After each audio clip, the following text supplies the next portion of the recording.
Time to go to work.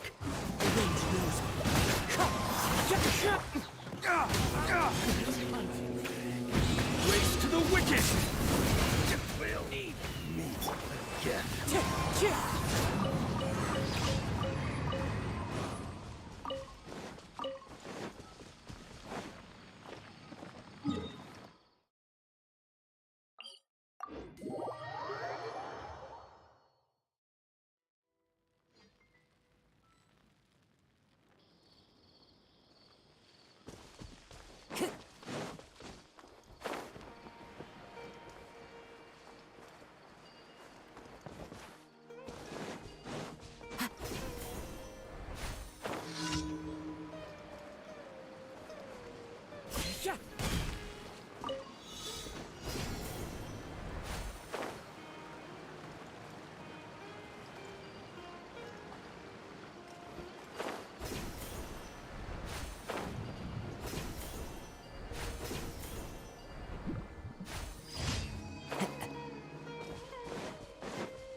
go.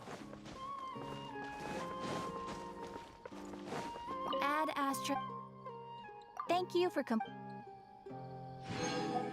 Add Astra.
Let's dance.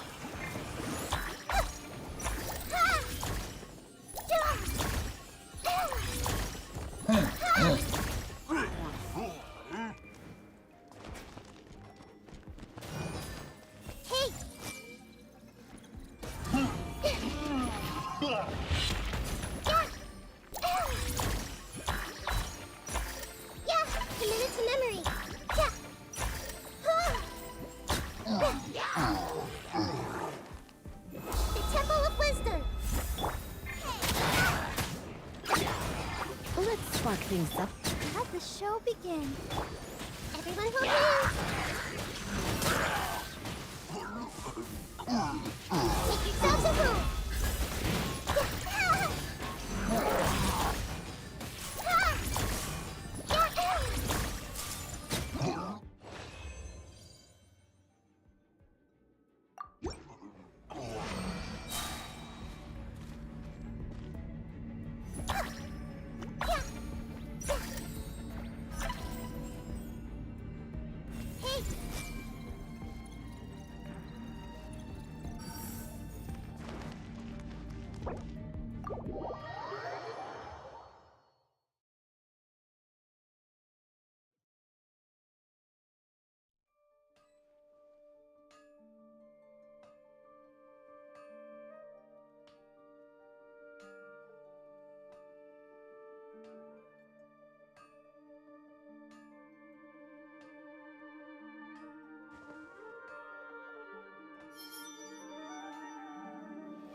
It's called being a freelancer.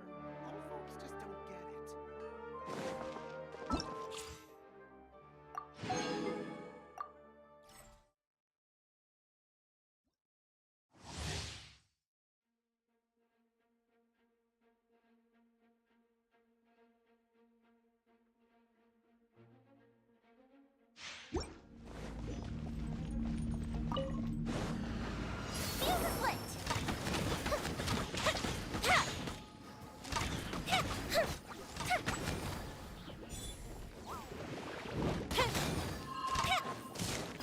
You must leave no stone unturned, as a good knight should.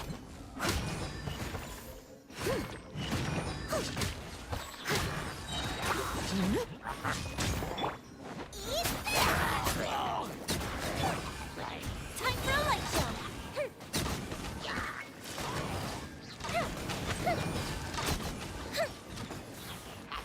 Pull the ship down.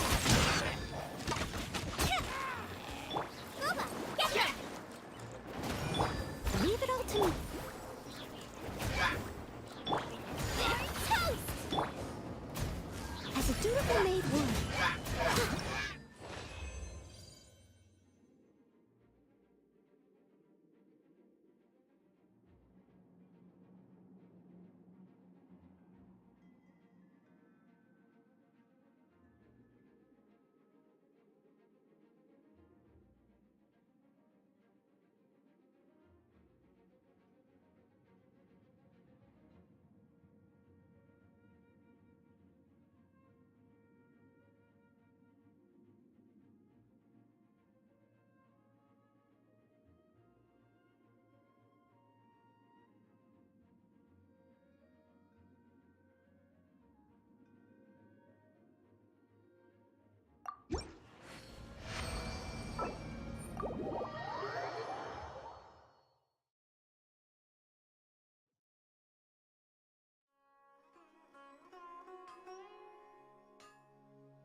It's called being a freelancer. Old folks just don't get it. These parts are safe for sure.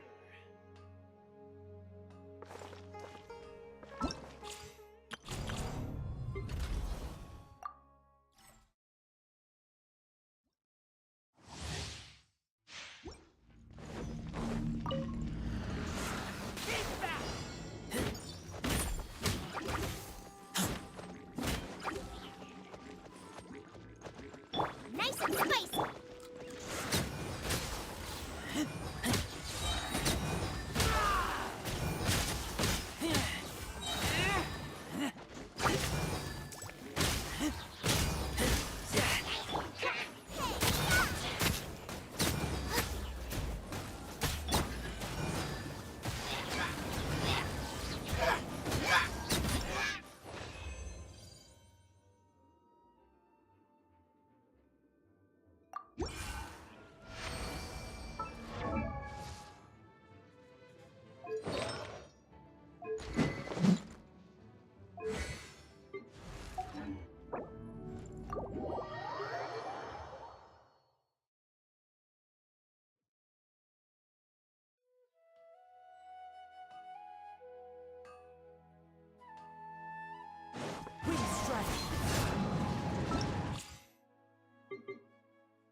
Off we go. Out of the frying pan. I'm going in.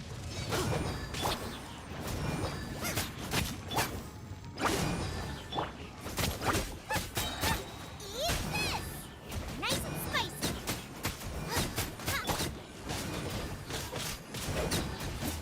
Teamwork is dreamwork.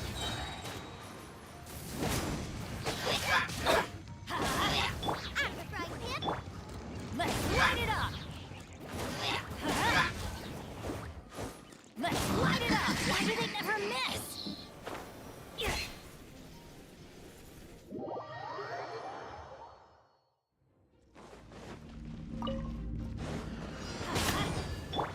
Nice and spicy. Let's light it up.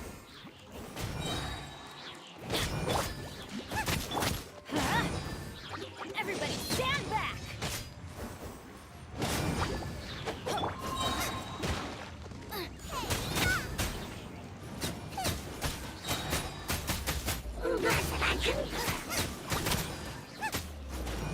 Let's light it up! Teamwork is dreamwork! Out of the frying pan!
follow the wind.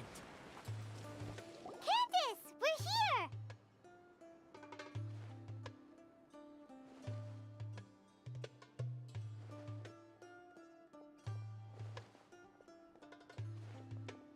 Has everyone arrived? Everyone is already waiting inside.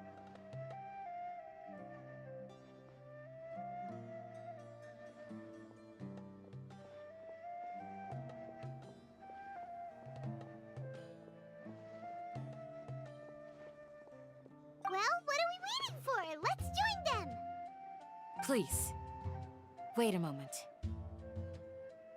Before attending the meeting, I hope you can promise me one thing. What do you need? Promise me that you won't commit to anything too reckless. What do you think? Okay.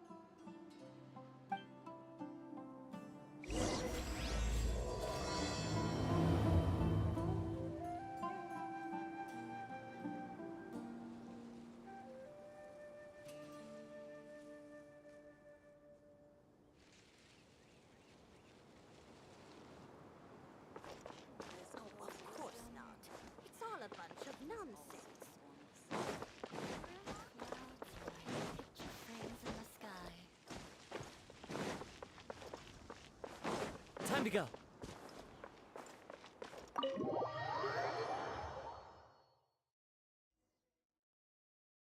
Everyone's here so early! But why isn't anybody talking?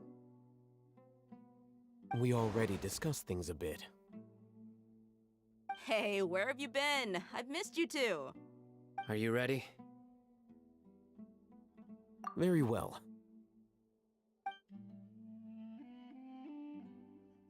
Are you sure this is gonna work? I gotta admit, it's bold. Color me impressed.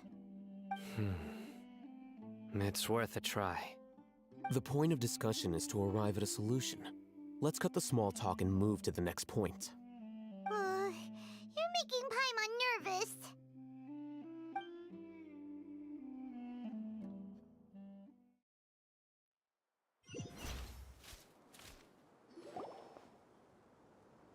You're finally done. I have some other stuff to take care of. Catch you all later. Come on, don't give me that face. I know what you're going to say. I'll be careful. That's what I wanted to hear. Take care. Well, Traveler, Paimon, judging from your expressions, the meeting must have been quite productive. You can tell?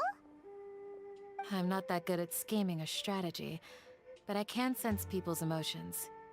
And based on your reaction, things must have gone quite well.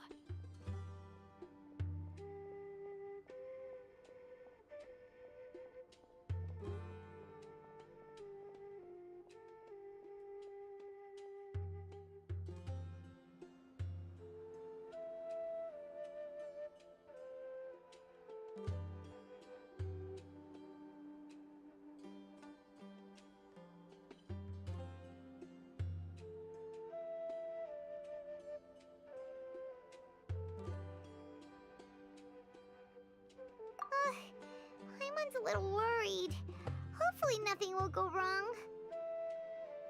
To be honest, I feel the same. But you're already some of the most capable people I know. So you have my trust. Candace gave us a compliment. Your deeds speak for themselves. Candace, we stayed behind to tell you that, although you won't be coming with us, we'll be sure to remember your words. I'm very glad to hear that. I've said the same thing to everyone here today as I said to you when you arrived. Your safety is the most important thing. Only when you're safe can the plan be successful. So please, take care.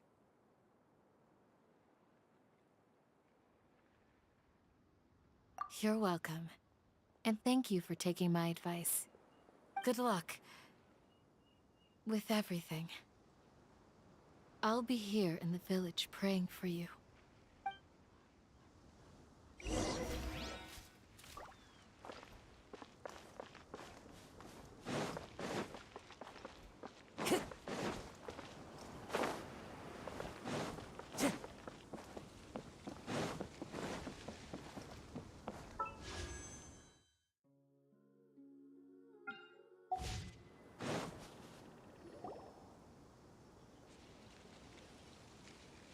Sounds good.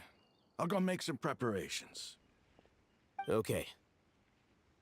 I'll hit them!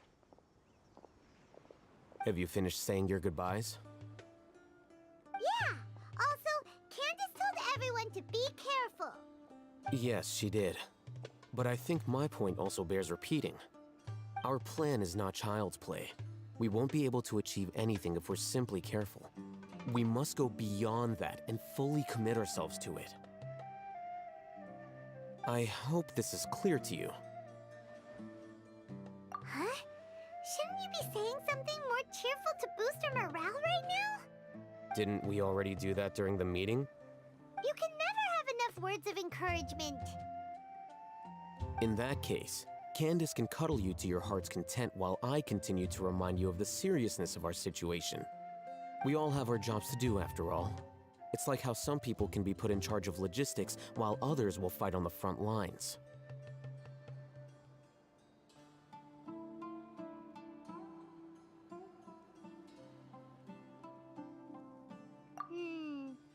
Speaking of the front lines, you don't look anything like a soldier. Of course. Compared to the mercenaries, I'm merely a feeble scholar. But the advantage of not being a mercenary is that I get to stay in a safer place and offer my strategic insight. Just think about that mercenary who lost his mind. Mercenary groups are facing constant danger every single day. Well, being a scholar is also a high-risk occupation, and you are a scholar. I'm not like the rest of them. Even among members of the same species, some will exhibit far more potential than others. This guy. Paimon still remembers when those mercenaries in Port Ormos called you a lunatic. All intellectuals are lunatics in the eyes of fools. I'll take that as a compliment. That reminds me. Do you remember the record we saw in the King Deshret ruins? It mentioned forbidden knowledge.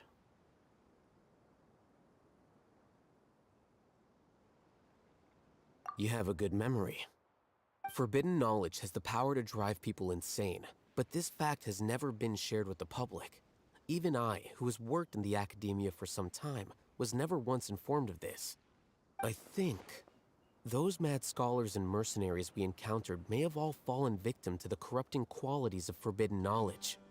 But the academia has always held a different view. They have always believed that symptoms of madness are a side effect of human contact with divine knowledge as mere mortals.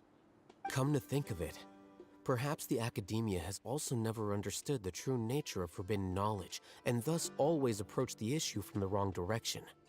The Withering, Elazar, and the Sandstorms. Don't you think what is happening right now across Sumeru is rather similar to the forbidden knowledge pollution that occurred in the desert thousands of years ago? But Paimon thought that Irminsul's disease is what caused the withering in the sandstorms. At least, that's what Tainari told us. Wait a second. Could it be that? Ah, you've connected the dots. The cause of Irminsul's illness may precisely be the pollution from forbidden knowledge. But if that's the case, what should we do? This is huge! Wait. Why do you think Lesser Lord Kusanali would have a solution to this situation?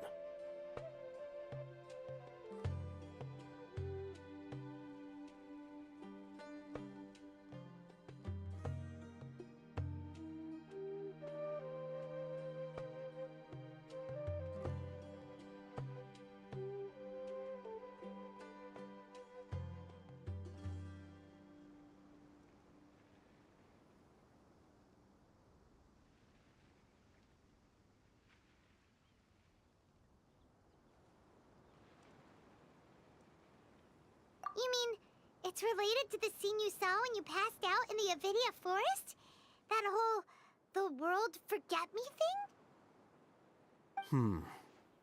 In that case, it's imperative that we rescue Lesser Lord Kusanali. Only by working with her to save Irminsul can we completely resolve the problems Sumeru currently faces.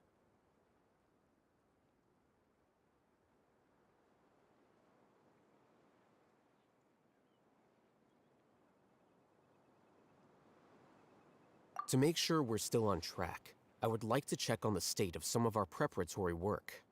Where are we going? To an Eremite base.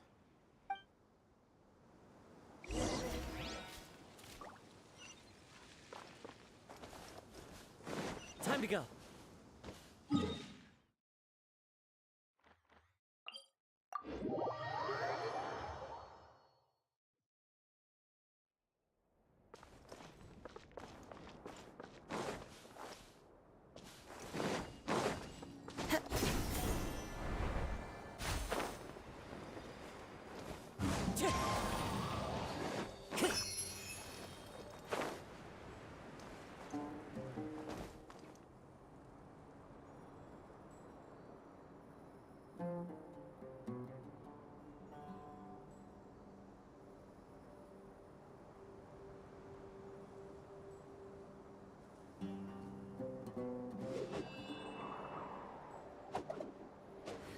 Time to go.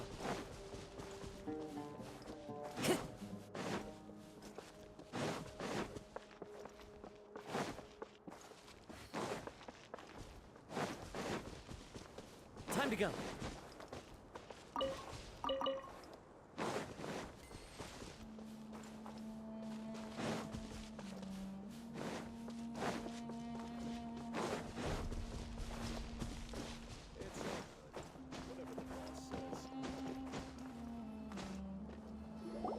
Oh, you made it.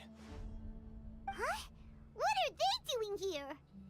I gave them some technical work to do. Ah, it's the scribe. And is that the traveler I see? How's the work going?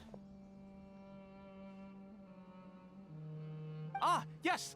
We have fixed the devices according to your instructions. One of them is already ready for use, while the others are still under repair. Aren't those devices for can knowledge extraction? What are you doing with those? Look here. Huh? More can knowledge? Are you going to put more weird stuff into her head again? What's that look on your face? Are you scared? Paimon's a little scared, but very, very furious. That's an interesting response. Anyway, we're not going to use this just yet. As I mentioned during the meeting, this knowledge capsule contains a decree I drew up in the past. The academia should also have their own copy.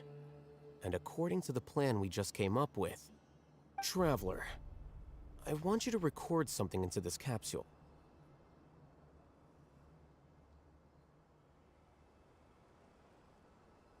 Do you believe we can save Lesser Lord Kusanali?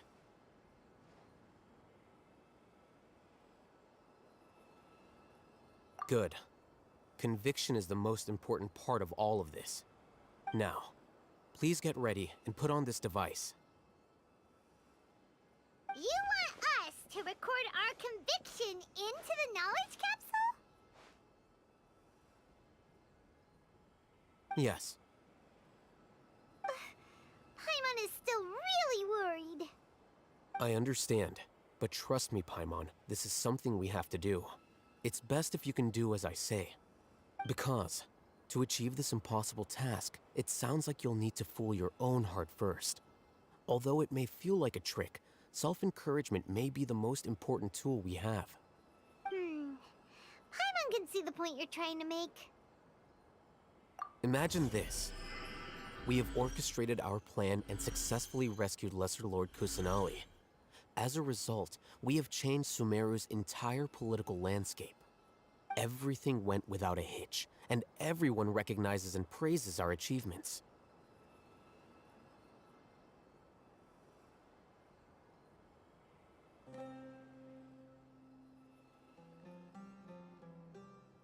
Now, open your eyes. Here. What's this? Read it out loud.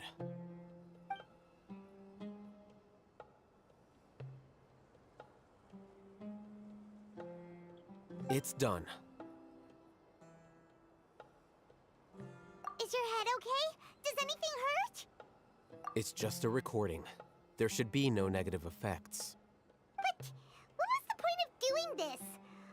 Paimon doesn't get get it. And that's perfectly fine. In any case, these capsules aren't meant to be used by you. Huh? What do you mean? Have you forgotten? Our plan needs to account for those who have long relied on the Akasha. You may find it hard to believe, but for those people, everything the Akasha transmits to them is nothing short of absolute truth. Imagine if you've been using a device like the Akasha since the day you were born, and this device has always supported you during times of need. After all that time, what do you think you'd become? A fool? A machine? A slave to orders. And that's why rules are so important. In addition, those who understand the rules can delineate boundaries and identify gray areas. But why would you need to identify the gray areas? You could say that those kinds of ambiguous zones can be very interesting. One might even say they're advantageous in the right hands. Things you're interested in are really out there. Are all Sumeru scholars like this? Anyway, that's enough chit-chat. I'm going to take those two to work on some small projects. You can head to Caravan Rebot and start preparing for the next step. Small projects? We're going to tinker with the Akasha terminal and make a few modifications.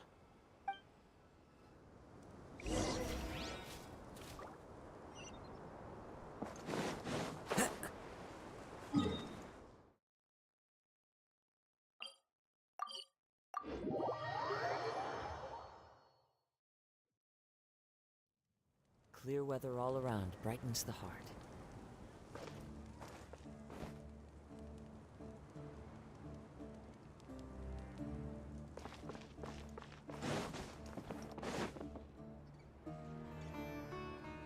I thought we agreed on a plan. How can you go back on your word? The plan is too radical and carries a high risk for casualties. I've given it a lot of thought. And in the end, I still can't agree to it. But it's still the best plan we have.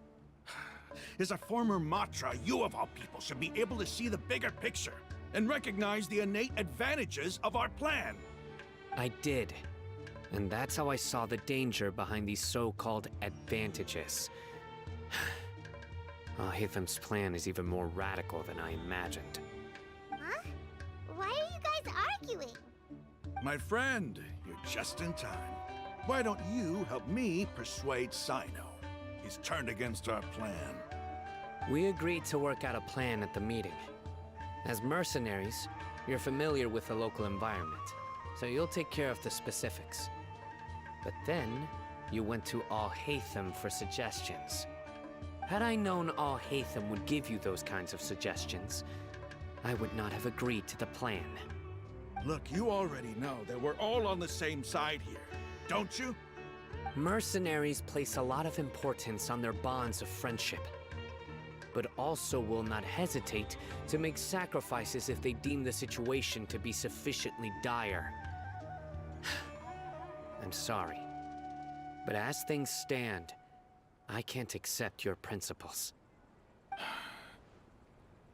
Seems you really do understand the ways of the desert. Traveler, Paimon, this is also something you should know. Ramon's plan is to have me work with the Caravan Rebot guards in my capacity as a Matra. We will arrest the mercenaries and escort them into Sumeru City.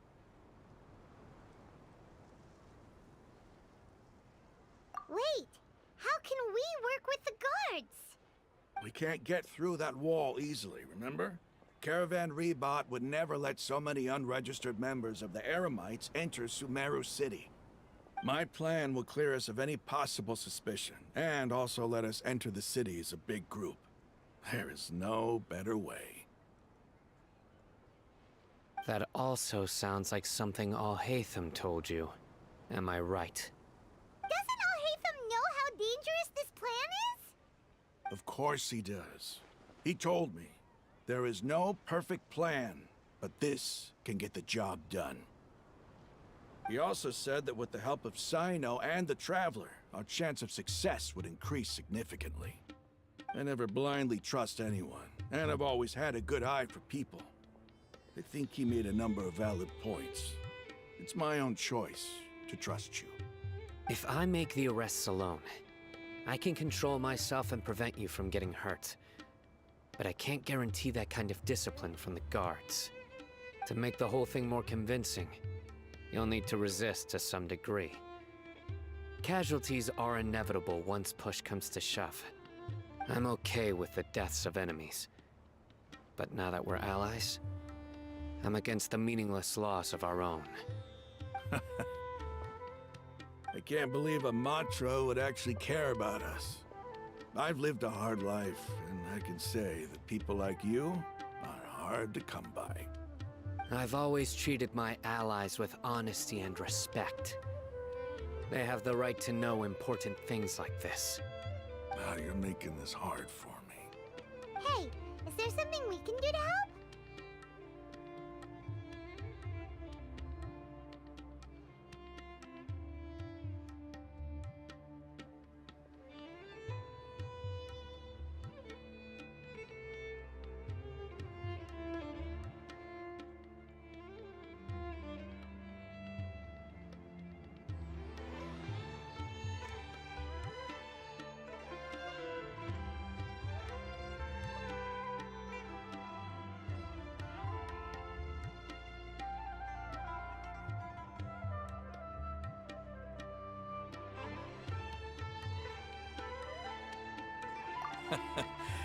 I knew you would say that. We can help fight some of the mercenaries, which should reduce the number of times you'll have to struggle directly with the guards. That should help at least a little bit.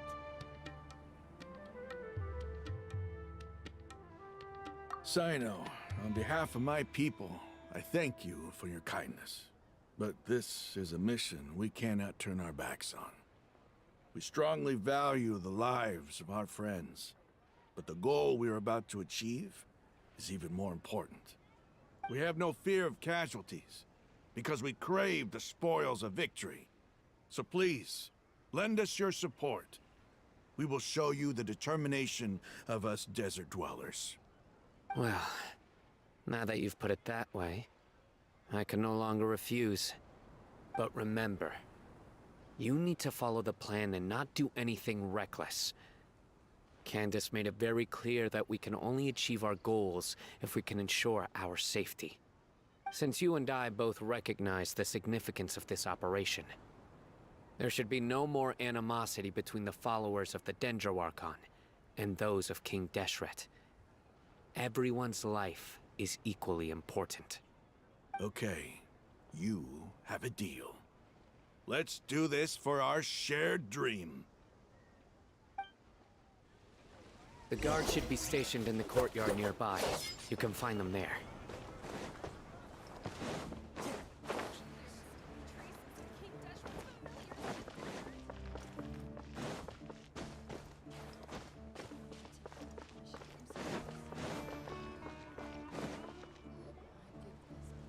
Guards!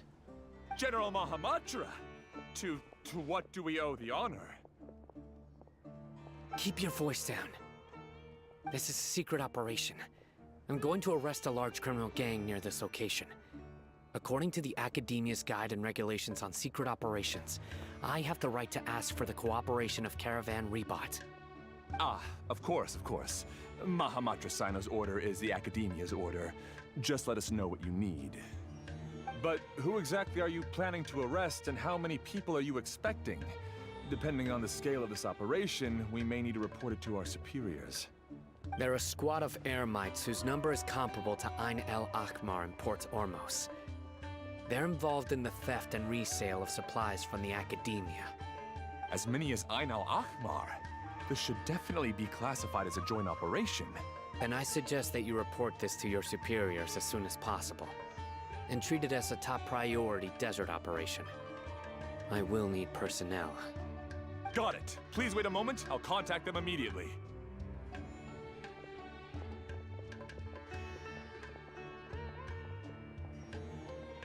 Because this is work.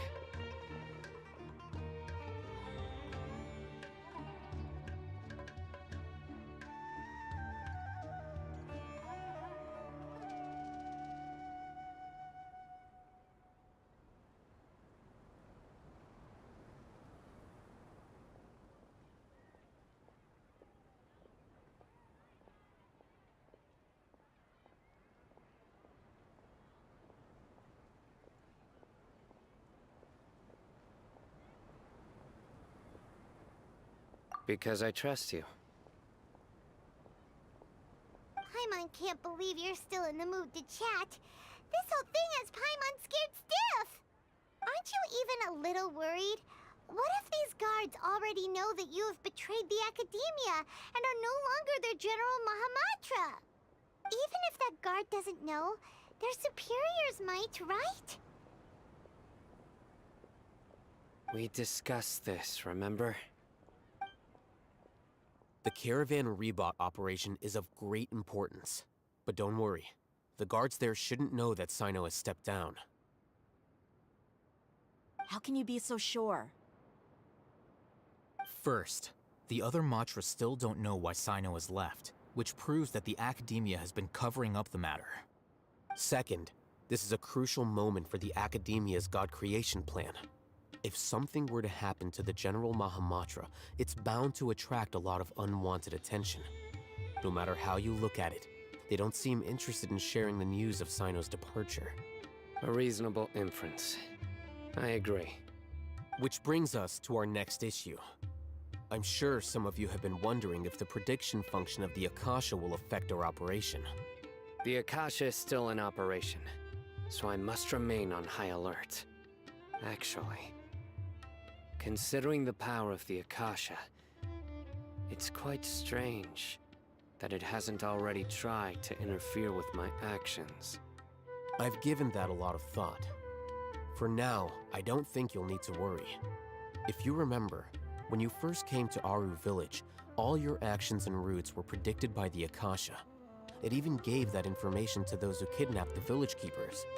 But things like that never happened again after we met up with the Traveler. That's true. But why? Look at it from a different angle. Why do you think the Akasha will predict your actions? Because my personal data has been entered into the Akasha. That's true, but the key to this question is, how well can the Akasha make predictions about a person? Haven't you ever thought about it? Just how can it do this in the first place? Because the Akasha controls the entirety of Sumeru. The Academia firmly believes that all human actions can be explained through logic.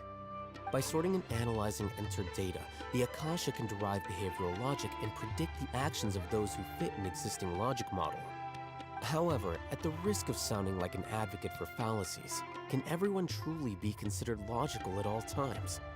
Emotions are part of our behavioral logic, but can you guarantee that every experience of the same joy or pain would be equally intense?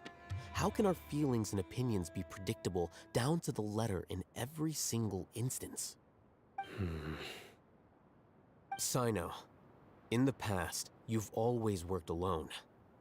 In the absence of another person who could sway you or your thoughts, the Akasha could produce predictions that were similar to your real-life behavioral principles. Decisive and principled, you were used to solving problems alone. That's why the Akasha could figure you out. But now, you've joined a team. And I believe the Akasha hasn't yet figured out the full composition of it. Our thoughts and logic have intermingled and weaved themselves together to become a complicated, chaotic mess. Any one of us could potentially disagree with another. The Akasha lacks data on these interactions, and it's impossible for it to predict your actions in the future based on your decisions in the past. After all, there's probably a limit to just how much we can be modeled or controlled by data. So, in my opinion, you're probably safe for now. Makes sense to me. I agree. The Akasha is not alive, and I don't think we can be completely controlled by something without a mind of its own. Is that so? I guess there are things that even the Akasha cannot calculate, And people will not be forever trapped by the past. Whew. Paimon's so glad that this is settled. Next time, pay attention during our meetings. Will do.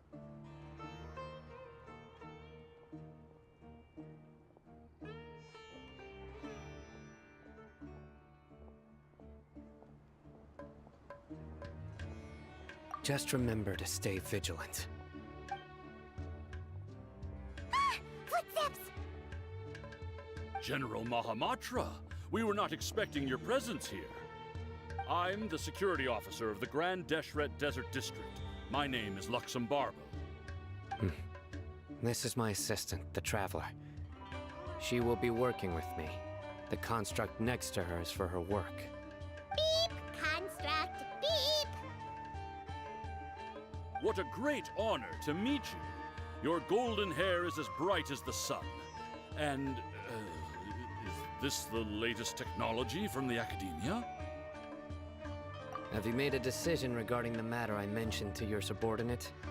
It seems to be a dire situation, so of course you will have our full cooperation. To be perfectly honest, I've always longed to go on a mission with someone as well known as yourself. There's no need for flattery. Yes, sir. Take your most elite platoon and follow me to the eastern side of the district. We will carry out the operation there. Understood. Map. Hurry, bring the map! In 2 days, we will engage Rahman's Eremites and capture all of them. Any questions about the time or location? None at all, sir. Good. Yes, sir.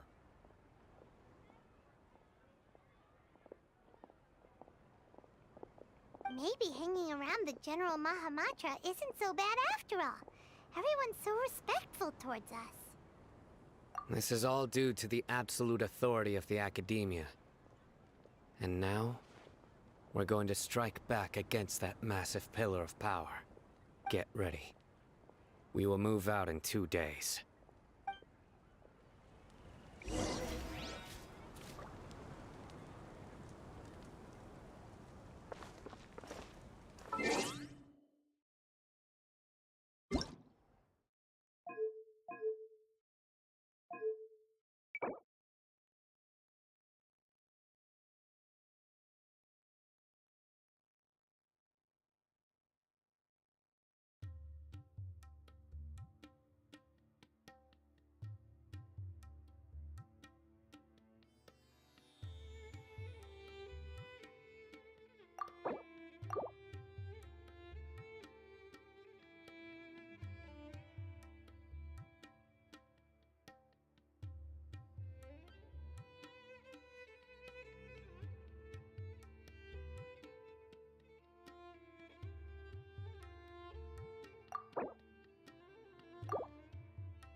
to go.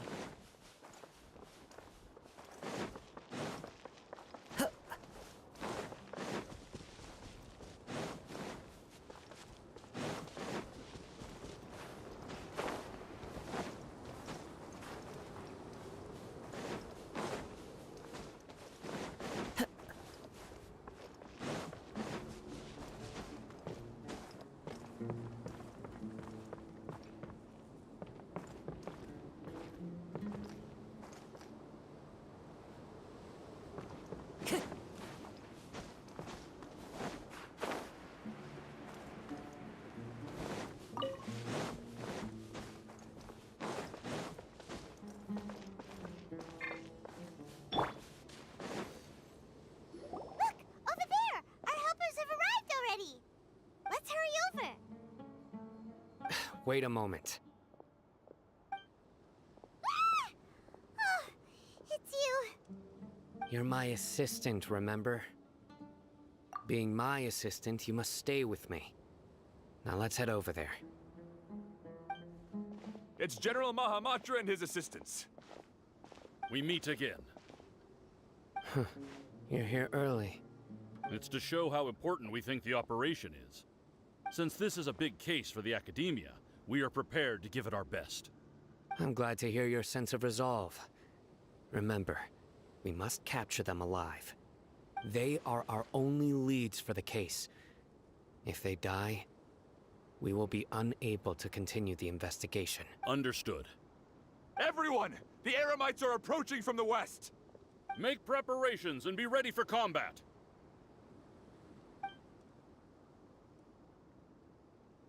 Halt!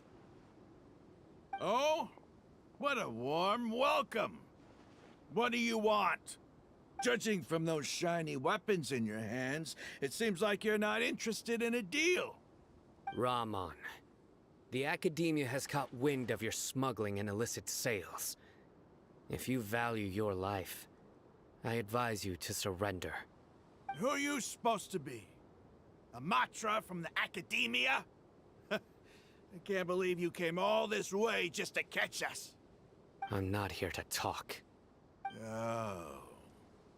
Nobody's given me this much time of day since I became a mercenary. Brothers!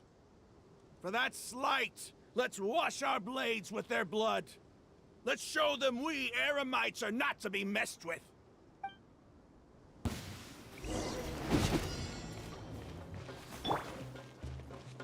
Your grand finale and step. Rust and rebuild.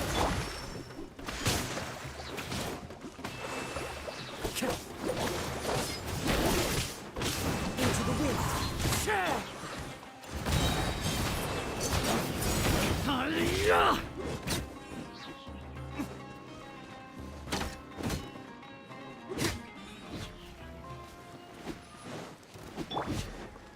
One with nature. Flames! Purge!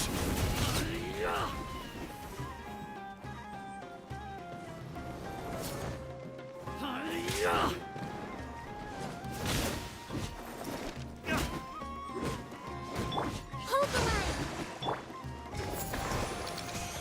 And leap. Into the wind.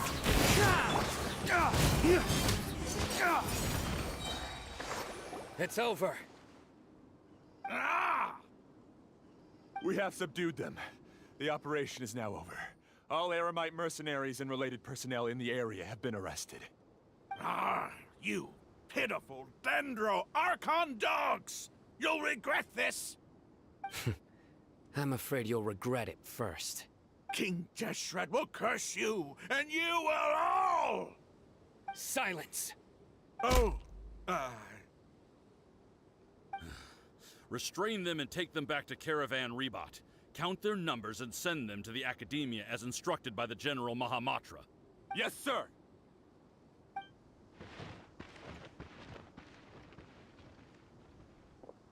Mahamatra Sino, I will now take my leave. If you need further assistance, please come to Caravan Rebot and ask for me. Understood. You are dismissed. There they go. Let's talk elsewhere.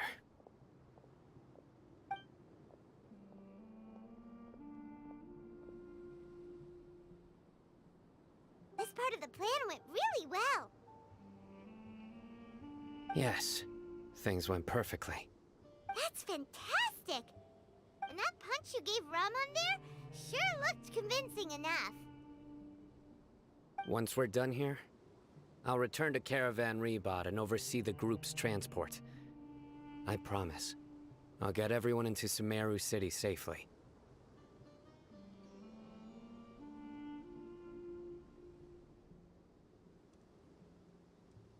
Yeah, you're the reason why everything went so well. It's not the time to celebrate yet. I believe Dia should already be waiting for you. Go join up with her. She will need you to introduce her to Tainari. Speaking of which, is it really okay for us not to share the full plan with Tainari? What if he'll feel miffed about it and refuse to work with us? I have a very close relationship with Tainari. Given how well we know each other, I believe my message alone should be enough to bring him to our side. He knows I won't make jokes about things like this. If we need help, Tainari is the best option. Get ready for the next phase of the plan.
It's about time. Didn't you say our part of the plan is the most important of all?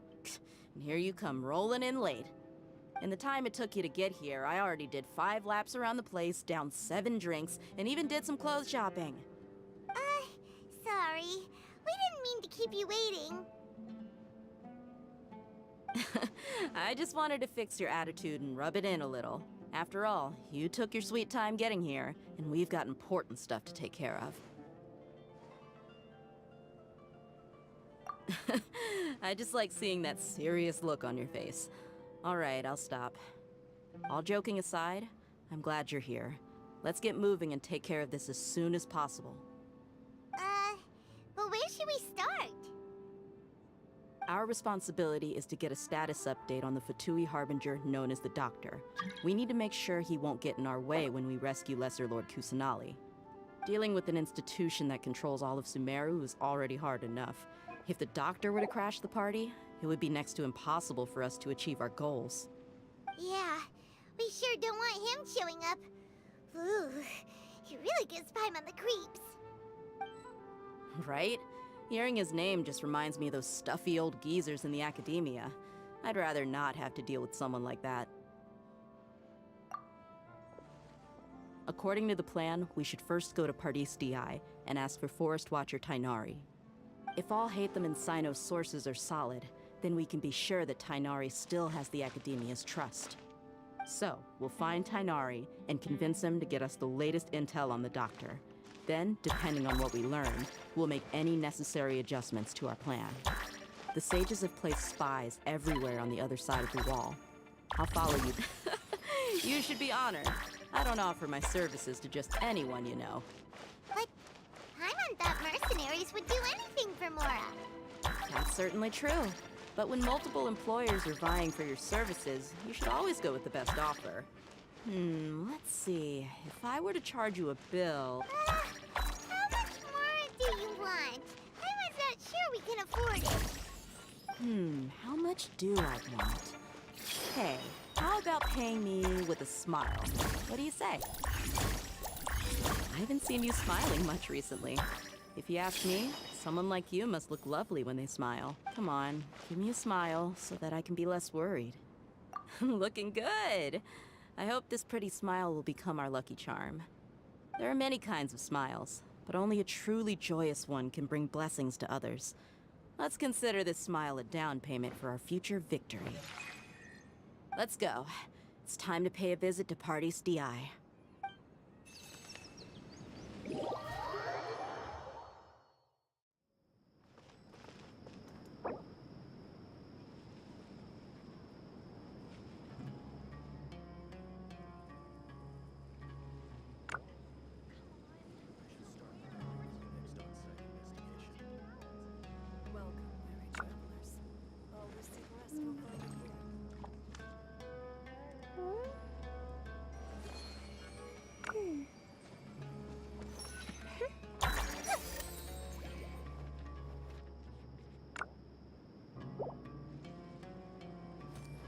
Allow me.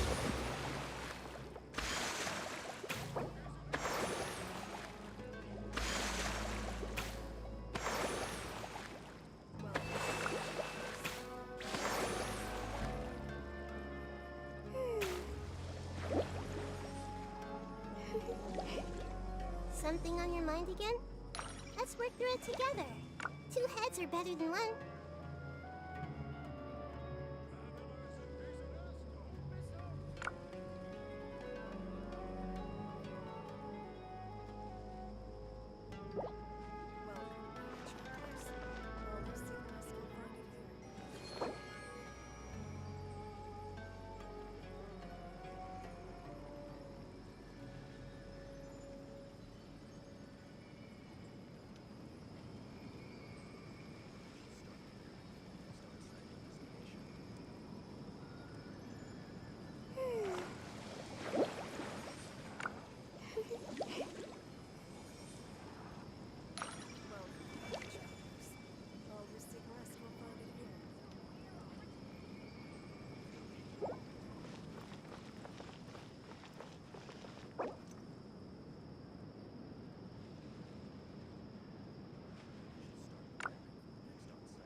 My apologies! Future!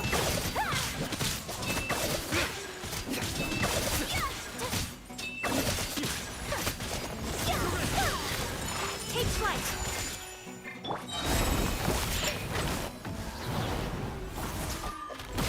Look at you, Bluetail. Whirling snow! Coming Santuar! Your sins weigh upon your soul!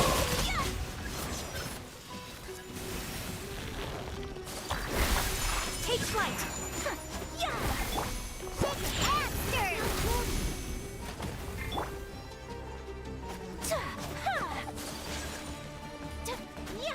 My apologies!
I see everything.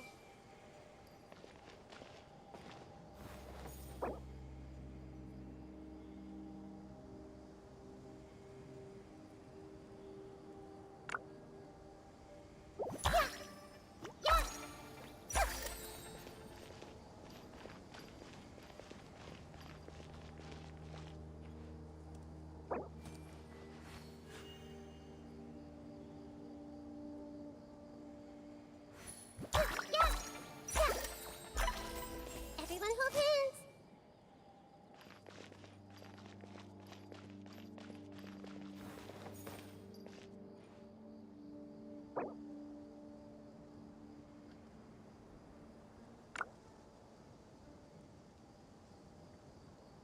Hey!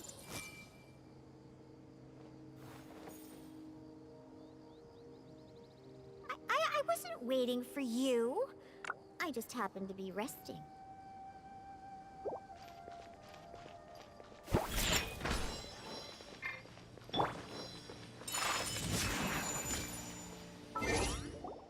What they say is true. You have to see the world for yourself to appreciate how beautiful it is.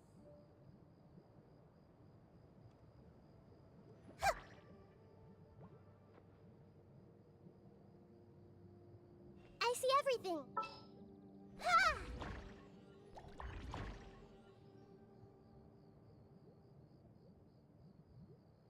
So this is a day in the life of the traveler. I'm learning more about you all the time. Yeah! Everyone hold hands. Ha! Yeah! Yeah! Yeah! Ha!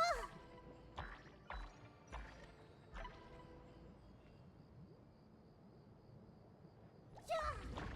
Yeah! Yeah! Yeah!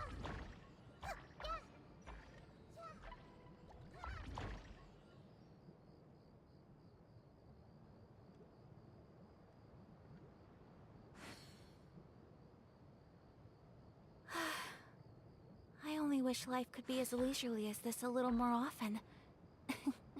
How greedy of me.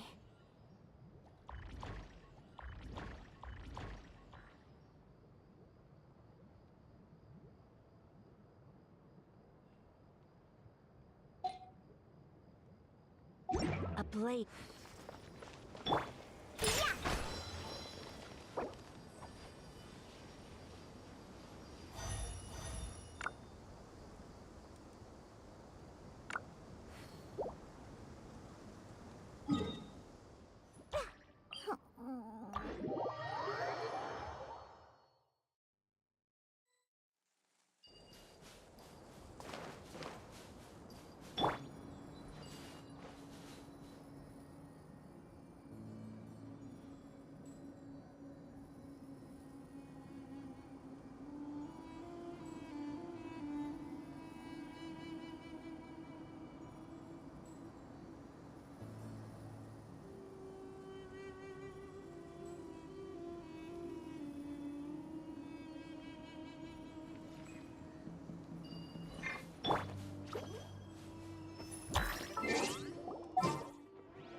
Something on your mind again?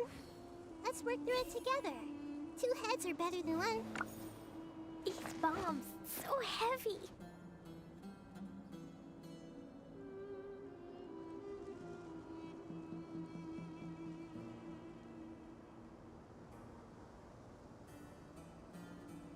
Explosion inside city wall. Grounded be thy woe. Explosions can hurt people. Jin can be dreadful. Mondstadt be bombed. Klee be doomed. Those are the survival rules that the Knights of Favonius gave me. Dodoko? Dodoko, where up?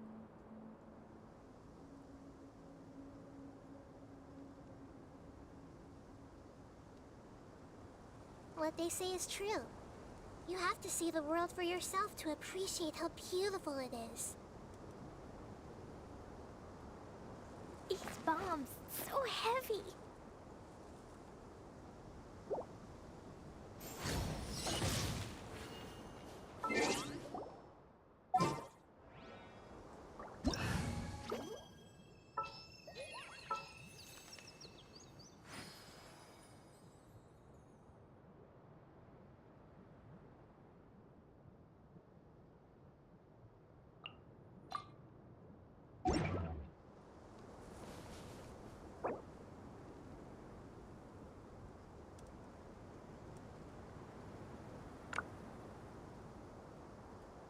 If you're not sure what to do next, how about I take you on a walk?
Illusion shattered!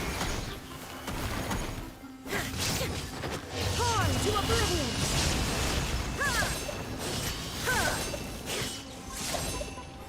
There is no escape! Think you can bully me? Can't handle you. Shine down! Don't blink.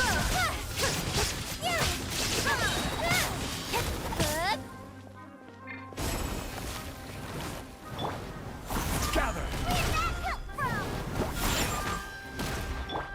Illusion shattered! Now you shall perish! Nowhere to hide. There is no escape!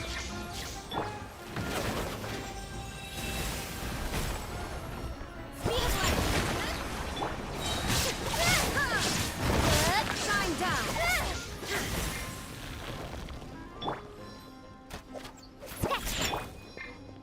Torn to oblivion!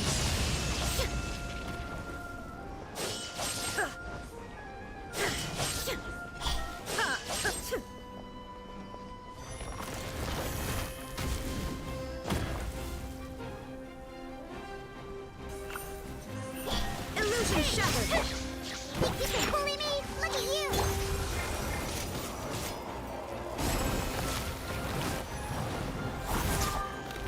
Shine down!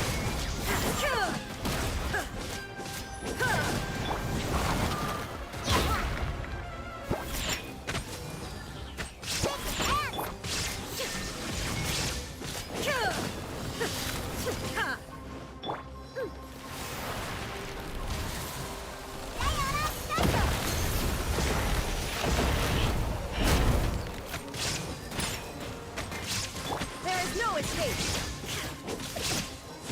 Ha! Ha!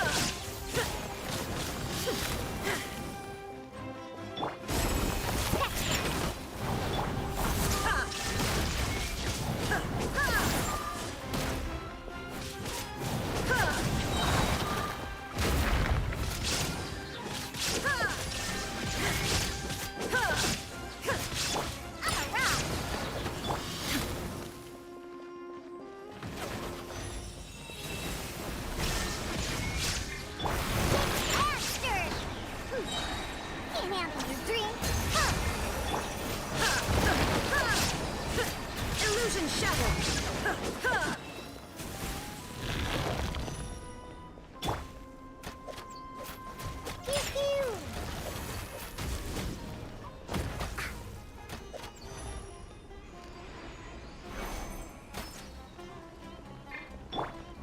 Shine down! Inazuma shines eternal!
That stretch feels good.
No escape!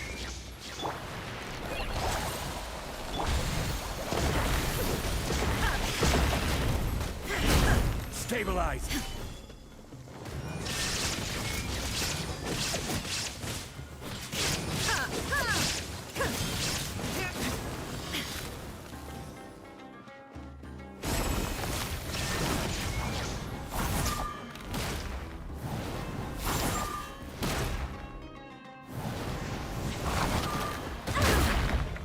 Shine down!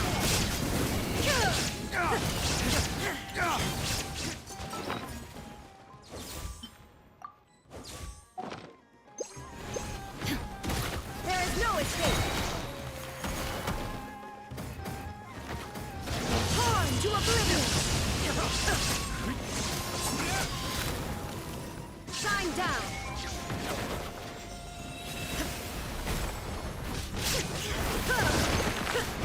Race to the wicked!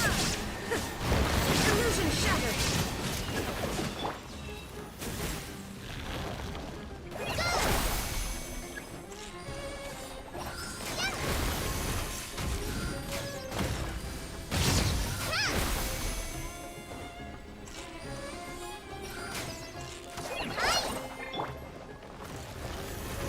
Shine down! Cure!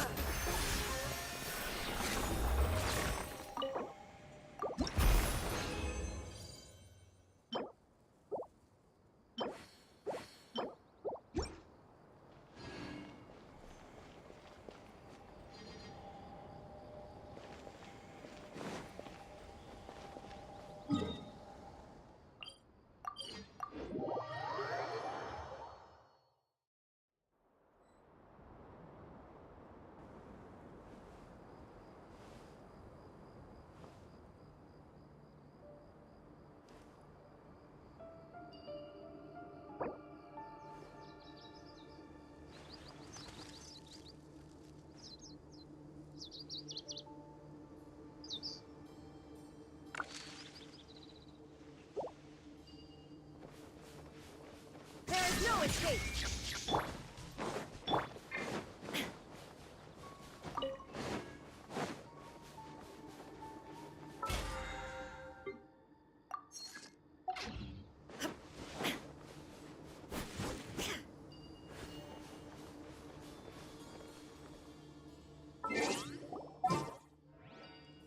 Every journey has its final day.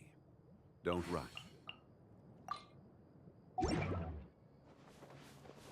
Illusion shattered! Hold the line!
Respect must be given to the will of every creature. Each fish in the ocean swims in its own direction.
no escape!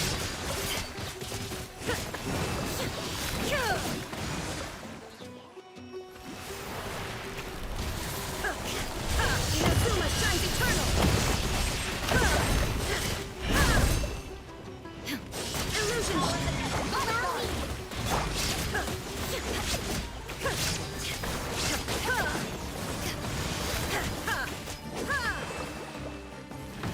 Shine down!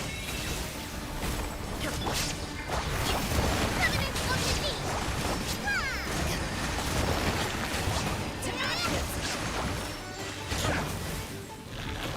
Let's move out.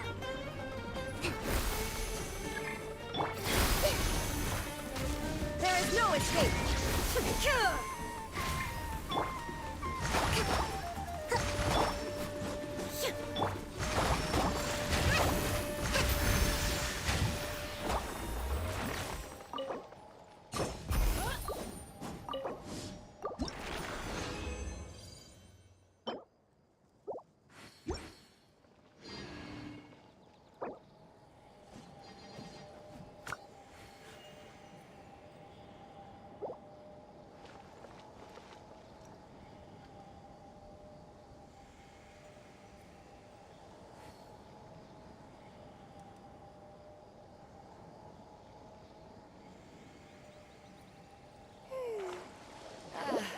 Cold beer after a hard day's work.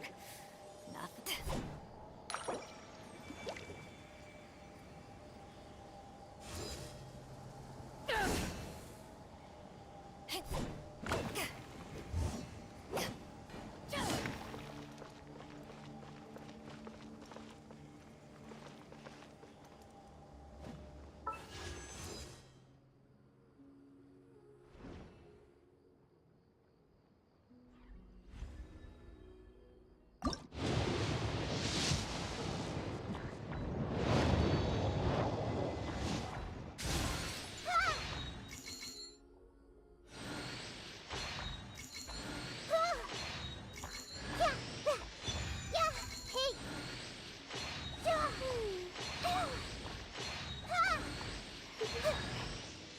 Committed to memory.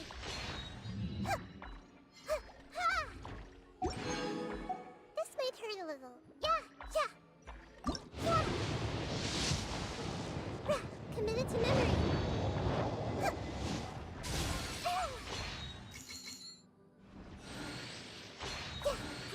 Grow.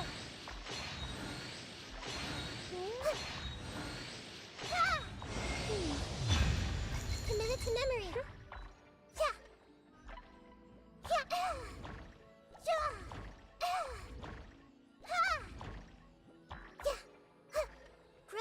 Grow.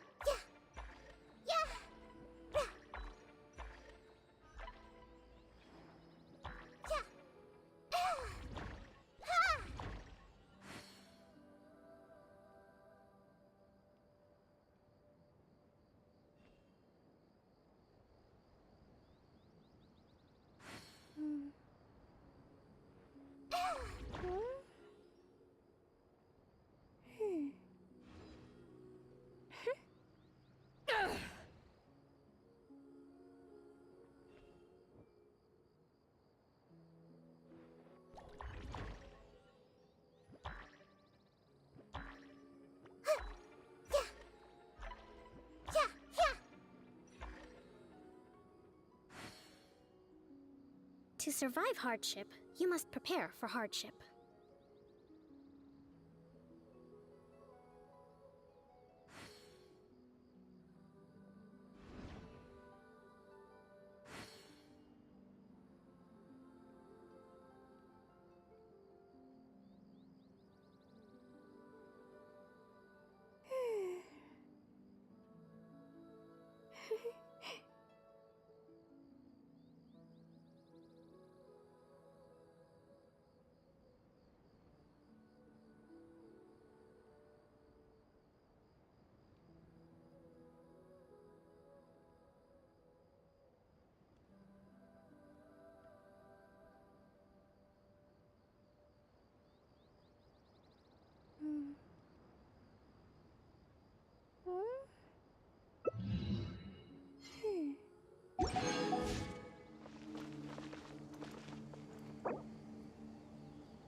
Yae Publishing House has released numerous works that lay out military strategy in a simple and pragmatic way.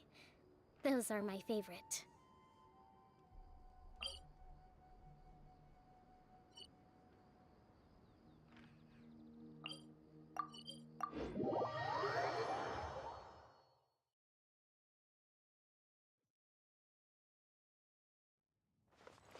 Benny's adventure team! I have failed you.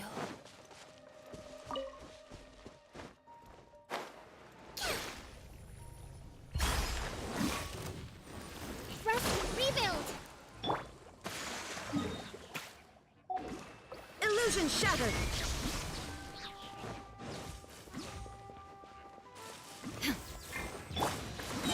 Uphill battle! Light it up! Terror, bring refuge!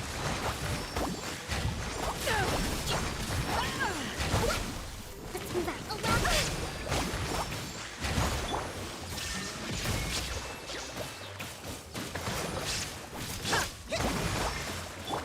Horn to oblivion!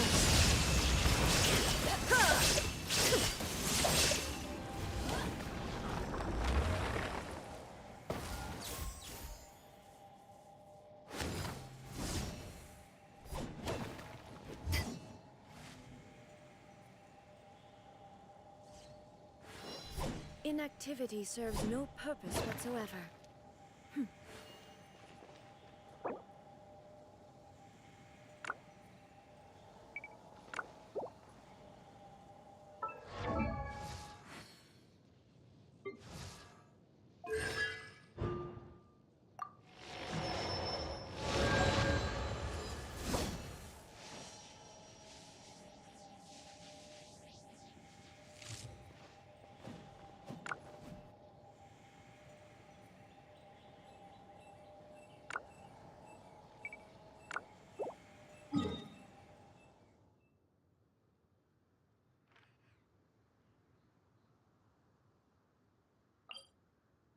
The wo-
break the curse.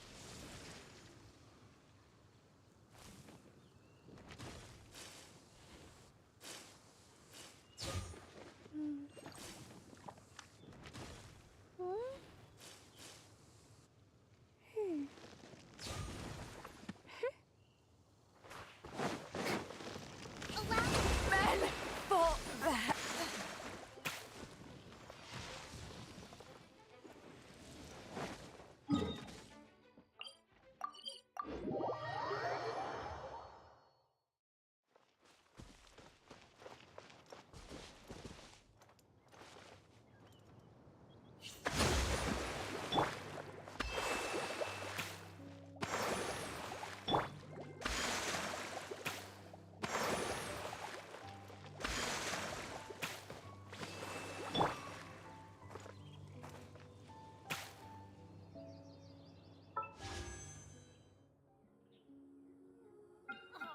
Ow!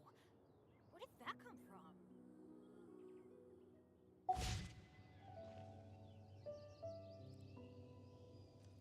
Adventure time!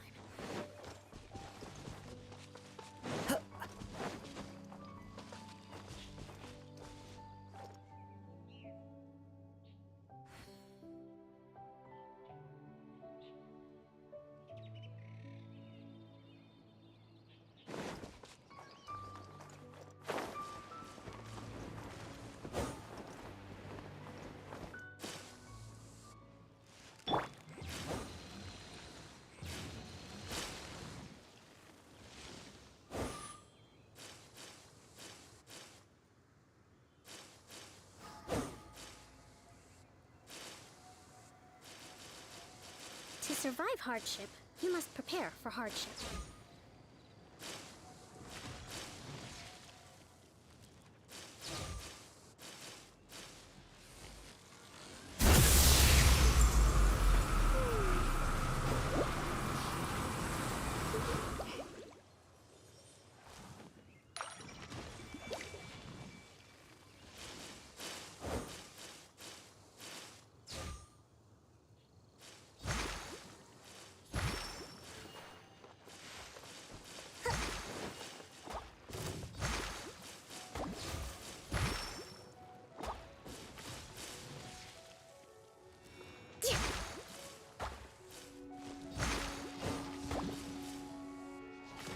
I will not go quietly.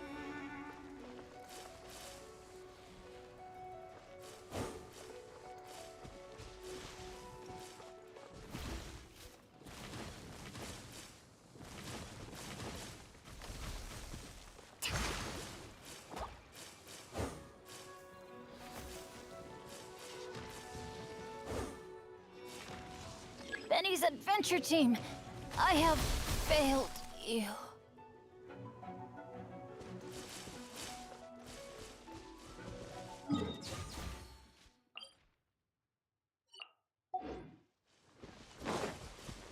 What a letdown.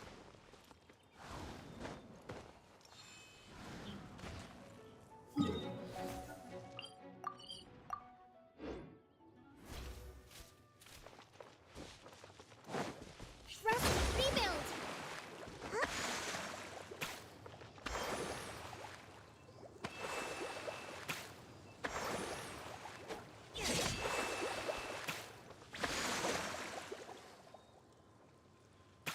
Get out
Yaya Publishing House has released numerous works that lay out military strategy in a simple and pragmatic way.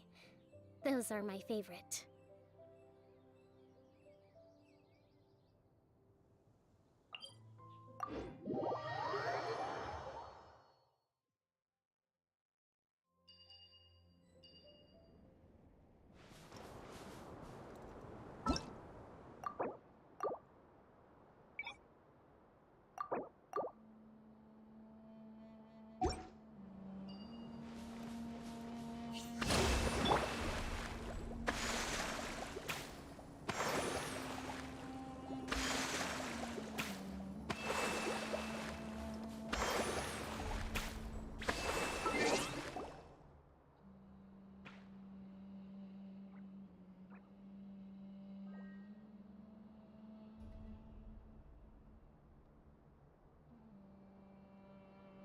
Wherever in this world I roam, I carry memories of my home.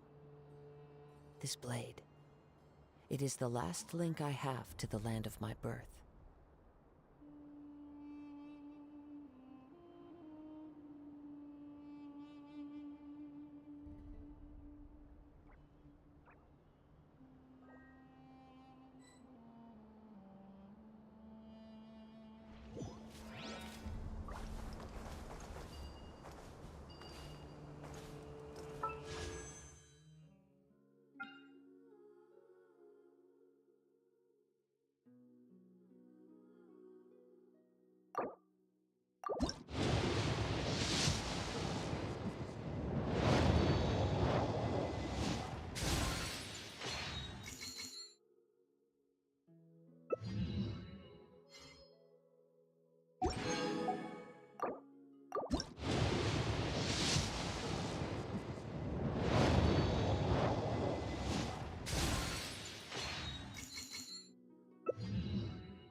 are still so many places.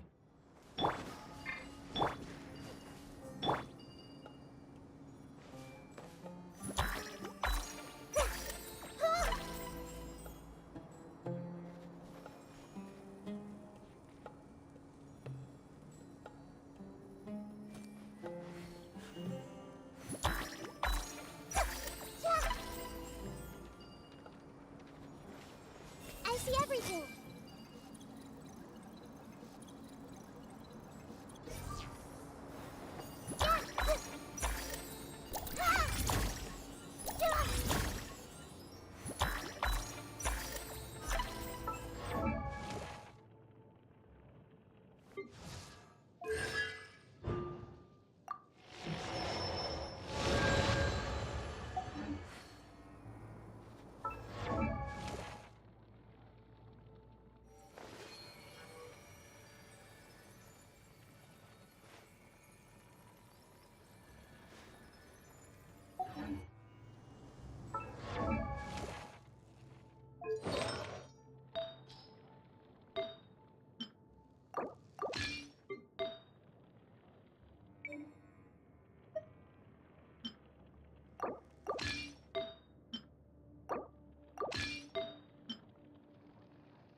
pleasure to be working with you.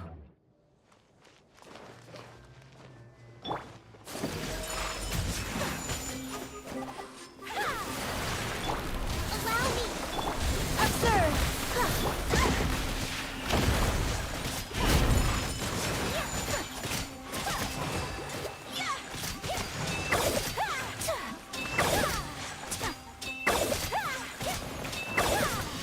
Take flight!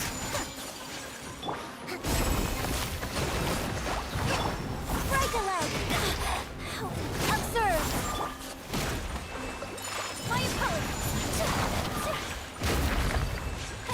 Embrace the ice!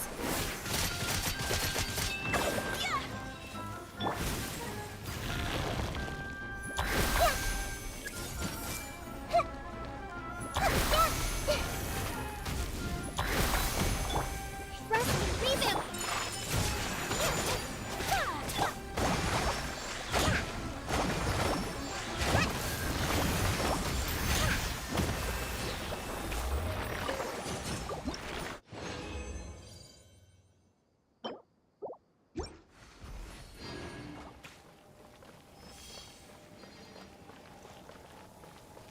Allow me!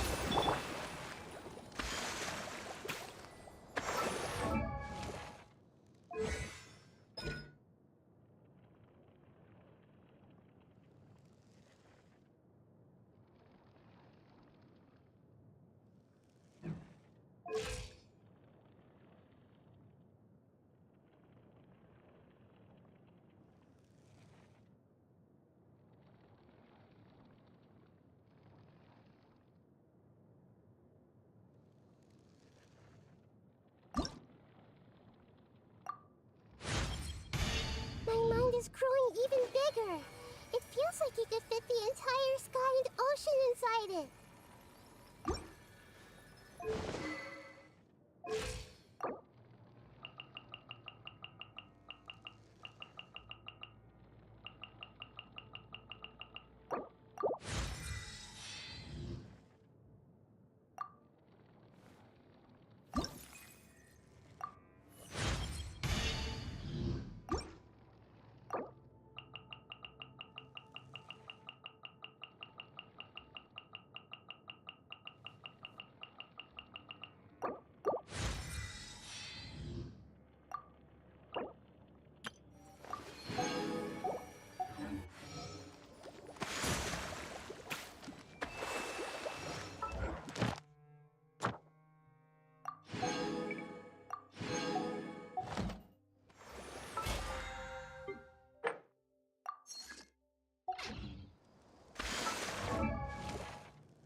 I see everything.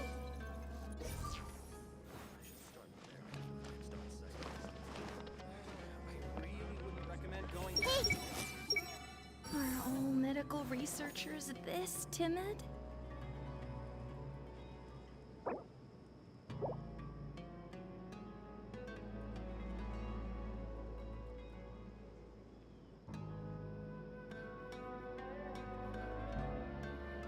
What they say is true. You have to see the world for yourself to appreciate how beautiful it is. I think this should be everything. Ah, right. I also need to bring some seeds back. I need to take 2 summoner beasts with me when I go back to my hometown.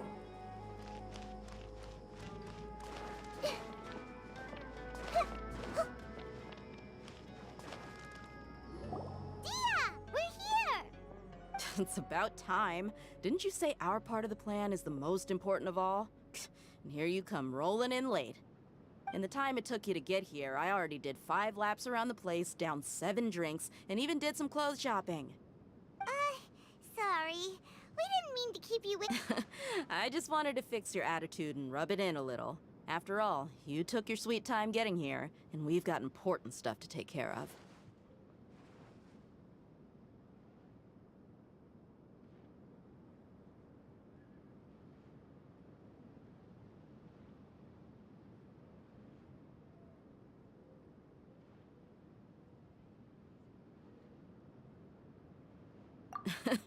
I just like seeing that serious look on your face. All right, I'll stop. All joking aside, I'm glad you're here. Let's get moving and take care of this as soon as possible. But where should we start? Our responsibility is to get a status update on the Fatui Harbinger known as the Doctor. We need to make sure he won't get in our way when we rescue Lesser Lord Kusanali. Dealing with an institution that controls all of Sumeru is already hard enough. If the Doctor were to crash the party, it would be next to impossible for us to achieve our goals. Yeah, we sure don't want him showing up. Ooh, he really gives Paimon the creeps.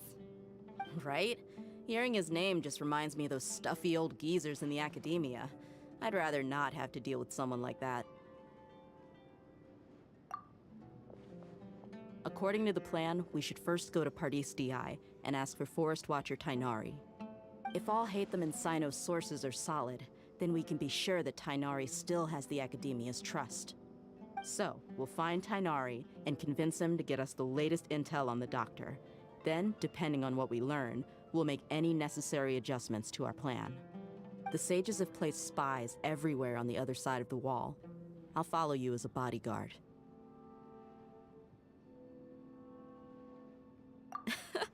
You should be honored.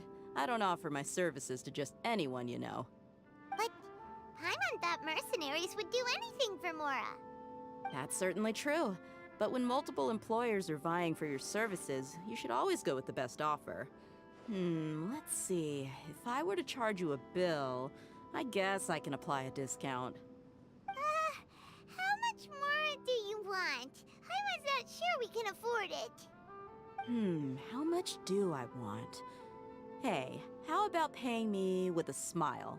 What do you say? I haven't seen you smiling much recently. If you ask me, someone like you must look lovely when... Come on, give me a smile so that I can be less worried. Looking good! I hope this pretty smile will become our lucky charm. There are many kinds of smiles, but only a truly joyous one can bring blessings to others. Let's consider this smile a down payment for our future victory. Let's go. It's time to pay a visit to Pardis DI. I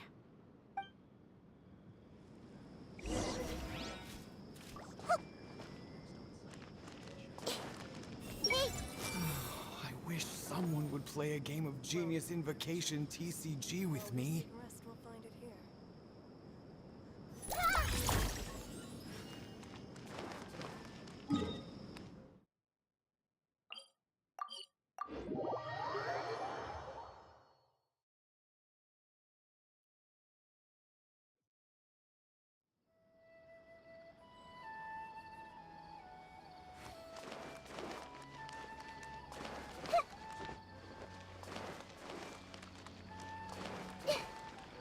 He's over there! Let's go say hi! Tainari! Ah, Traveler, Paimon. And you are?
Hey there. This is our friend Dia. She's an Aramite mercenary. A mercenary? You must have some big news for me. It's something really important. Please help us out. All right, then follow me.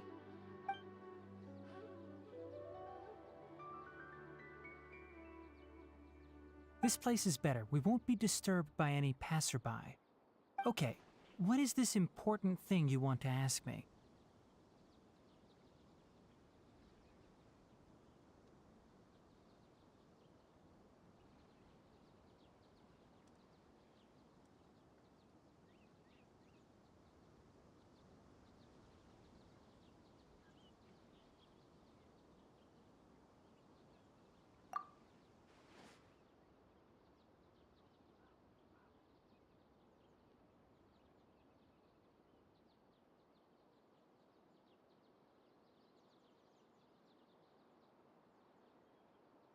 The doctor, huh? He's that strange-looking Fatui Harbinger with the mask. Paimon thinks he has blue hair. Yes, I know him. Actually, he left Party's DI just a little while ago. He left already? Yeah, he came looking for me. Can I ask what it was about? Sorry to ask you like this after having just met, but your answer is very important to us. For now, all we can share with you is that your friend Sino is working with us. Sino, you say?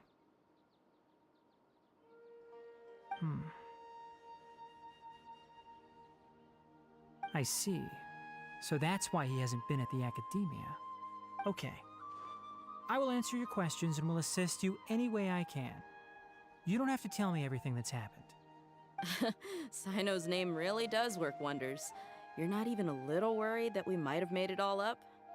Despite having just met you, I can sense that you're the serious type. Between you, the Traveler, and Sino, none of you strike me as the type that would conspire to deceive me. You don't need to tell me anything you don't want to. I'll also get straight to the point. The Harbinger you mentioned came to me because he wanted to take the scholar Hypatia away with him. Hypatia? Why would he want her?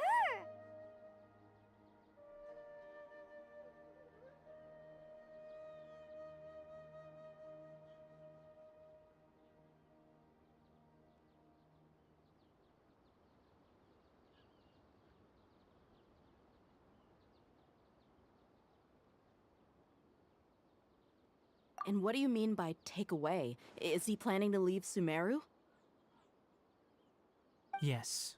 He told me his return to Snezhnaya is imminent.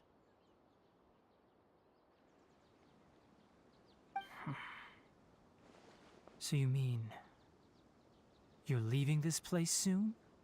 Indeed. Otherwise, we could have perhaps talked a little more. I was just about to set out when I remembered something important. To that end, I made a final trip to Pardis Di.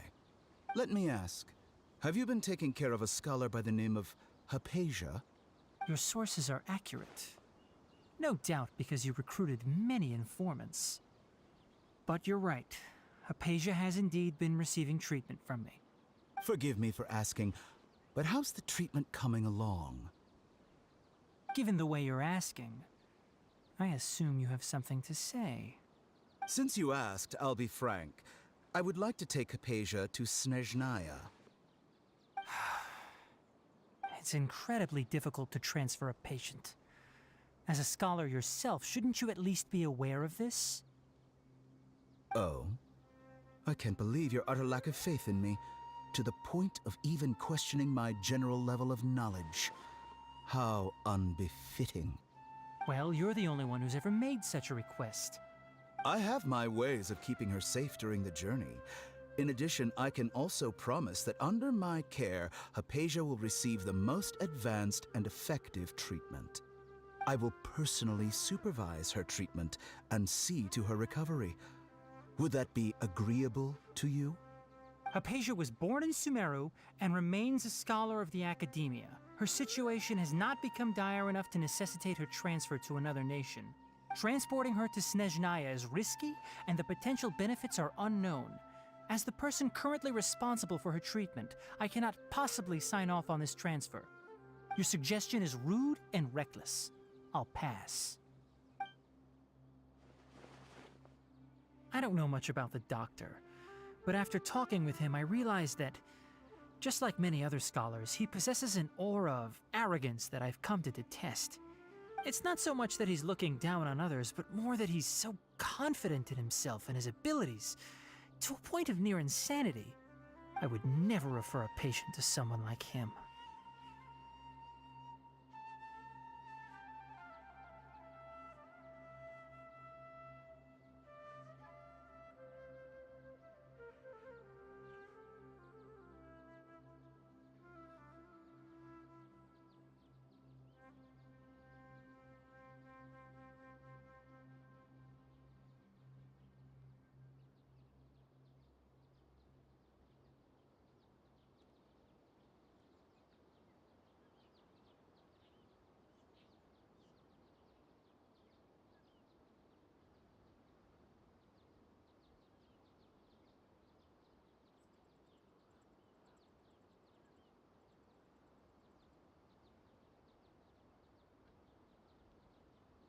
I prepared myself for a protracted battle of wits, and was really surprised to see him just give up on the topic. Still, his reaction really concerned me.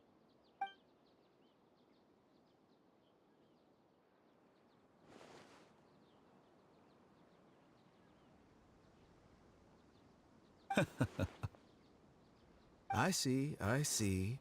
Of course, your opinion makes perfect sense. You're still young, but already quite stubborn. I must say, you are not like what I had expected. Under normal circumstances, I wouldn't just... Luckily, there is still some time left for me to take care of everything before I leave. It's just as the Academia said, you're a responsible and gifted scholar. Sadly, even with all of that, you're still lacking a bit of shrewdness. And that's also why people like you can never realize that sooner or later, everyone must pay the price for what they've learned.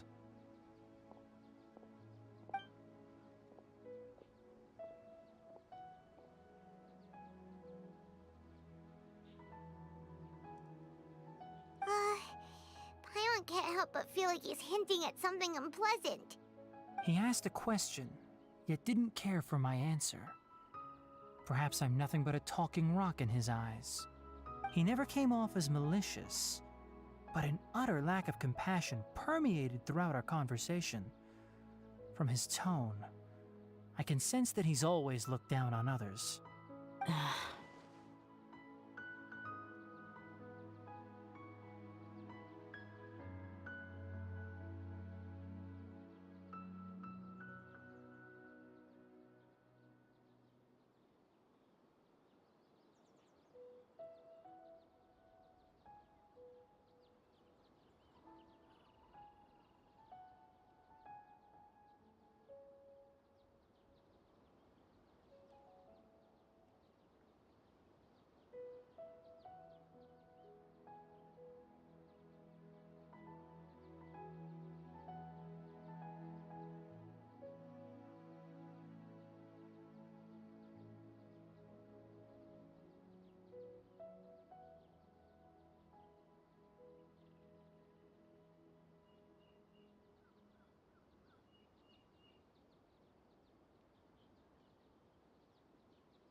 I can barely believe it myself.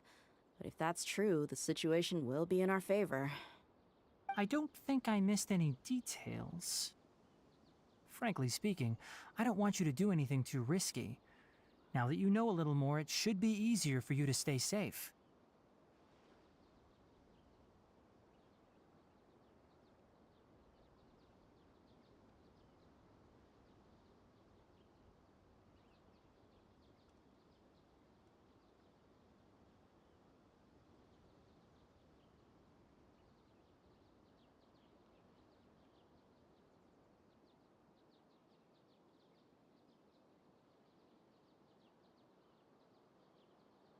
Sorry, we can't tell you everything. It's okay.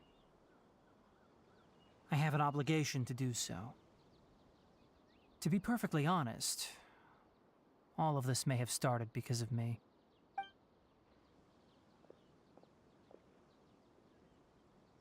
Recently, my master wrote several letters to me, asking me to return to the academia and assist him with his research. Hasn't he already asked you several times before? Yes, but there's something off about this most recent batch of letters. The handwriting and tone are both familiar, but some details have been omitted. My master will occasionally leave a few dots on the back of the letter. 1 dot means that he wrote the letter on a sunny day, and 3 dots stand for a rainy day. This has been a habit of his for many years, but I didn't find any dots in his recent letters. I believe something may have happened to him. I get it. Since you are always at Gandharvaville, you would like me, someone already working at the academia, to investigate this matter, right? I'd like to ask you to do that for me. If you can keep yourself safe, please withdraw immediately at the first hint of danger. I can do that, but I have a feeling it won't be that simple. The academia has been working on a big project. I'm not quite sure what it is, but your master might be involved with it. If the higher-ups really are hiding something, then it will be difficult to remove myself from the situation once the investigation starts.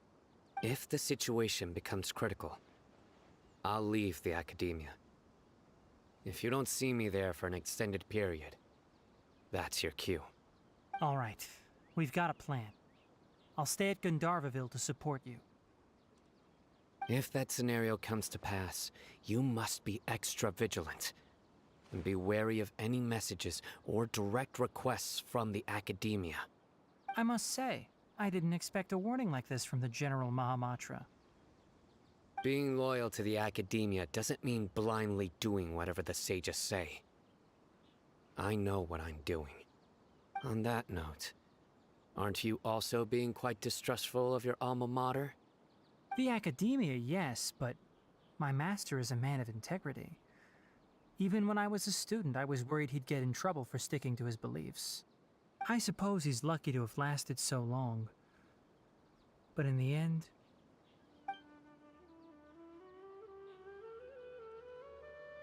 I see. So you noticed something was up with the academia from the very beginning. This may well be how Sino became involved in all this. In that case, I must keep my promise and help you however I can. Also, if you run into Sino again, please help me pass on a message to him. Trust your own senses and experiences. I think this may be something he needs to hear right now. Okay, we'll find a chance to tell him. Thanks. Right. Now let's go hunt down this Harbinger. Oh, by the way, which way did the doctor go when he left Pardis-Di? That way.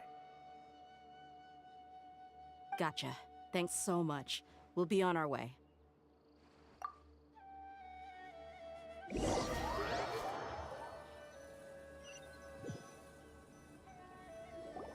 According to Tainari, the doctor is leaving Sumeru soon. I want to check if He also said that he'll take care of everything before he leaves. What did he mean by that? We need to be extra careful when dealing with a person like him. Just to be safe, let's chase him and see what we find. But we have no idea where he went! How can we start chasing him? We'll do it the mercenary way. I'll find leads as we go. All you have to do is just follow me. That Harbinger may have tried to cover his trail, but he still left some traces. Or perhaps he never even thought about concealing his whereabouts. Maybe that's just how arrogant he really is. Yep, we're headed in the right direction. The traces are still fresh, but there's no sign of his entourage. Clearly they're in a hurry. It's just as I thought.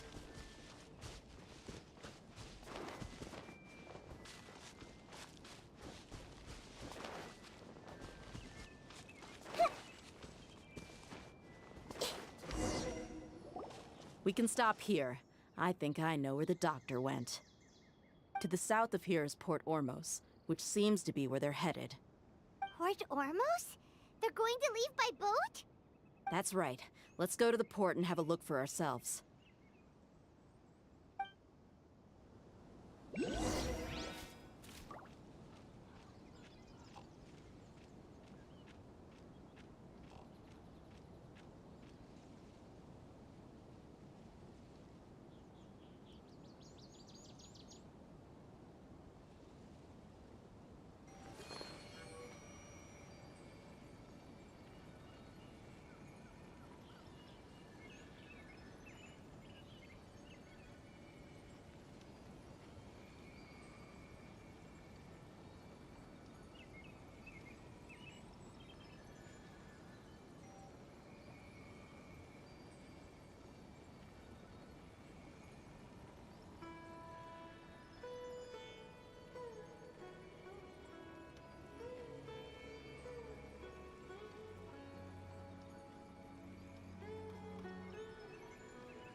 Curiosity deserves a reward.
Tracking skill seems we found the right place. Shh! Don't draw their attention. The port is crawling with Fatui soldiers. Let's keep going and see what we can find. Now this is a proper farewell ceremony for a Snezhnayan Harbinger. The Lord Harbinger is leaving. I've still only seen him.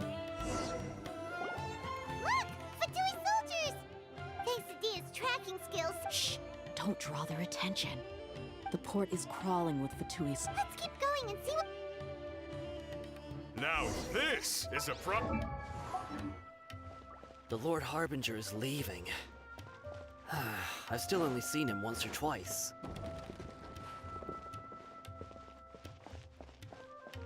I used to hold a position in our homeland. Back then, the doctor spoke in a very different way from the way he speaks now. Maybe the way people talk in Sumeru has rubbed off on him? It's always like that when you spend too long away from home. When he gets back to Snezhnaya, perhaps it will also take him some time to get used to the life there again. Huh? But, sir, that can't be right. No, I remember it like it was yesterday. Both his expressions and tones are now very different. Also, for some reason, he seems like he's all smiles now. You must be mistaken. Nobody's supposed to look happy when they're on a business trip.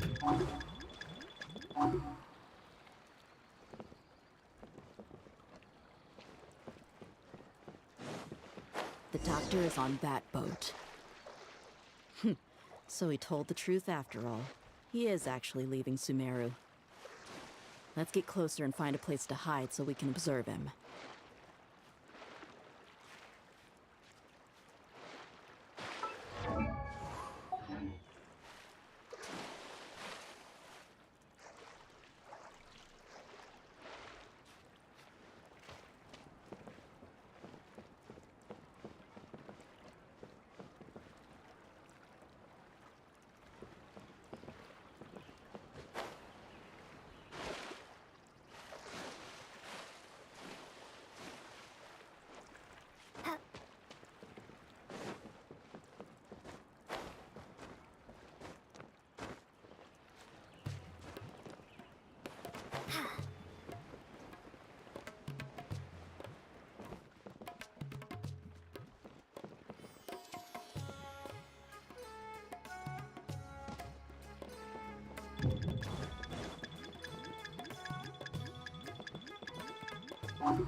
Shh! The port is crawling. Let's keep going and see what we can find. Now this is a proper farewell ceremony for a Snezhnayan Harbinger. The Lord Harbinger is leaving. I've still only seen him once or twice. I used to hold a position in our homeland, and back then, the doctor spoke in a very different way from the way he speaks now. Maybe the way people talk in Sumeru has rubbed off on him? It's always like that when you spend too long away from home. When he gets back to Snezhnaya, perhaps it will... Look! Quesadilla's tracking... Shh! Don't. The port is crawling with Fatui soldiers. Let's keep going and see what we can find. Now this is a proper farewell ceremony for a Snezhnayan Harbinger. The Lord Harbinger is leaving. I've still only seen him once or twice. I used to hold a position in our homeland, and back then, the doctor spoke in a very different way from the way he speaks now. Maybe the way people talk in Sumeru has rubbed off on him? It's always like that when you spend too long away from home. When he gets back to Snezhnaya, perhaps it will also take him some time to get you...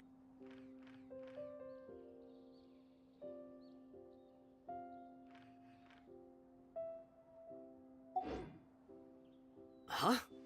But, sir, that can't be right.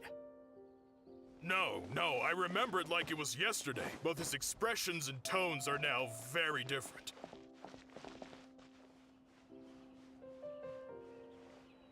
Also, for some reason, he seems like he's all smiles now. You must be mistaken. Nobody's supposed to look happy when they're on a business trip.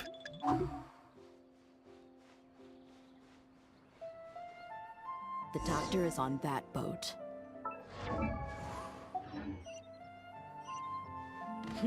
So he told the truth? This place will do. We can hide here while we keep an eye on the boat.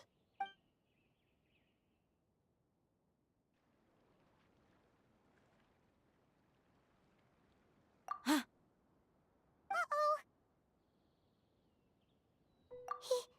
He saw us! Huh?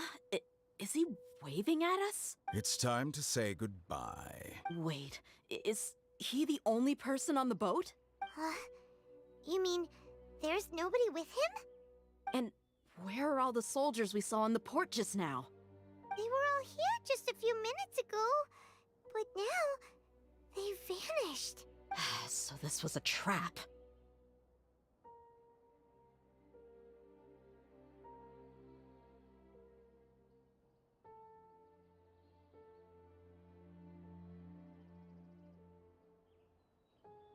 Wait, don't tell me that. Luckily, there is still some time left for me to take care of everything before I leave. Oh no. They might be after Hypatia. Let's get back to Quest.Di. Huh?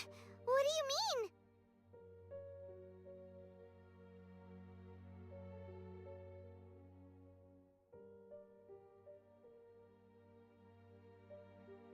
I'm afraid that she's seen something that she wasn't supposed to see. If I were the Fatui, I would also try to take her away. And if I couldn't... Oh no! Are you saying they're going to kill her? Let's go!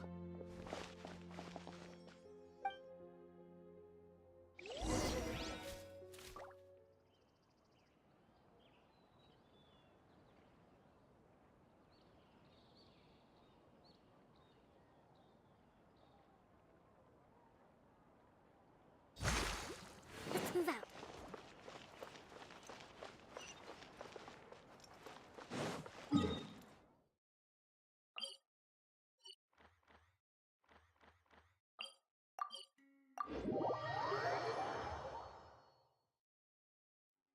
Pardis Di is not a place you Fatui can just show up and do as you please. I believe we've already made ourselves quite clear. Our superior gave us permission to search for and collect medicinal herbs in Pardis Di for research purposes. But you've been in Sumeru for some time already. I find it coincidental that you chose to only come here today.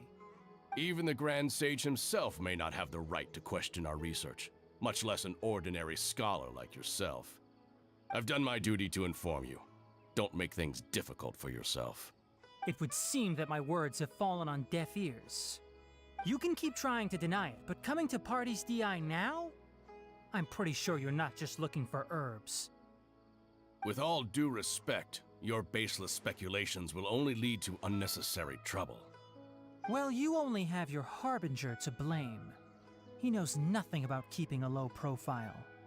I may be staying at Pardis Di as a scholar, but that doesn't mean I'm no longer a forest watcher. It is still my duty to protect the peace and safety of the scholars who have contributed so much to Sumeru. Then it seems our conversation has hit an impasse. No one will lay a hand on you, Hypatia. Not on my watch. Tighnari! Are you alright? Fine. These Fatui have really crossed the line. Time to teach them a lesson.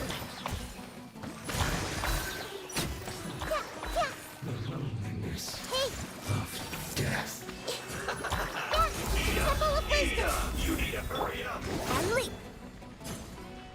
This one's well done! Feels caught! Cook this. There's no use resisting! Give us Hypatia! Keep dreaming! Yeah, Tighnari! Beat him up!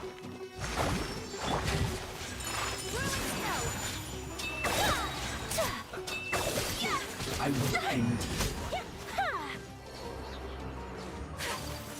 detoxifying heat! You need to hurry up! Roasted frog! An unfortunate fault! The doctor's orders are absolute! Yeah?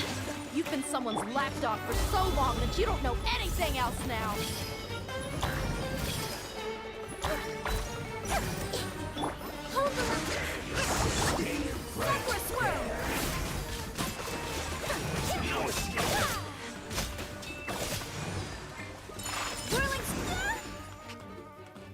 We're not getting anywhere. Traveler, Paimon, please go to Hypatia. Got it! Hypatia's still here.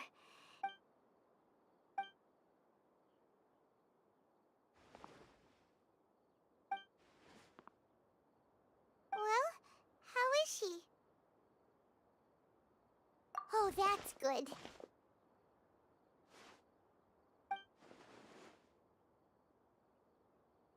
So, you think this is over?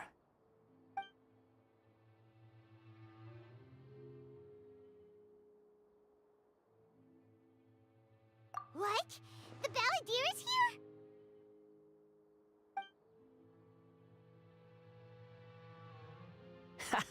here? I've missed that look of abject horror. You've given me that look every time we meet. But, where is he?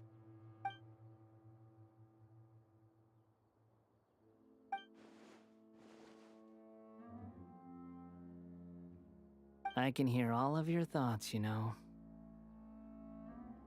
Don't you remember?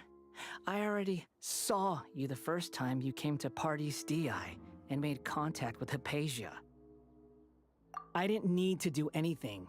It is her honor to be able to connect her consciousness with me. Who are you talking to? It can't be the Balladeer, right? That's impossible. I know you must be curious.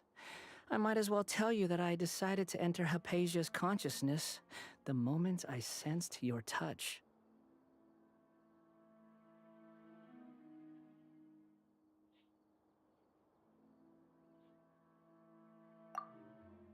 I wanted to observe you on a fool's errand.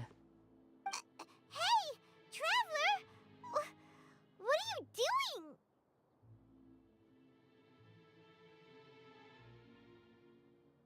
My deification is nearly complete. All that's left now are just some final details. Do you understand? Even if you manage to rescue Lesser Lord Kusanali, it will be impossible for you to defeat a bona fide god like me. Is it wise to force that childlike god into a divine battle against me?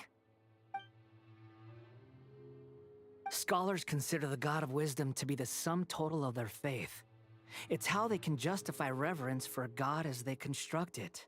But this also shows that humanity's worship of gods is a combination of blasphemy and exaltation. It's truly laughable. Yes.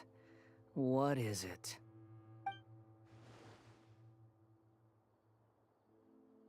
Yeah, I'm in a good mood, which is why I'm talking to you like this.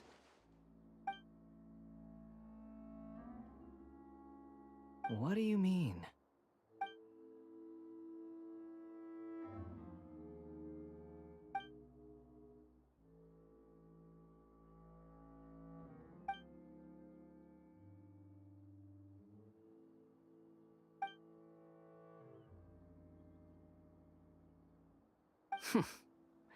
Those words almost make you sound like a friend who actually cares. But you're wrong. I'm different from all of you. I was born to become a god. My entire life up until this point has just been a meaningless routine. Just think about a sheet of paper. By itself, it holds no meaning. The content recorded on it is what gives it value. All I had recorded down before were some painful memories and boring human feelings. Such senseless drivel should have been erased a long time ago. Indeed, to me, the sight of you fools in your futile struggles is far more amusing. Tell me, just what has this world done for you to protect it with such zest and conviction?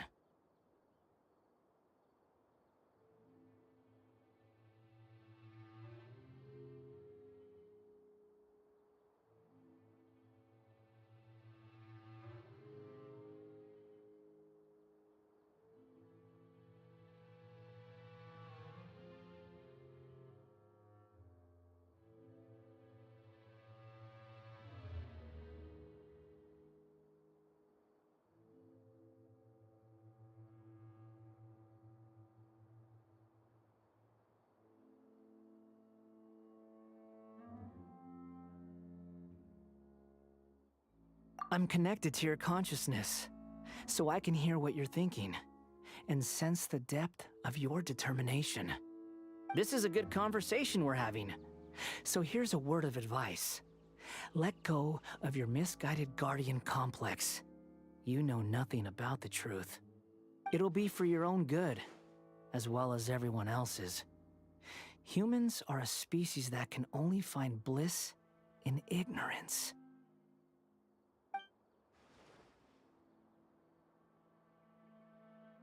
Ah, you've seen my affection for her. If you were in my position, I think you'd feel the same way. She peered into my consciousness and saw my past. Someone like that is qualified to become my first follower. All gods need followers. So Hypatia has been chosen. Her appearance heralds my imminent arrival at the throne of divinity, while her worship shall become my glory.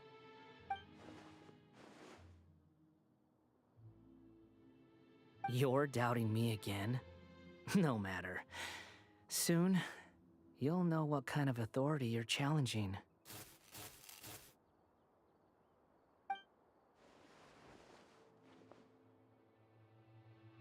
Who wants to hurt my devout follower?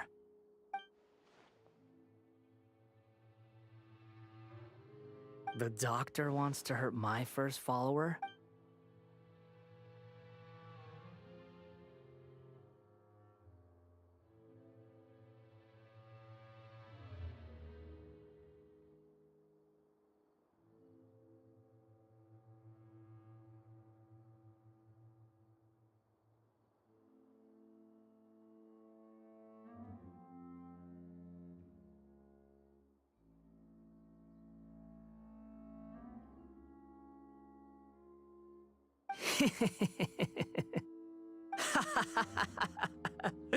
How very amusing.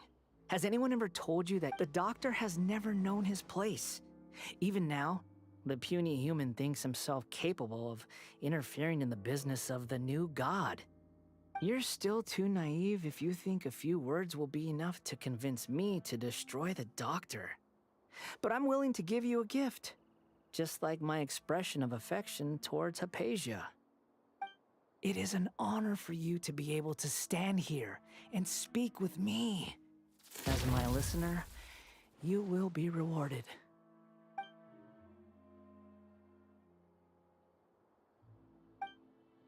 Both good things and bad things can be called gifts. After all, gods have never needed to be reasonable. Paimon hears thunder! That person Paimon couldn't see was the Palantir? Oh, he sure chatted with you for a while.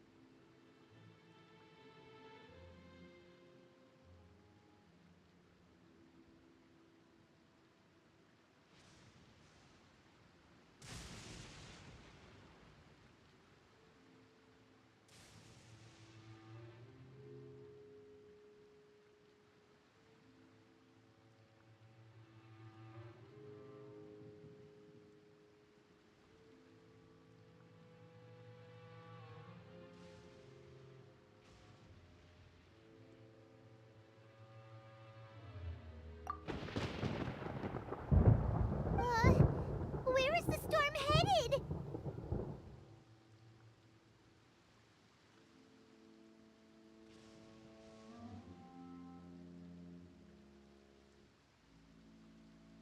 That means anyone outside is in danger! Let's go! Tainari and Dia still must be fighting!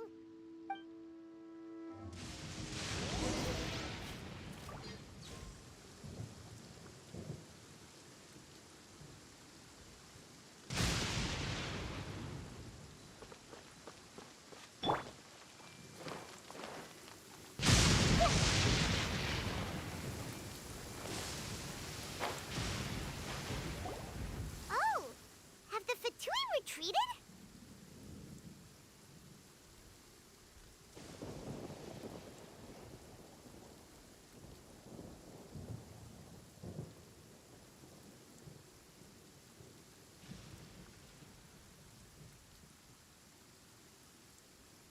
Hey! What happened to you? He's hurt. I'm fine. Don't move. I've seen Eremites get struck by lightning before. You need to rest. Struck by lightning? We were fighting, and just as things started looking grim, the weather suddenly became extremely strange. Lightning started attacking everyone, almost as if it were alive. Luckily, there were only two of us, and both of us were nimble enough to dodge most of the strikes. There were a lot of Fatui, though, and they were being torn to shreds by the bolts of lightning. With that, all the Fatui soldiers were forced to retreat.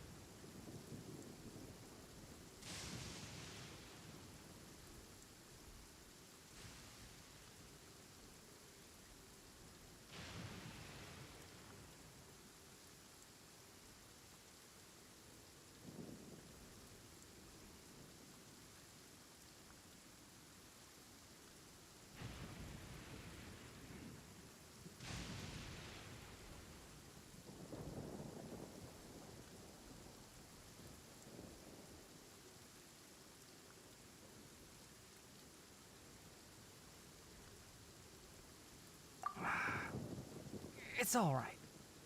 My wound aside, you look like you've seen something unpleasant. Is Hypatia all right?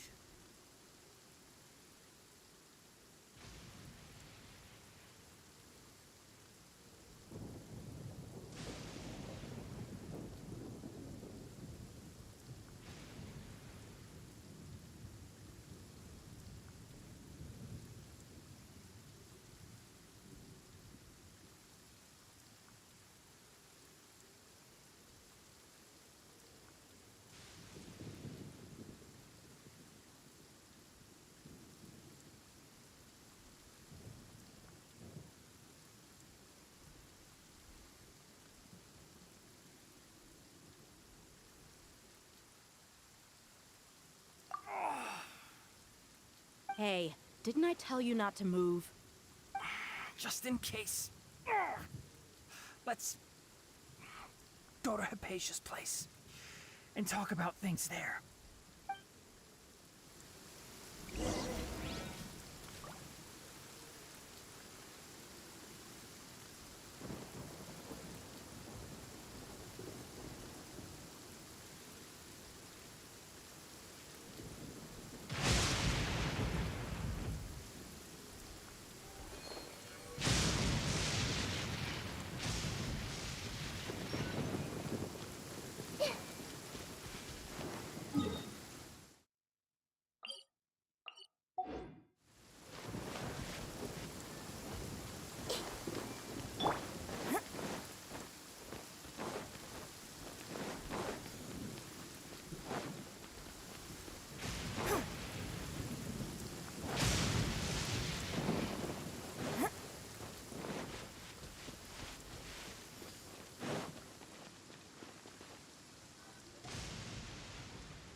Thank goodness she's fine.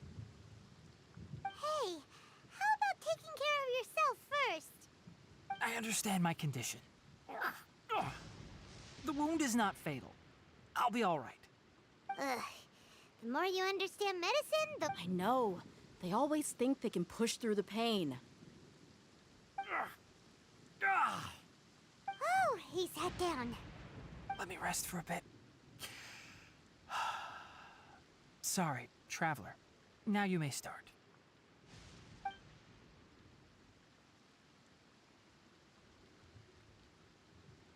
So that's what you were talking to the balladeer about?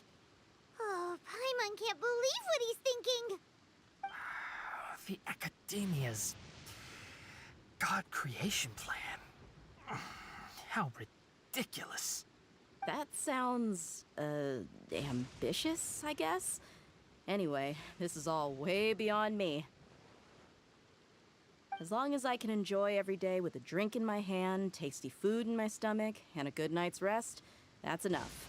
I'll only work when I have to. I must be the least ambitious person who's ever set foot in Party's DI.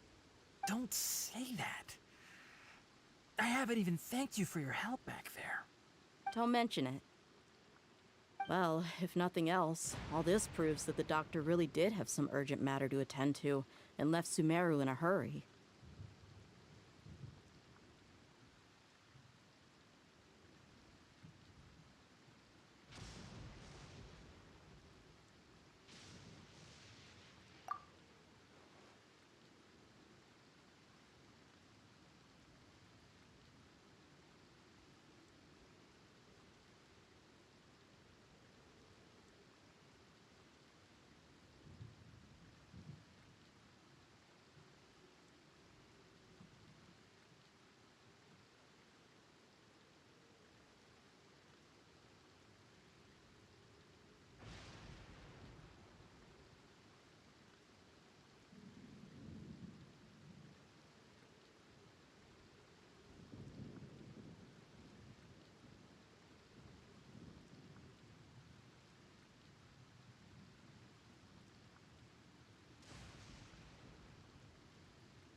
Maybe the Fatui want to cover up some secret of the balladeer. Is that why they tried to seize Hypatia? You said the Balladeer claimed that Hypatia has seen his past. So, what could be there?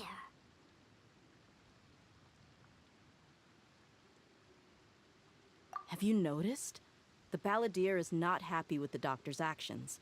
He thinks the Doctor has no right to consider himself as his equal. So, if the Doctor was to show up again, would the Balladeer zap him with lightning? Based on what the Traveler has said, I think he would. Having the Doctor gone benefits him as well as us.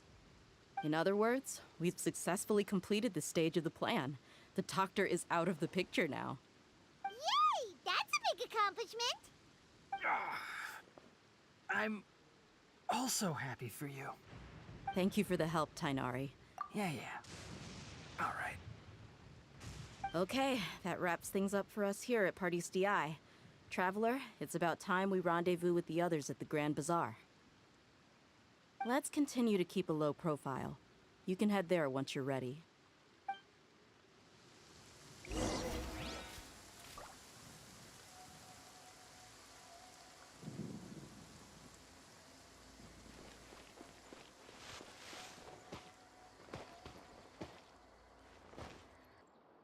What a sight to behold.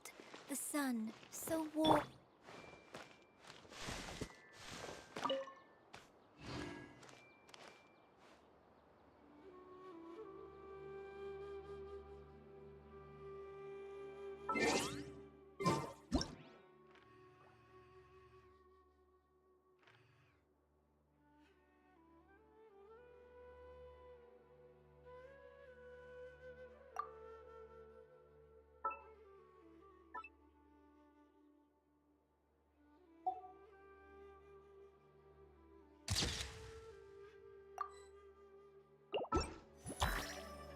I see everything!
If you're not sure what to do next, how about I take you on a walk?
All right, everyone is here.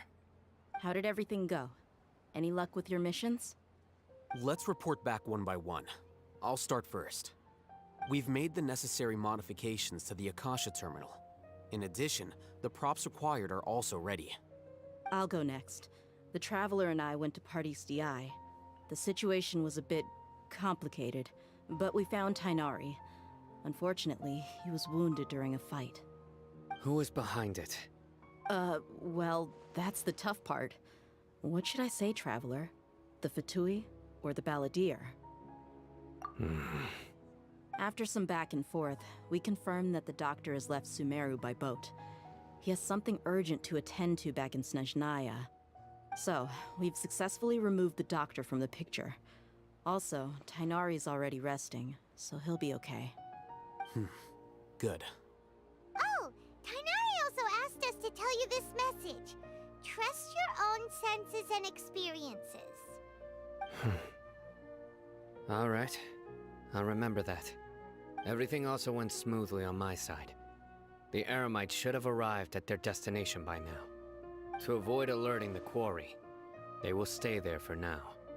I can't believe you actually got so many Eremites into Sumeru City. It's all thanks to Rahman and his brave team, as well as their bold strategy. It appears to have been very effective. I'm glad to hear it. Well, is that everything? Okay, this meeting is adjourned. Huh? Wait, you mean that's it? Well, what else is there to discuss? Shouldn't you end with some words of encouragement? You know, to fire us up now? Personally, I'd rather we all go home and get some rest. I'll hate them. Ugh. Oh, and if you wanted someone to say something to that effect, then I must reiterate that I'm here to strategize and not to lead. So you should find someone more suitable to do that. But I thought all of you Academia big shots were great speakers. Then I should remind you that I'm the scribe. I know that. So what? A scribe is responsible for recording meetings, not speaking. Fine, whatever. Well, Sino doesn't seem to be much of a talker either. I guess that leaves it to my employer. Employer? Yep, the Traveler hired me.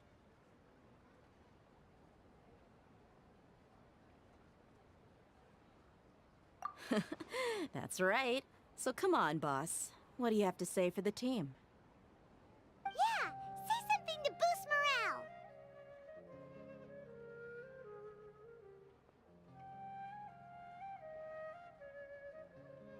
Huh? What are you all doing here? Oh, it's Nilu! Hey, everyone. I'm not disturbing you, am I?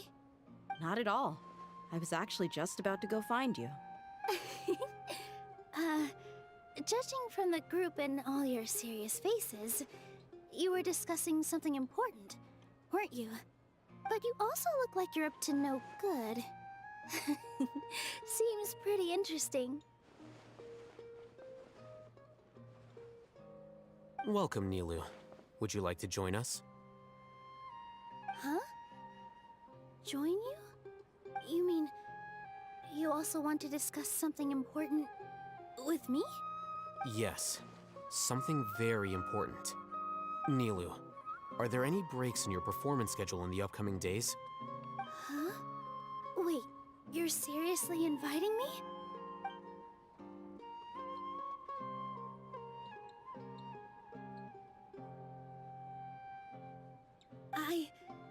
I can't believe my ears. You are truly the bravest and most passionate people of Sumeru, well, that I've ever met. Ahem. Oh, right. The Traveler and Paimon are not from Sumeru, but you are awesome as well. That's right. I must admit that I'm a little scared, but I'll try my best for Lesser Lord Kusanali. If I can somehow use my abilities to help you, then count me in.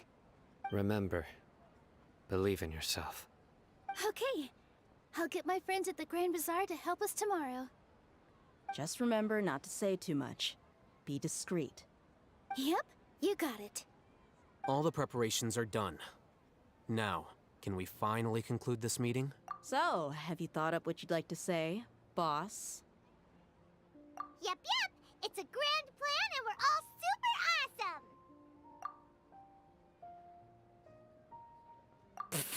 awesome! Well said. A good night's rest before an operation. Thankfully, I've had my place to myself recently. It's been nice and quiet. Huh? Oh, nothing. Alright, let's all go home and get a good night's sleep so we can be up early tomorrow. Okay. So I guess that means it's time to say goodnight now. Yep, good night, everyone! Hey.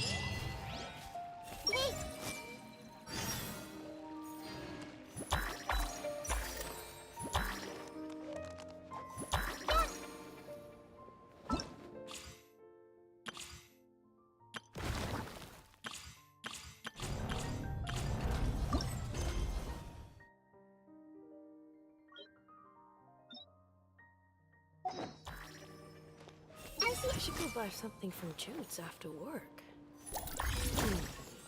What should I buy? I should go buy something from Jude's after work. What should I buy?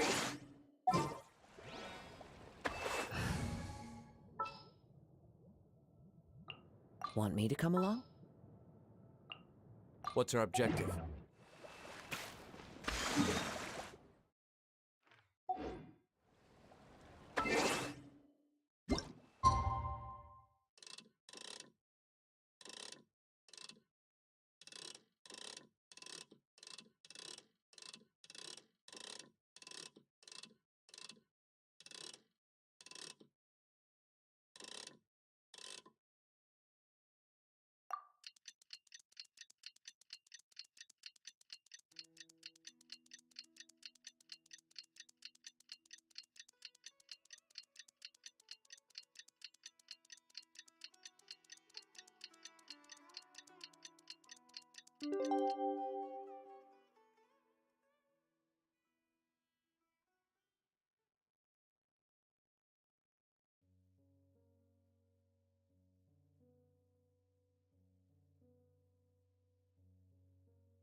Today's the Academia's Neogarbaha Day. We can finally put our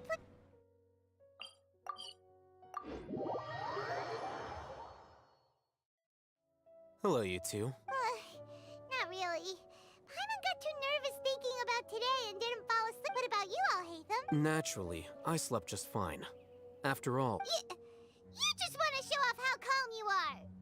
it's crucial to dissipate any tension before we execute our plan. The only thing you're doing is being annoying. Anyway, do you need me to go over the game plan again? Our target is Grand Sage Azar's office. Everyone in the Academia knows that's where the Grand Sage's console is. Only they can operate it. Many restricted commands and operations are executed via that console. You know, Paimon's been thinking. That isn't something they could have accomplished 500 years ago. The Grand Sage at the time modified the device so that it could no longer be controlled from the inside. They were effectively trapping one god with the power of another. Don't forget, today is Neogarbaha Day, arguably the most important day to the Academia. The sages and core Academia personnel are busy loading the latest batch of research developments and legal decrees into knowledge capsules so that they can be entered into the Akasha. All the Darshan's researchers have their noses to the grindstone, and the Academia's grounds are flowing with all sorts of people. It's the perfect time for an infiltration. When the Grand Sage leaves his office to supervise the entering process, that's our cue to access the console and free the Danger Archon. Well, yes. That's just the visible side of our plan, after all. If precedence holds, the Academia should have already started preparing for Neogarbaha Day. Everyone should be in position. All that's left is for us to lead the charge. Let's go. So are we just gonna walk in through the front door, or...? Yes. Were you expecting a stealthier approach? Paimon can't think of a good comeback.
Scribe? Please, wait. Are you Scribe Alhaitham?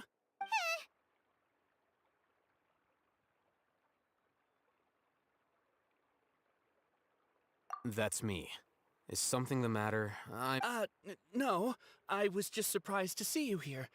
I had heard that the sages were looking for you not long ago, but I didn't know what for. And, also, please don't bring outside guests into the academia. Outside guests? How did you arrive at such a conclusion? Your groundless inference shames the Haravatat Darshan. What did you say? I'm the top student in Haravatat, and I earned 3rd place at the last Inter-Darshan debate. Don't look down on me! That wasn't my intention. As your Haravatat senior, I just assumed that you possessed a greater aptitude for critical thinking.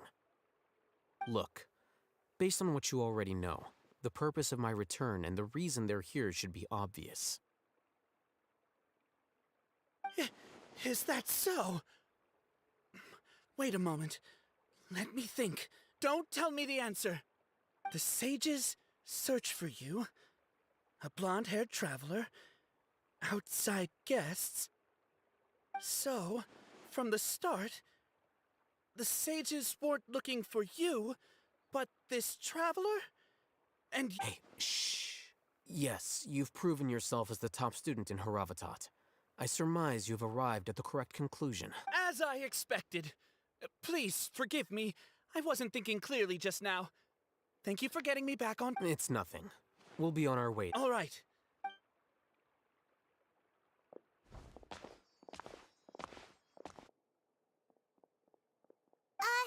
What the heck just happened now? What did he just guess? I'm afraid I don't know either. You have no idea? Mm-hmm. He convinced himself of that is the so-called pride of a scholar. Nowadays, the academia is rampant with this type of scholar. Wow. So there are special ways to deal with smart people. We don't even need to make up our own excuses. We shouldn't waste any more time. It would be problematic if we missed our window of opportunity. Let's go.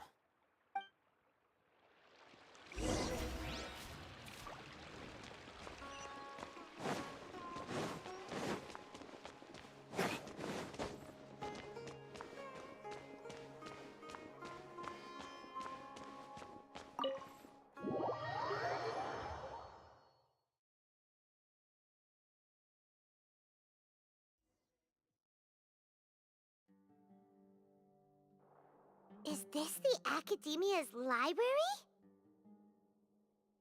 Indeed. Known as the House of Dana, it is quite possibly the most extensive special collections library in Teyvat. There are a lot of students going through here. Is it really okay just to waltz right in? The Academia marches to a fast beat, especially since it's Nyagarbaha Day. They're all occupied with their just act natural.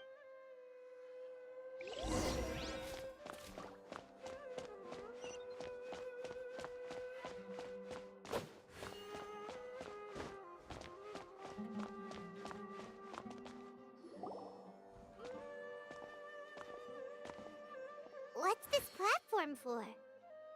It's a lift that Academia personnel use to access higher floors. Are we gonna take it then? The Grand Sage's office is up there. No, not right now. We can't guarantee that we won't run into the Great Sage.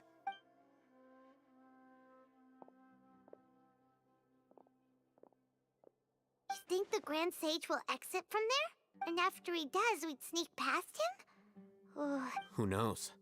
However, if we can confirm Azar's current location, our operation will be much safer if we...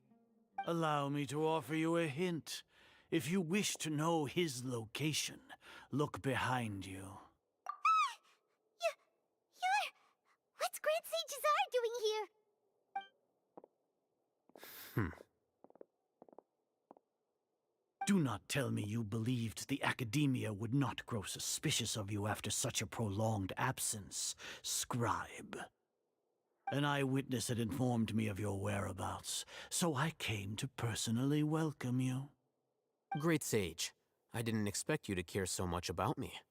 I'm truly flattered. I'm sure, but compared to you, I am far more interested in these two unexpected guests.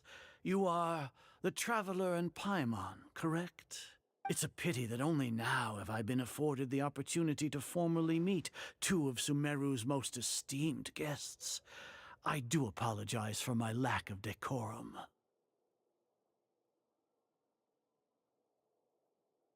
Excellent. You immediately initiated discussion instead of attempting to prepare some perfunctory excuse. The foot traffic here renders this place unsuitable for discussion. Please, follow me to my office.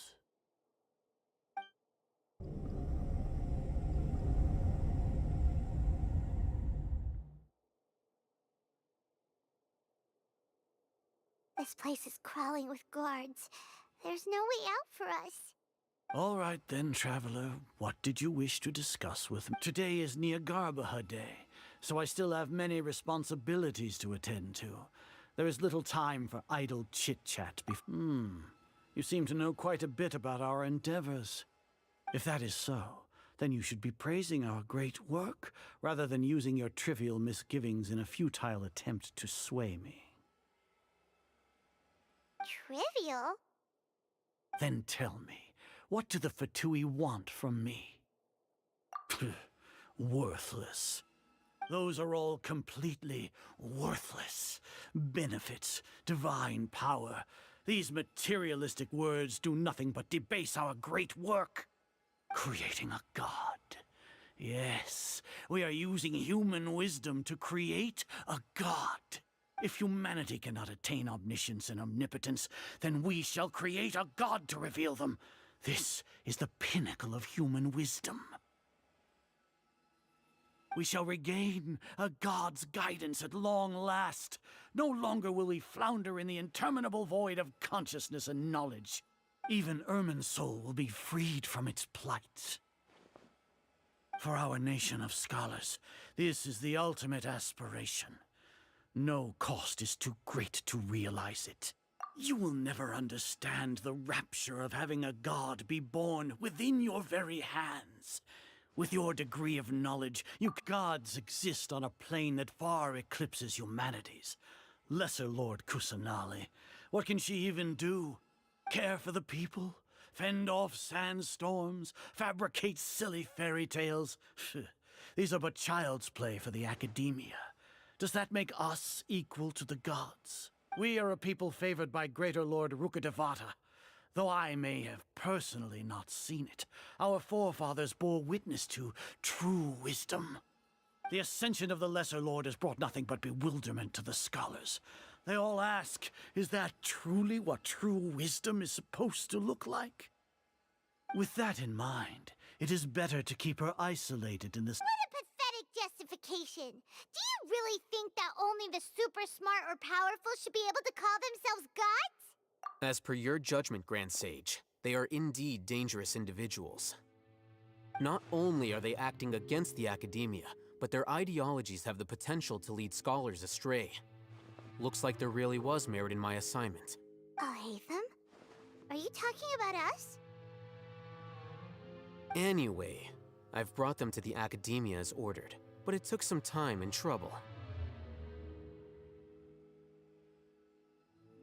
Oh, that reminds me. Here's the investigation report you had requested. It's a summary of my time spent with the Traveler, an array of information about her ready for your perusal. Oh, Hatham! So you're still on the academia side! We finally started to trust you!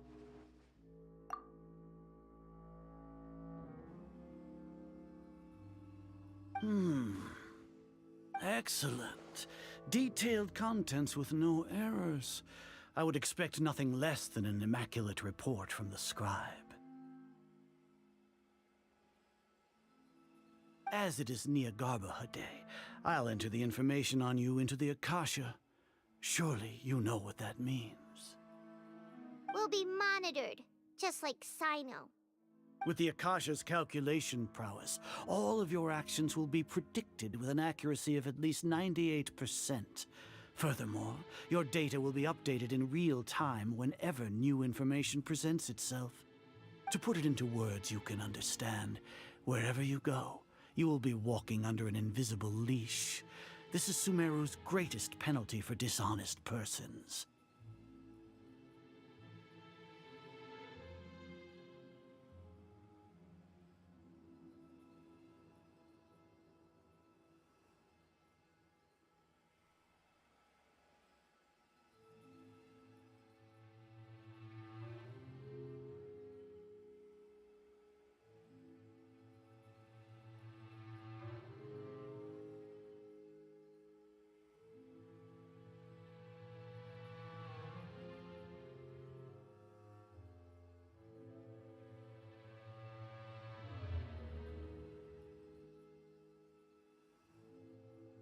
Are you not familiar with the concept that great responsibility begets an equally great suspicion? In any case, you are Sumeru's most concerning external variable. Locking you down will greatly decrease the chance of any undesirable outcomes coming to pass. You're despicable! Despicable? Perhaps from your perspective, but I suppose you had mentally prepared yourselves for this, no?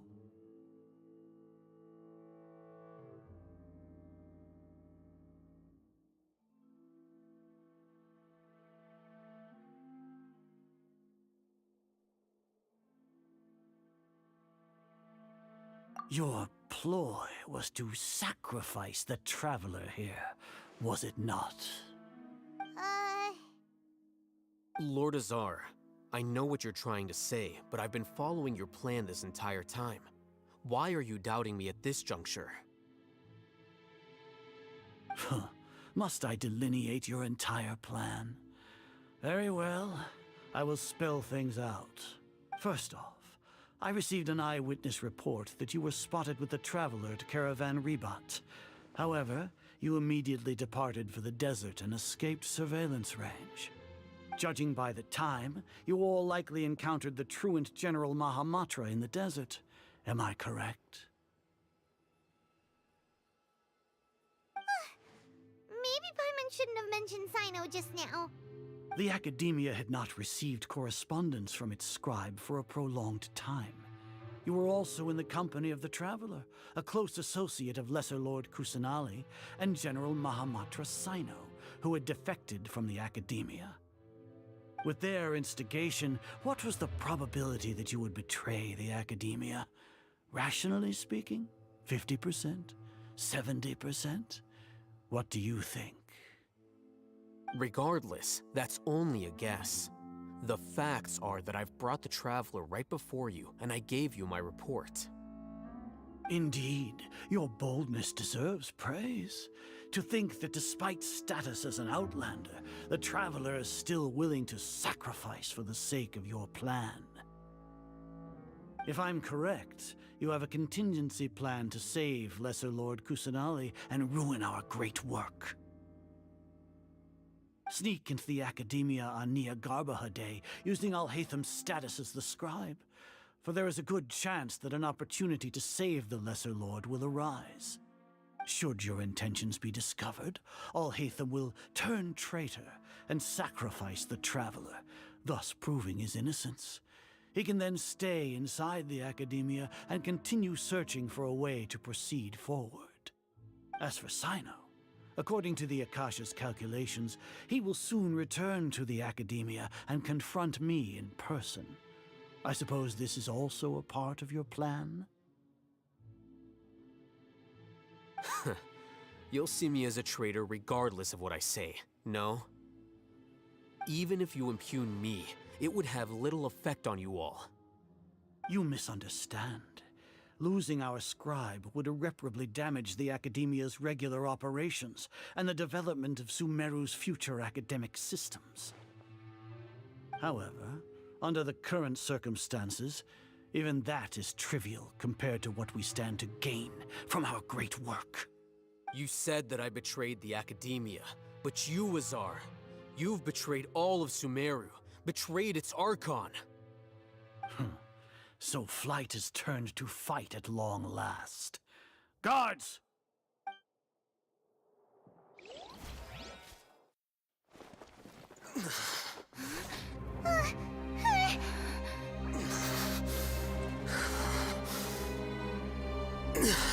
Azar!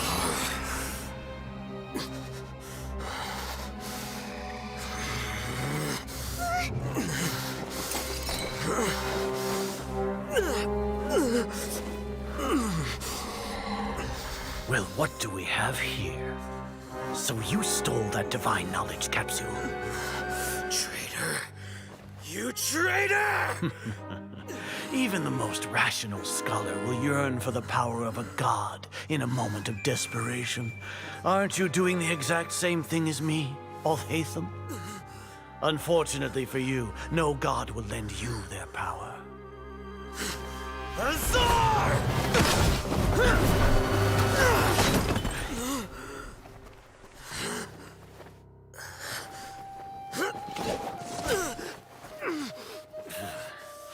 He has gone completely insane.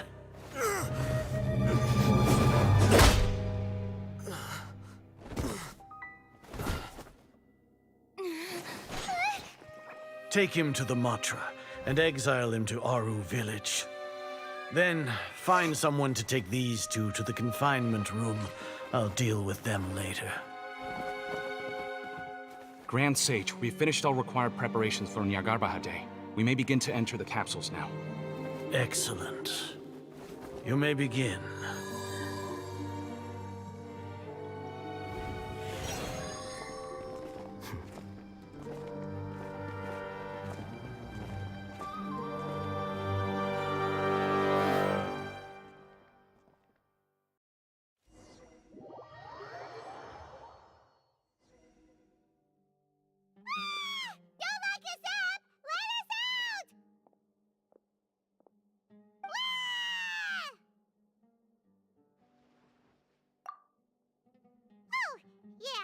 Paimon got a bit carried away there. How was Paimon's acting just now? Great, huh? Everything's going according to plan so far. We made it into confinement, and Alhaitham's probably done with his part too. We even managed to trick Grand Sage Azar.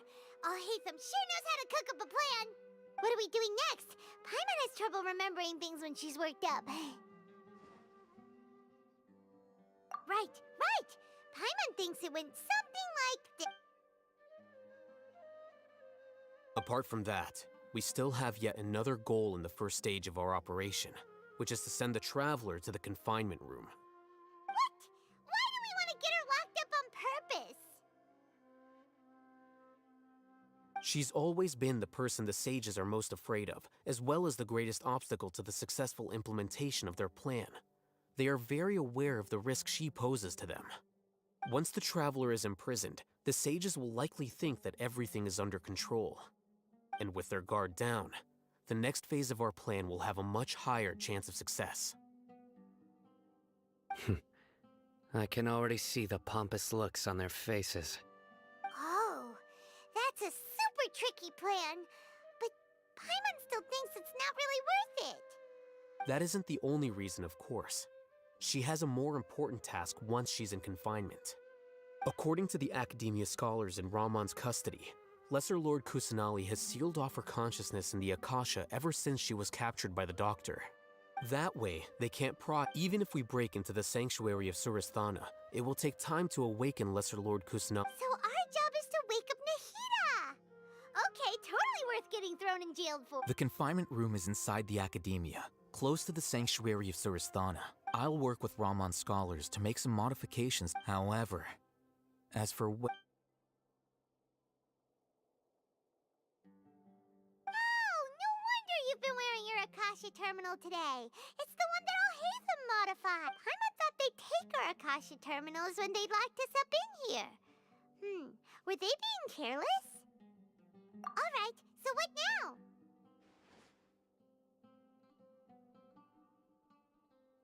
Sounds easy enough. We can finally talk with Nahida after all this time.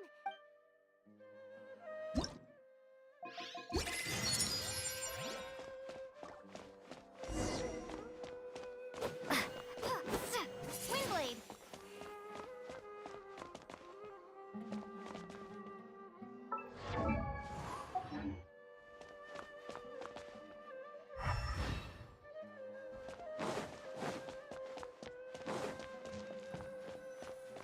Here? No signal again. Is it getting jammed?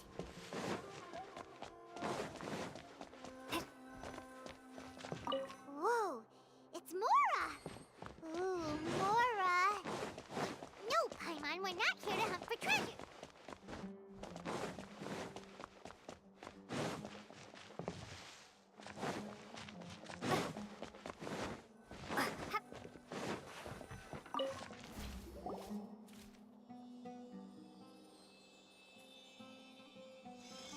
Eh? Is this the right spot? Are you getting anything? Please work.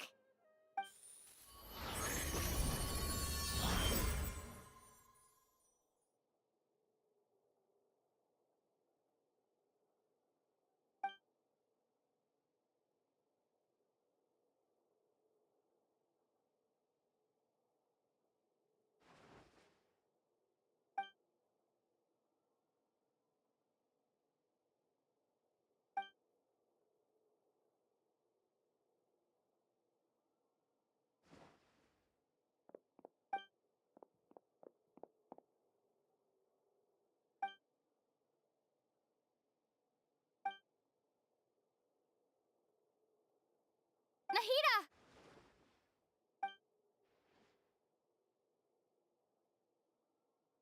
Hey, Nahida!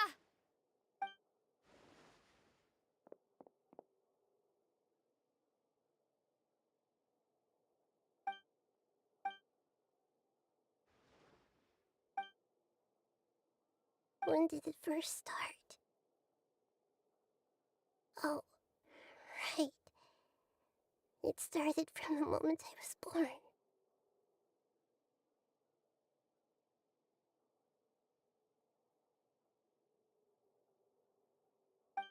I want to become a worthy Archon.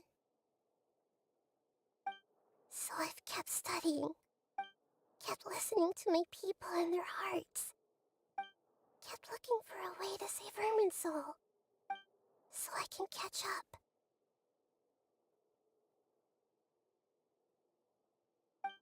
Catch up to Greater Lord Rukkhadevata. But I'm stuck in the sanctuary of Surasthana. The sages are creating a god to replace me. And I'm forced to lock my consciousness in this boundless darkness. Nahida!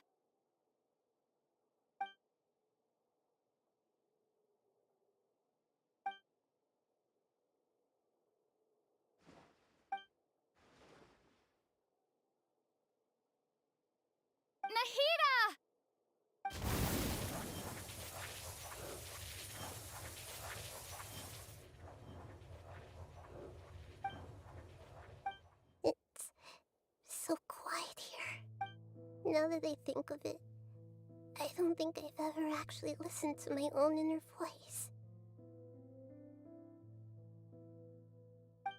Do Archons have them? Should Archons have them? Have I been doing the right thing? Am I really not needed? How do I really feel about all of this? It's so quiet here. Since you're the god of wisdom, you've known the answers to all these questions since the very beginning, haven't you?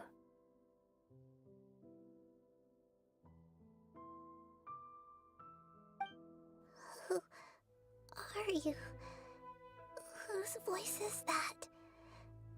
It sounds familiar. You're right, though.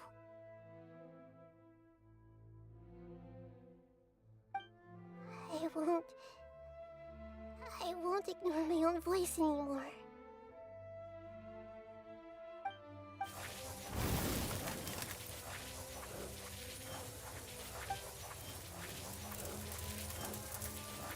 Nahida!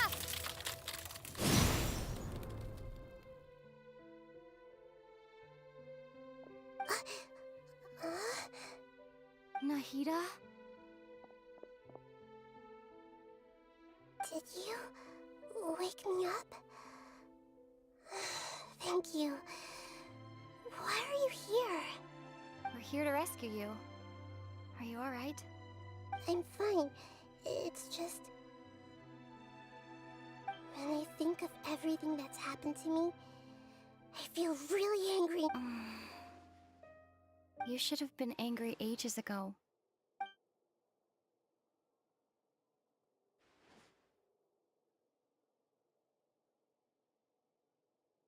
Huh? Oh, you're back! How's everything? That's wonderful news! Great! We weren't locked up for nothing! When you went to wake up Nahida, Paimon was listening for any sounds outside. You were out for a long time. There are fewer and fewer scholars going about now. You think everyone's done with their Nyagarbaha Day stuff? Yep, so that means our next act is Nilu's performance!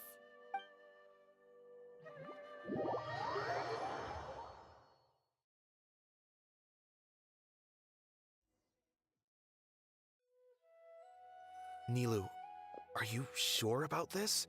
You're taking such a great risk for them. I'm sure, and I'm going. You know that I don't like to pass up any opportunity to dance. All right. You seem to have a lot of trust in them, so I won't say more on the subject. But if anything happens, the few of us here may not be able to help you. Don't worry. They've been through worse. Everything's going to be fine. All right. You know, if you really do get arrested, we'll do everything we can to get you back. Be careful, even if it's only for our sakes. Thanks, Mr. Zubair. You're so very kind.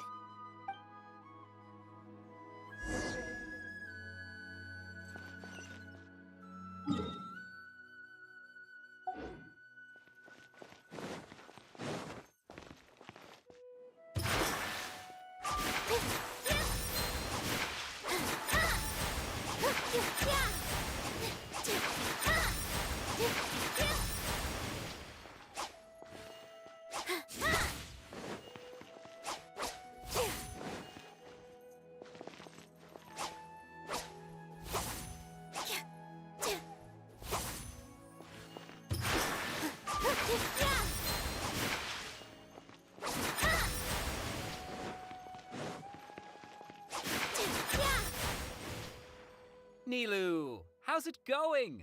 Nervous? Definitely more than usual. But it's because I'm worried I won't dance well enough. It's okay. Just focus on your performance. We'll take care of everything else.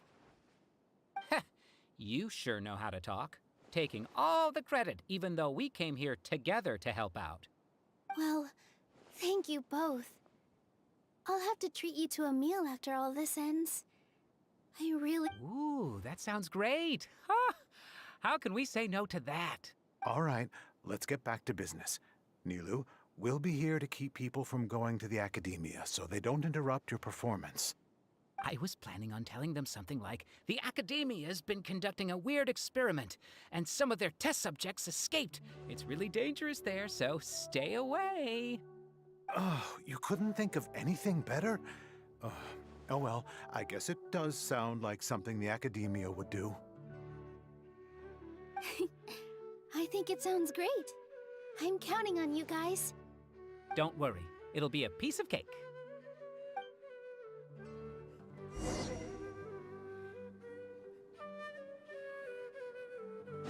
Here!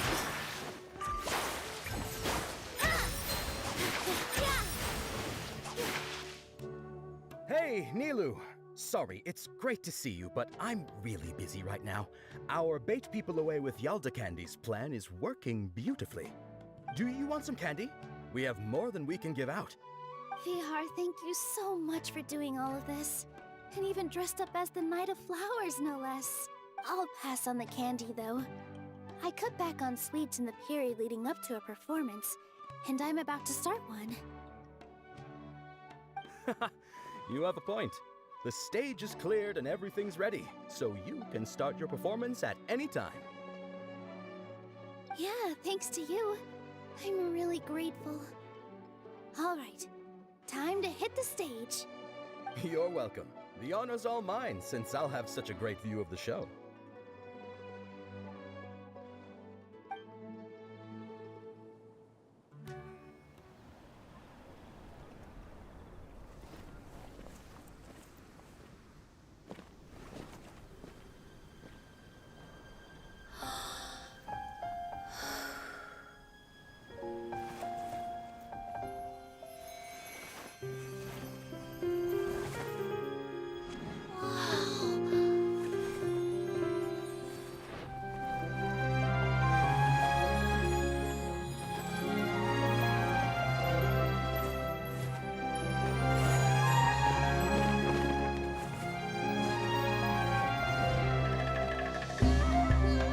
I've never seen a performance like this. This is incredible. Yeah, but I heard that public performances like these have been banned. I can't believe she's doing this here.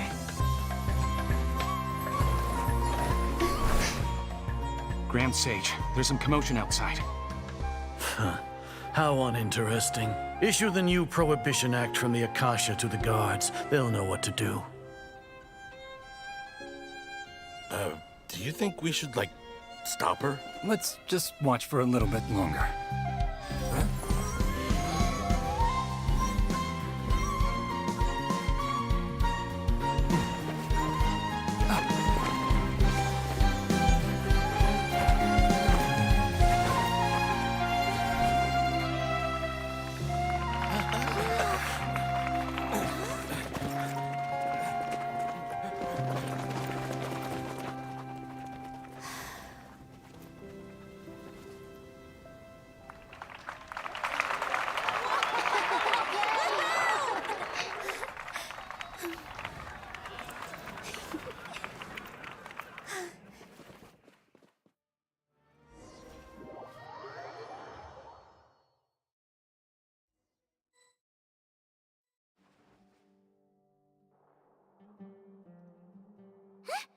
Did you hear that? It sounds like a lot of guards just ran by. Does this mean the plan has moved on to the next stage? Yep. It's great that everything seems to be going well. Come to think of it, when did Alhaitham replace the knowledge capsule that was about to be entered into the Akasha?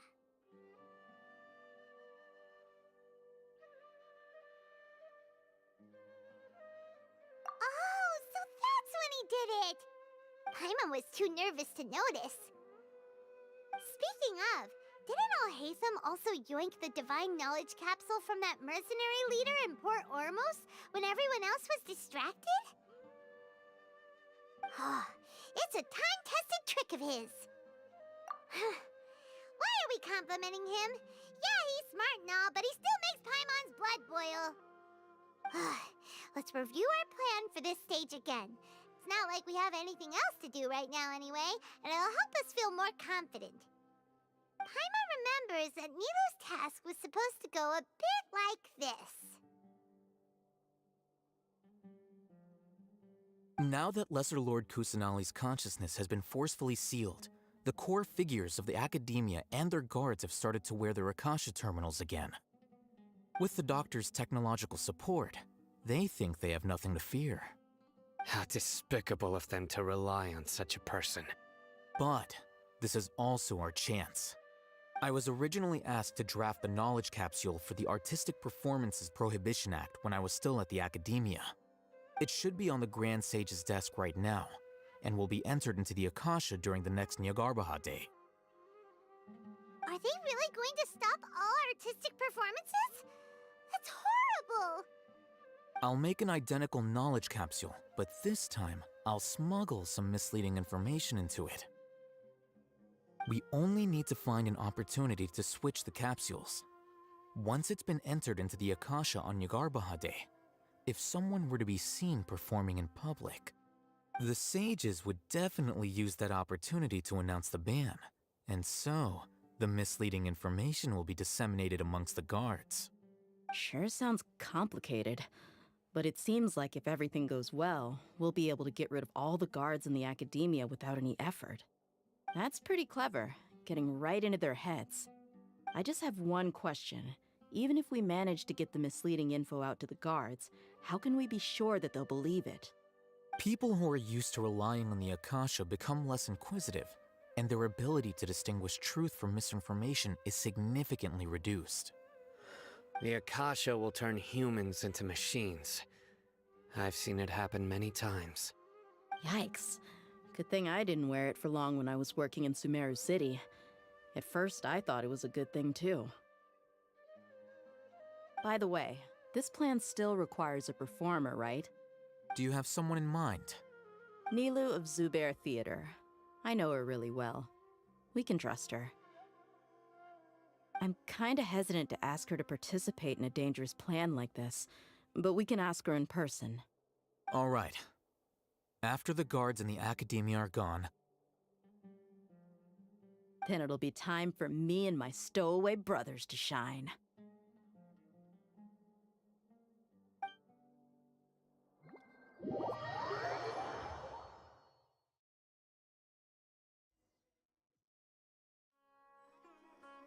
Here they come. Did you see that, Raman? They came out from the Academia in droves.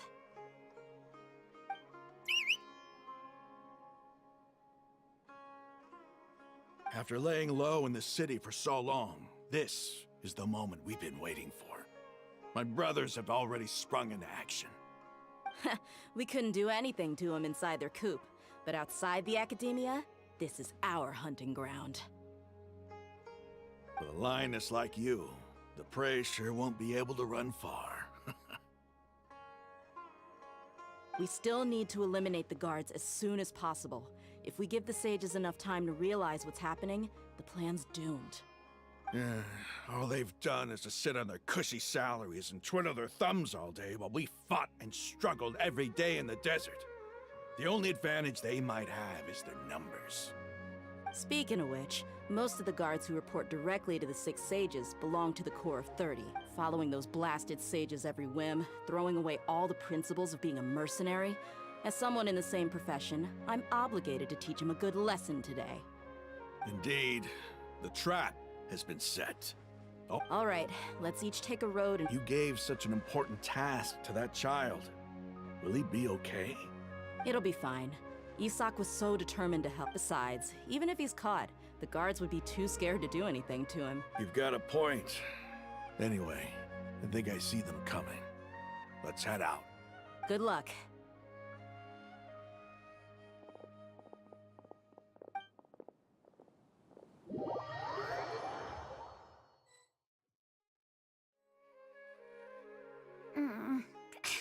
This outfit. Hey, do you remember what you need to do, Isak? When the guards get here, you'll pretend to be Lesser Lord Kusanali and run away from them. Oh, yeah, I remember, of course. Relax. Don't think about getting caught. Even if that happens, we won't leave you behind. You only need to think about getting the guards' attention and leading them to the Grand Bazaar. Leave the rest to us. Okay, got it. I'm here to pay back Lesser Lord Kusanali for helping Grandpa. I won't get cold feet. Hey, they're here. I can see the Academia guards. All right, it's time, Isak. Take a deep breath and go.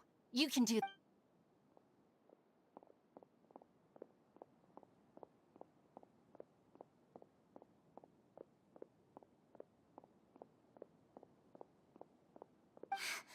Why is there a guard over there? Did he already run ahead of me? This is different from our plan. But there's no time. I need to make a choice.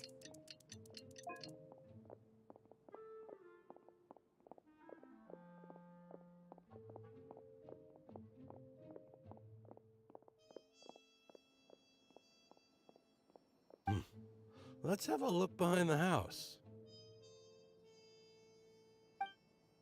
What should I do next? Huh. Looks like nothing's here.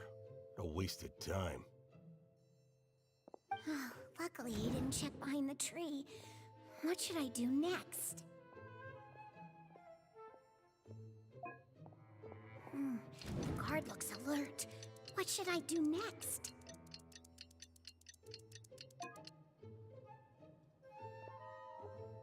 Doesn't seem like anything unusual's around here. Looks like the guard finally left. I need to go.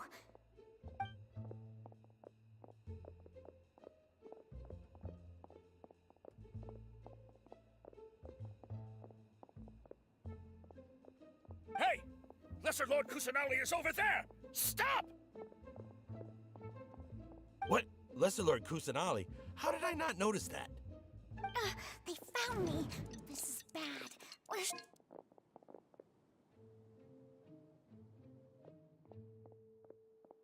Hey! Lesser Lord Kusanali is over there! Stop! What? Lesser Lord Kusanali? How did I not notice that?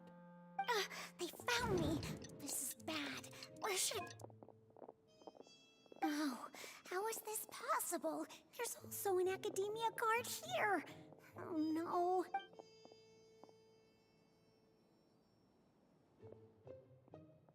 Hey!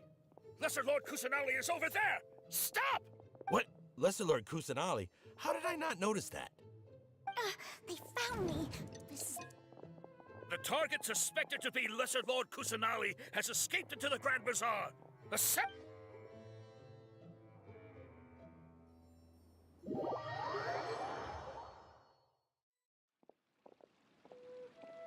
Where did she go? How did she disappear? Did we lose her? Hurry up and find... Hey, why is your team here? Didn't we say to split up our search? Hurry! Hurry! This place is... Why are you all here?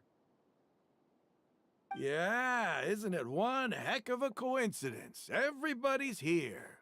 What on earth is going on? I suppose that's all of you? Who are you? Did you set us up? What are you Phew, that was rough. I almost got caught. Little brat? So you're not actually Lesser Lord Kusanali. Who exactly are you all? Eremites from the desert? Just some colleagues. Think of this as a business competition, or a personal grudge. After stepping into our traps, stop thinking of yourselves as hunters. Behave like the prey you are.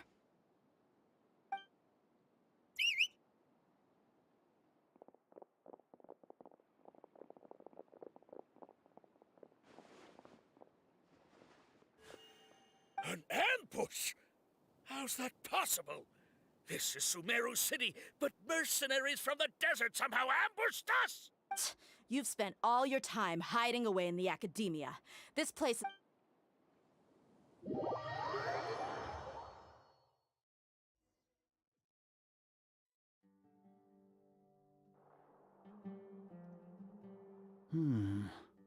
This is odd. The academia has quieted down after the conclusion of the Nyagarbha Day ceremonies, but it's much quieter than usual.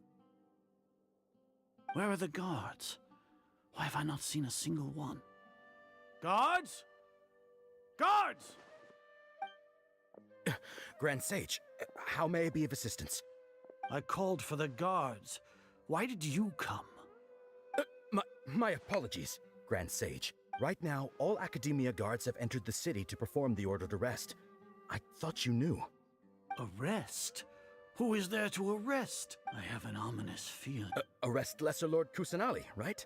Is that not what the order was? Lesser Lord Kusanali? You mean she has disappeared?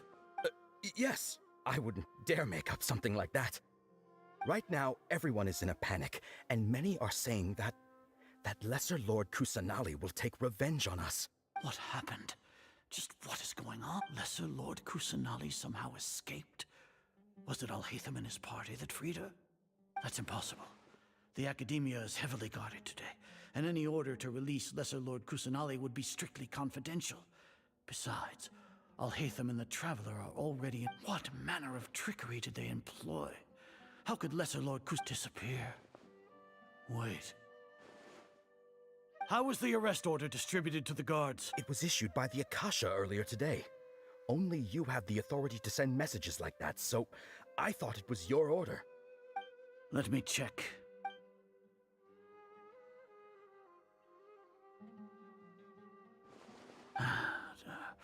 Lesser Lord Kusanali has escaped from the sanctuary of Surasthana. Go to the city and arrest the Akasha indeed contains this information, and it clearly appeared in my... How did they bypass my permissions to issue this kind of message? Was it the report about the Traveler that Alhaitham... No. I specifically checked that knowledge capsule before entering it into the Akasha. Could that have been a red herring? Well, even if I figure it out now, it won't make any difference. The important thing now is to confirm... Have you been to the sanctuary of Surasthana to confirm that Lesser Lord Kusanali has indeed escaped? Confirm? No. It may be a bit offensive to say this, but... Grand Sage, what you're saying doesn't make any sense.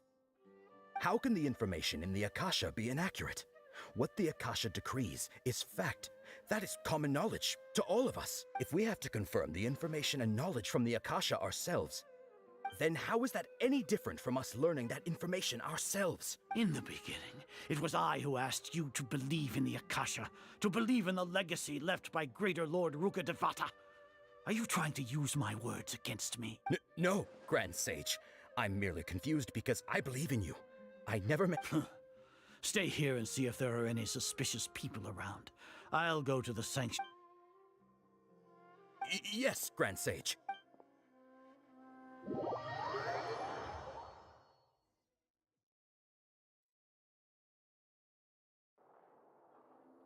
Lesser Lord Kusanali has escaped from the sanctuary of Surasthana. Go to the city and arrest the... How can that be? Stop thinking about it. Stop. It must be a trick of theirs. As long as I personally confirm it. Ah! Impossible. That's impossible. There must be something wrong with my eyes.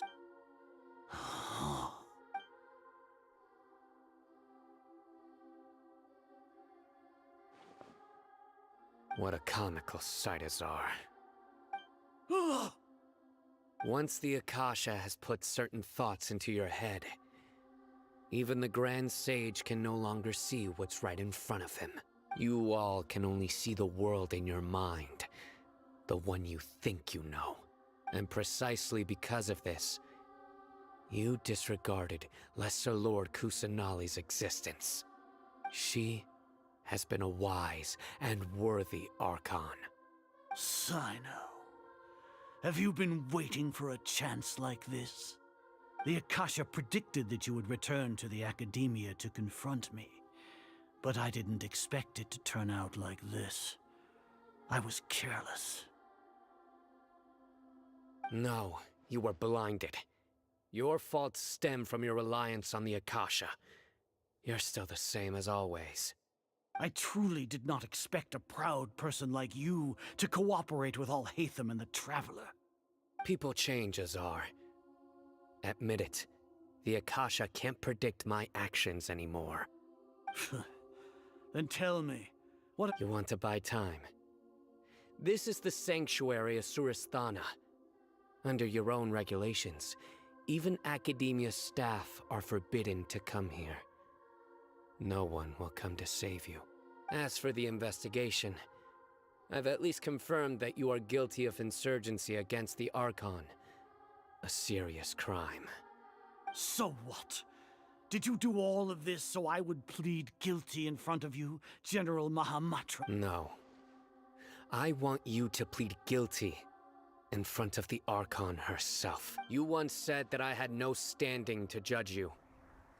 So now, how about judgment in the name of a god?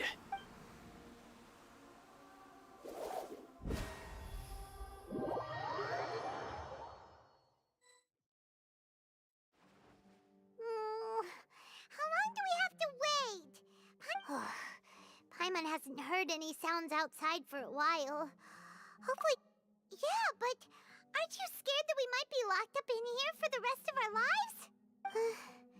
Thinking about it, at least Paimon has you. We could still chat like this. When Paimon thinks of Nahida being imprisoned alone in this...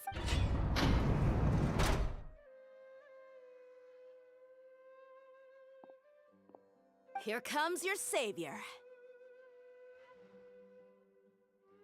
Dia! Paimon just knew you would come to rescue us! You two really owe me some big thanks. I had to search through who knows how many guards to find the key here. It felt— Thanks a lot. Need Paimon to rub your shoulders? No, that's, I'll pass. What are you afraid of? Now isn't the time to talk about being ticklish. Things in the city and on Sino's side are both going well. The guards that stormed out of the Academia are all taken care of. The Corps of 30 is in charge of the city's defenses, but we already talked to Asfand. They've been fed up with the sages bossing them around. As long as it doesn't break their employment contracts, they'll turn a blind eye. That's probably because you've been super great friends with them for a long time. So... The Grand Sage is in his custody. Even I know how terrible it is to fall into Sino's hands, so he probably does too. Sino forced him to release Lesser Lord Kusanali. He has no choice but to obey. So, hurry to the sanctuary of Surasthana. Assuming nothing weird happened, we should have already rescued our Archon. Honestly, I didn't expect our ragtag bunch to do this well. We just came together last minute to save the Archon, you know? Alright, you two better go. I still have to clean up some messes in the city. See you around.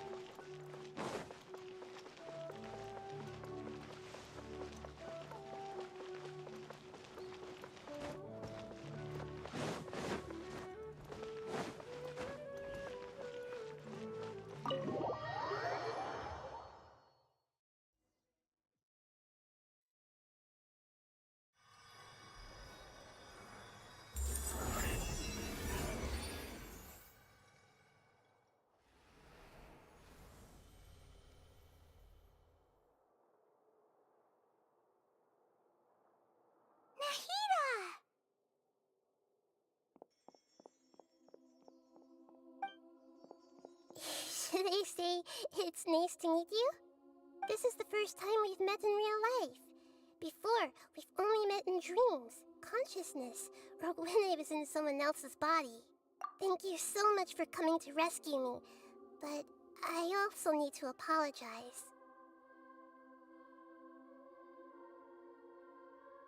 During this time, I did some self-reflection. My sense of inferiority and yielding to the Academia led to all of this, and created so much trouble for you all.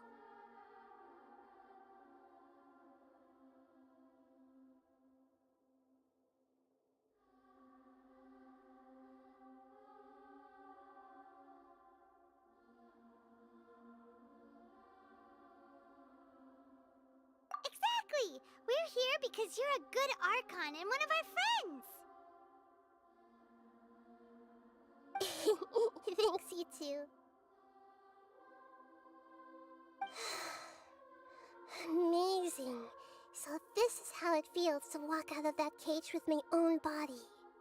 It's like I just had an endlessly long dream. I can't even tell if I just woke up or was only now born into this world. My concept of self has become so clear. But now doesn't seem to be the time to indulge in this feeling. This is really embarrassing. You all just rescued an Archon, and now she needs your help to save her country, and even the entire world. It's okay. With you here, Paimon's sure that everything will work out. There's one more thing. What is it? For all the things the Academia did to me, and for all the folly it committed in the name of wisdom, as their Archon, I will make them pay. Ah! Wow! That's the spirit! You're finally standing up for... I understand now. To be a better Archon, I first need to better myself. If you haven't even figured out how to be a caterpillar, how can you be a butterfly? Yes, true. That reminds me. I wonder how far along the Academia is with their god creation plan. We need to hurry and prevent the birth of that false god. I need to make some preparations. Since I'm now free, I can establish a direct link to the Akasha and control it. First things first, I need to remove the restrictions that the doctor put on me in the Akasha. After that, I'll make some adjustments and revoke the sage's permissions. The Akasha will then be like how it originally was, only operable by the Archon. After all, the Academia betrayed Greater Lord Rukkhadevata's trust. This might take some time. In the meantime, you should also work on your own preparations. If we don't stop the god creation plan in time, we'll be in for a tough fight. You might as well prepare for a fight. When we're done, we can take a walk around. After all, we missed out on a lot of stuff when we were locked up.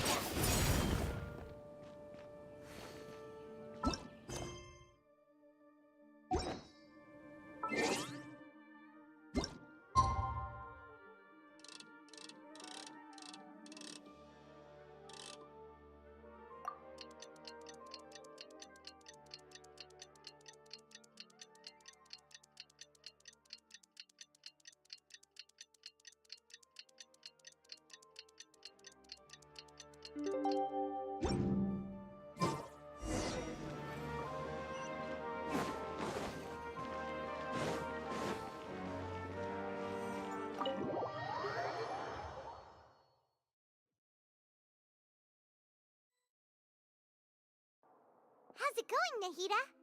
I'm done with the parts that needed my involvement to complete. Although it's my first time working with the Akasha like this, its internal structure and operation procedures are easy for me to understand. Greater Lord Rukkhadevata's design is truly brilliant. Oh, also, this is for you. Huh? What's this little floaty thingy? It's a small device I put together just now. You can think of it as an upgraded Akasha terminal. You may not need it right now, but it should be helpful in certain situations. Wait! This thing has the same characteristics as Paimon! We're both small things that float! Oh, all the things that make Paimon special got copied! When Paimon appears with the Traveler from now on, people won't remember Paimon because she isn't unique anymore!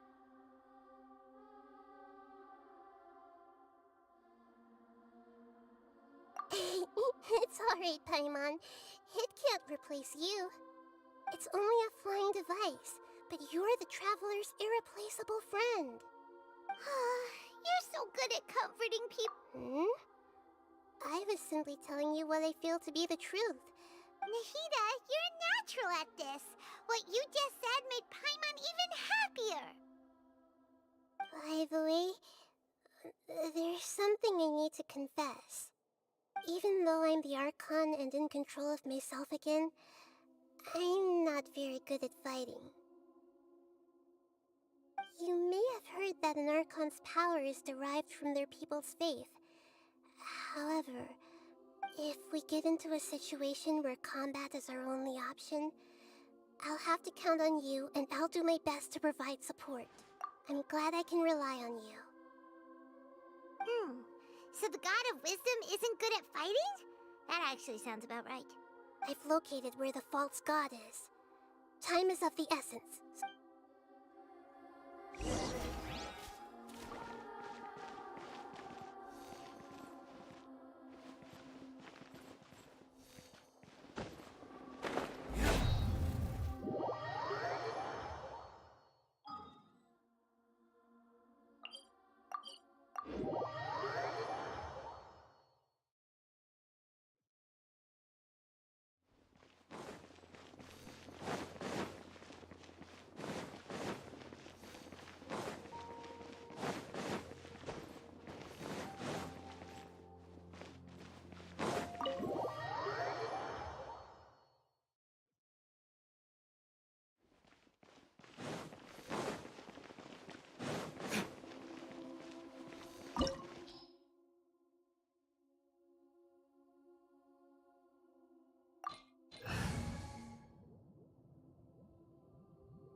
What is this place?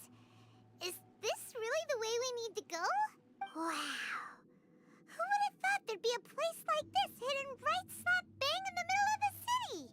The sages wanted to realize their god creation plan without being discovered. The safest and most convenient way would be to build within the academia itself. That's true. They were already hiding one god, so why not two? Judging from the structure here, the project is a huge undertaking. The sages really saw the god creation plan as their ultimate goal. But this place doesn't look like it could have been constructed by the academia alone. The Fatui under the Doctor sure didn't hold back. They provided a lot of technological support. Yeah, or else they wouldn't have been that generous. Is that it, though? I've always felt that this Doctor is different from the Academia sages. Instead of being interested in the end product... The Fatui Harbingers are all such weirdos. So, the Doctor being weird is actually normal. So, this Fatui that they're trying to turn into a god is called the Balladeer? We had previously come into contact with his consciousness. He harbors particularly strong obsessions. One is the desire for a gnosis, since he was created to be the vessel for one. The other obsession is probably related to his past. I can't quite explain it. Paimon knows that he was a prototype puppet for the Raiden Shogun before he became a Fatui Harbinger. That's why he wants a gnosis so badly. There's no way he'd willingly be a test subject. Now with that temper and ego of his... It sounds like you know the Balladeer quite well. I see. Tell me more about him and what he's like. The more we know now, the better we can plan for and react to any future situation.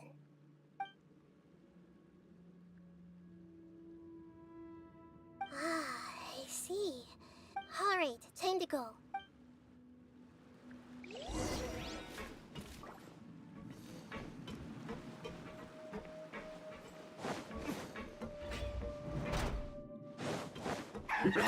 Work time, no more words. I will end my work.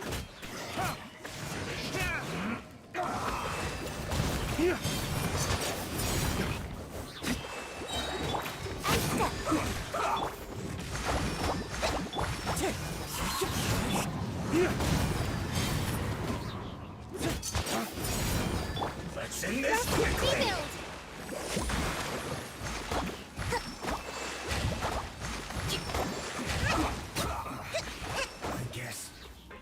This is it.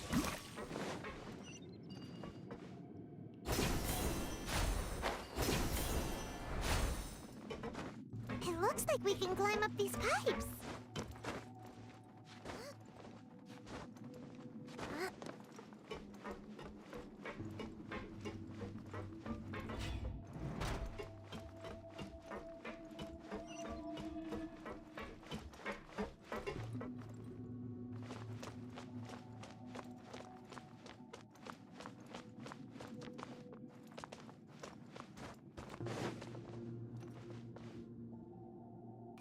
On the ground seems all messed up. Let's go around and see if there's a way to fix it.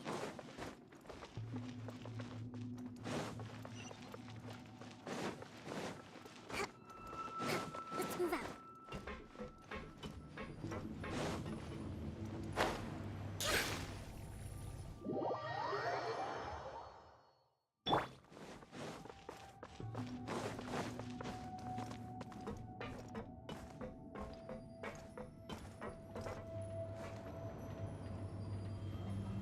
Seems to have stopped. Let's continue.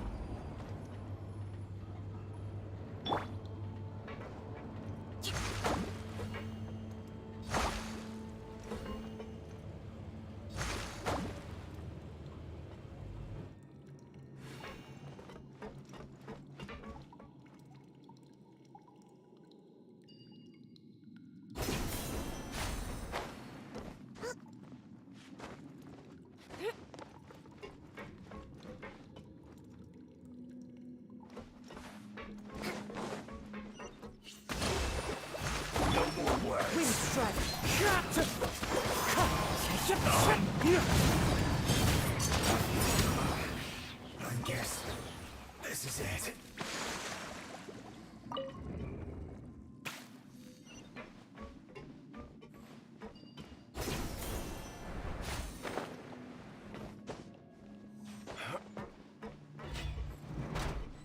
Frozen. Allow me. Absurd.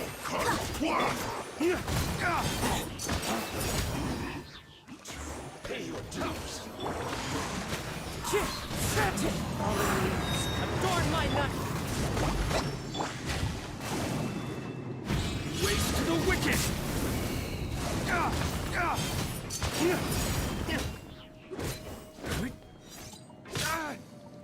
You can't run from death.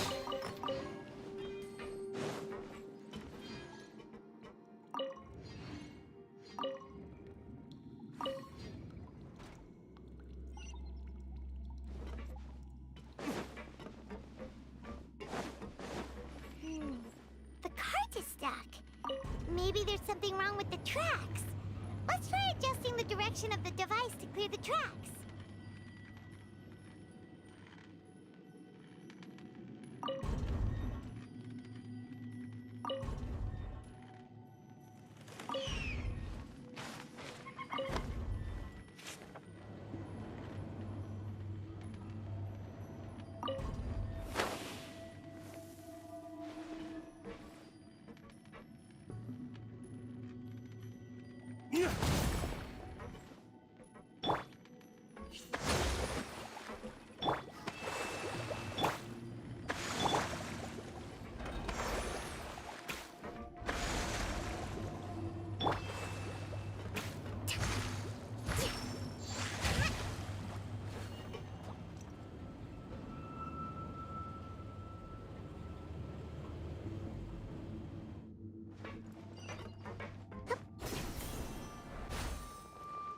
I'll put you on. Have a load of this. One with nature.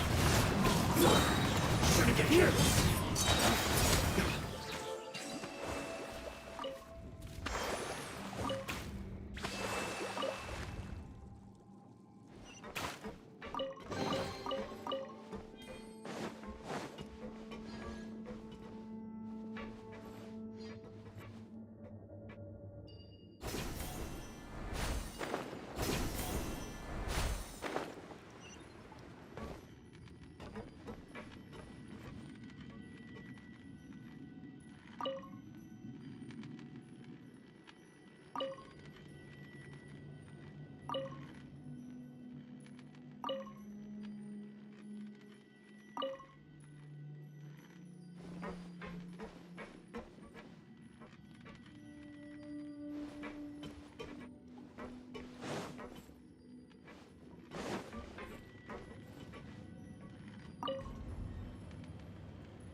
only just begun. Rebuild!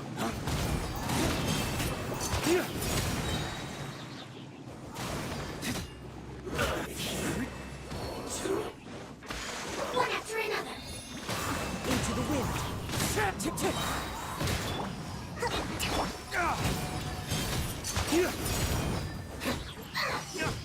Wind strike. Unleash.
Looking at its operational status, we must prepare for the worst.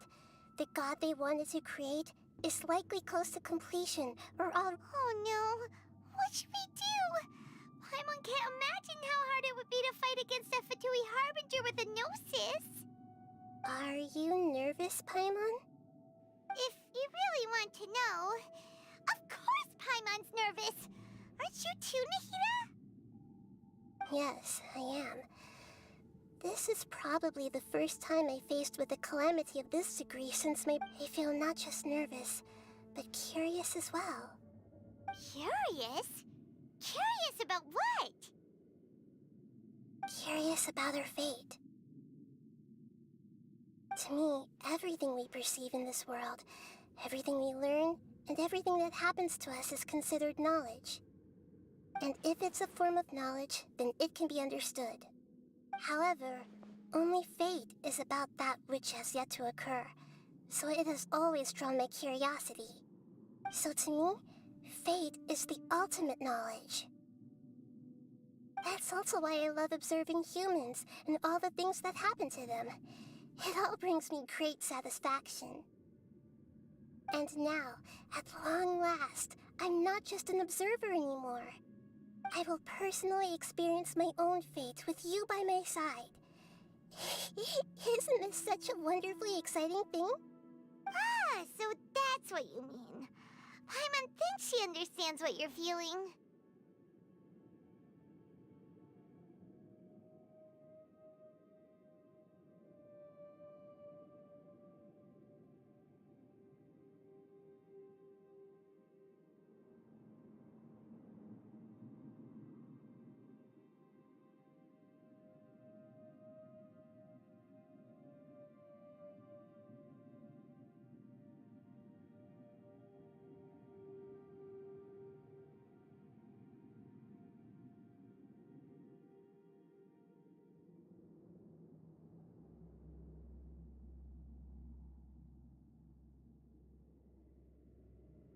Agreed. Okay, let's continue on. I can sense his aura from here.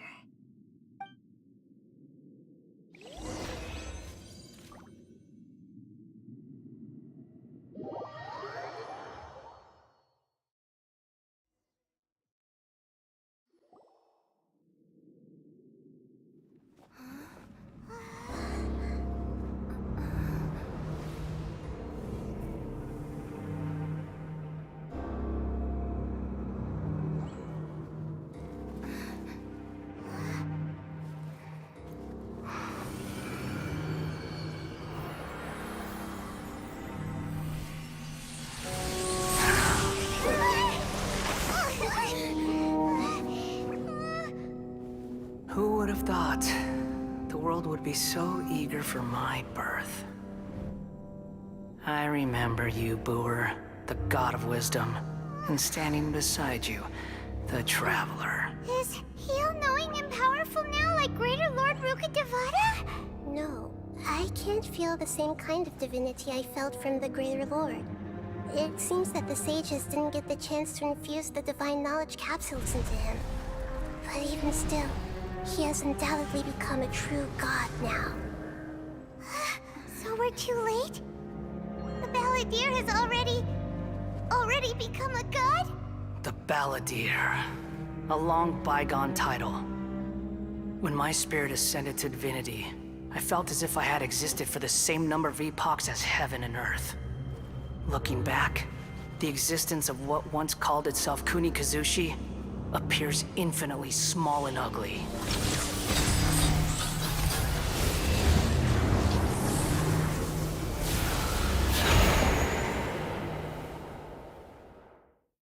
This imposing aura, it really feels like the gods! A body that capitalizes on the Balladeer's original construction as a mechanical puppet, with the Gnosis serving as a constant power supply. How much effort and resources did the sages put into this? From a purely technological perspective, it's a commendable achievement indeed. It's no exaggeration to say. You sure are something! Dishing out compliments at a time like this? But I don't think he's reached the spiritual height of a god. Strife is engraved upon every god and every gnosis brought forth into this world. Can you feel it? The exhilaration of such power, and the thrill of anticipation for our contention. Nahida wouldn't feel the same things as you! Do you not realize that you are interrupting a conversation between gods? Lowly creature, know your place. The strife engraved upon a Gnosis. You're talking about the Archon War. Tevat's current peace was not easily won. I didn't personally participate in the Archon War, but the way I see it, all those losses were meaningless, driven by the demands of the laws. There's no point in bringing it up again. Is that so? Yet I am deeply disappointed that I was never allowed the fortuity to personally participate in the Archon War. This is a first. Encountering a god in this world who does not crave power.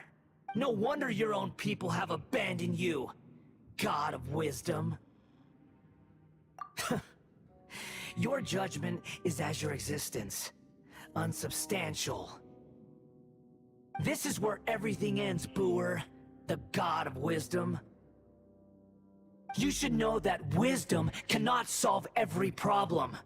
Like now, where your only option is to face me in combat. Come! Let us reenact a scene of the Archon War. Come and inaugurate my birth as a god. Churn! Allow me! Observe! Grand finale!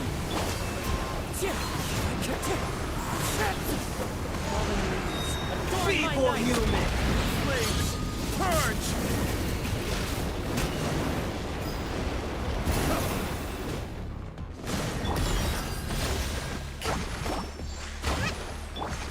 Step!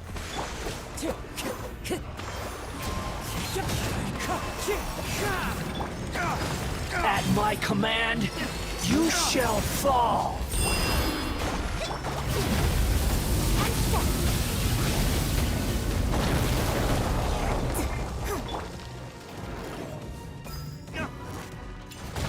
Feeble human!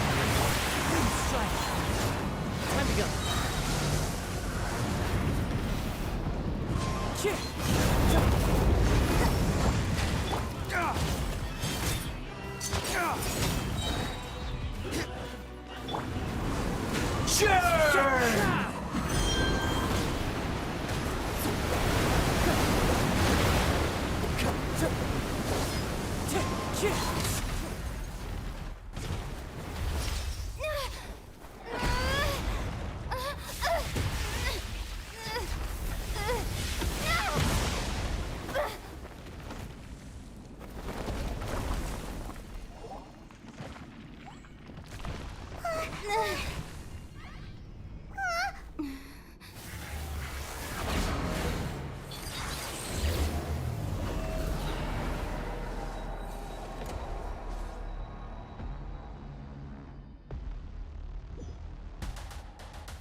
Tremble!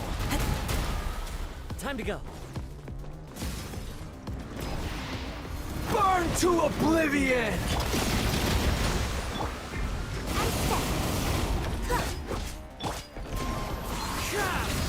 Kneel!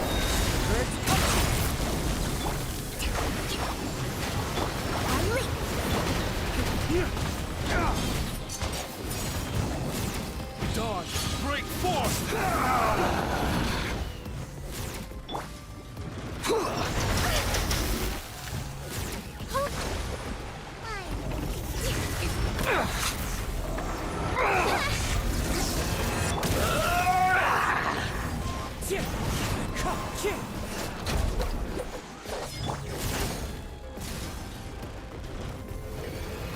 Reality is pain!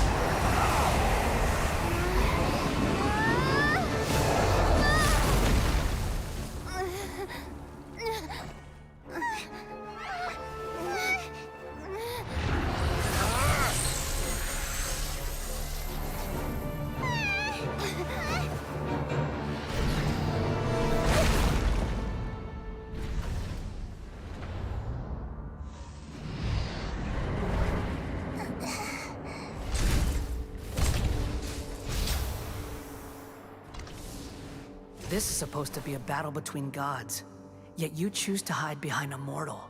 And now, you're acting like you'd sacrifice yourself for a human.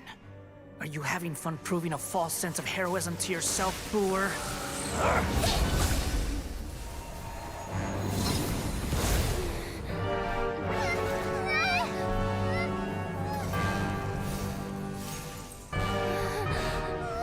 The data collection is almost complete. Do you even know how many times you've tried to take my gnosis from me?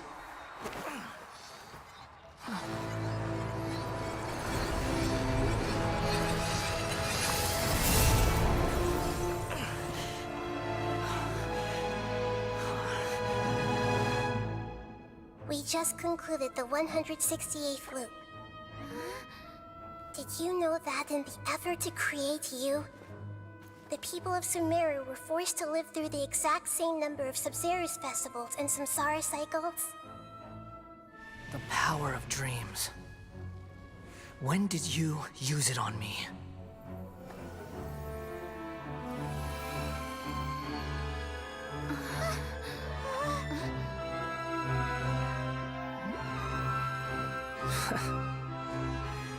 You can't even defeat me in a dream.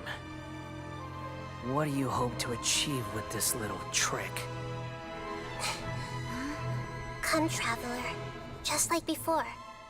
Allow me to awaken the memories in your dreams. All that battle experience! It's more than that. Compile everyone's wisdom in the name of the Archon. That is the original function of the Akasha. I've sent everything that happened just now to the people of Sumeru in the form of knowledge. I've asked them to help you find a way to defeat the false god.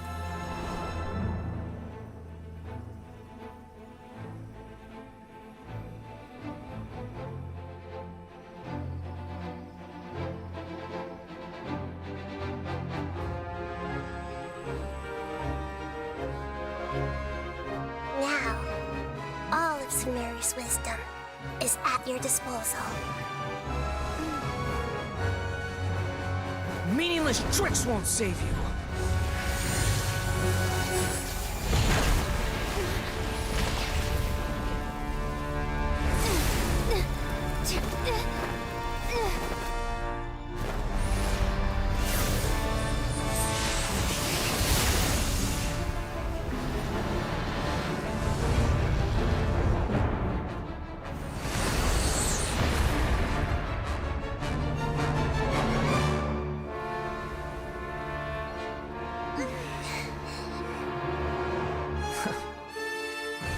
Are you done with your tricks? Can I finally take this as a real battle between gods? I'll leave this to you, the first sage of Boor.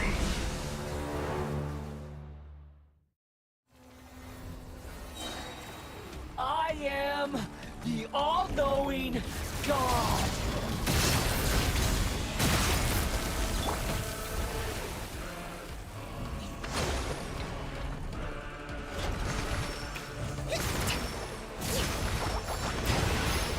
Burn to oblivion! Strike is hard!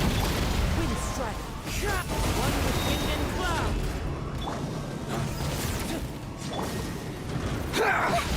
Temple of Wisdom! Just wait for you.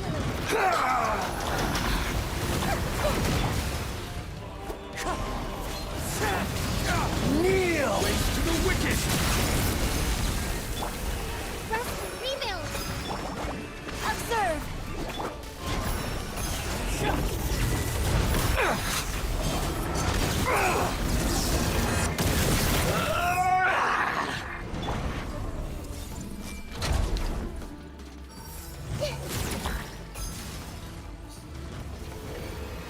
Reality is pain!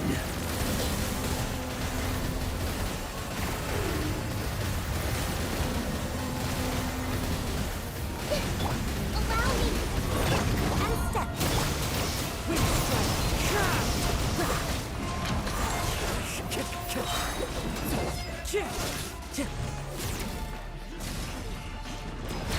Time to go. Good riddance, cruel world.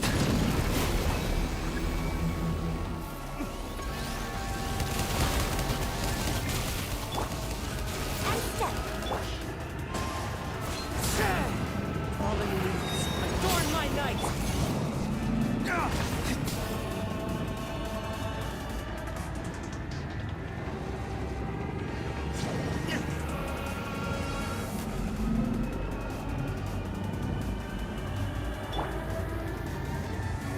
Everyone hold hands!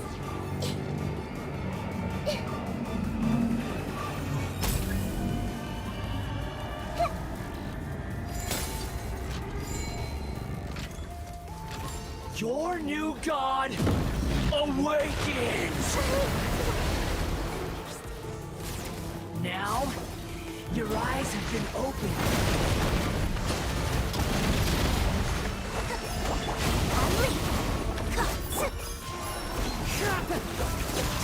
Kneel!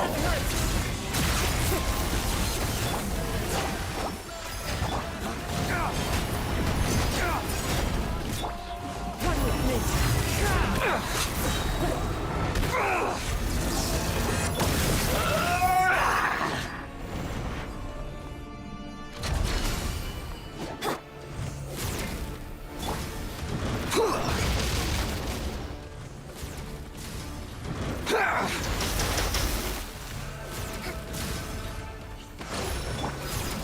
into the wind. Reality is pain! Clouds high. The birds come.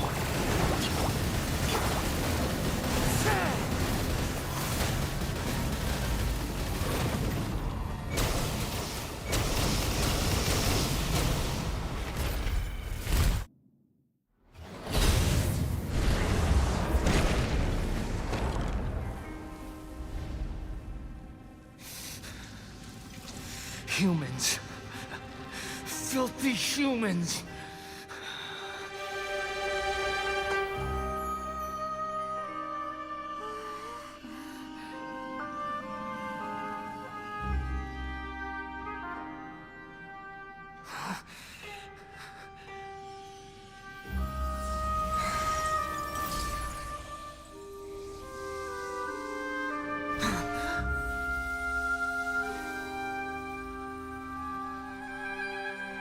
No! Wait! Please! Anything but the Gnosis!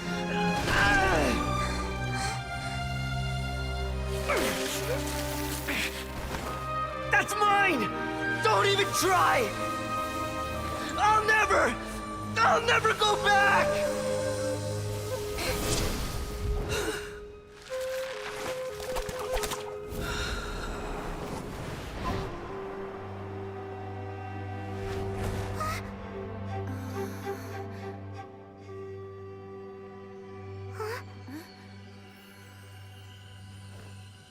We haven't yet found the answer to the most important mystery.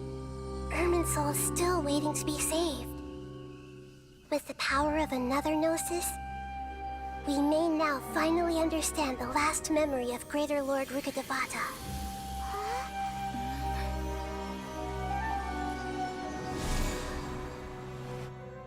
This is... That's right. This is the last memory of my predecessor.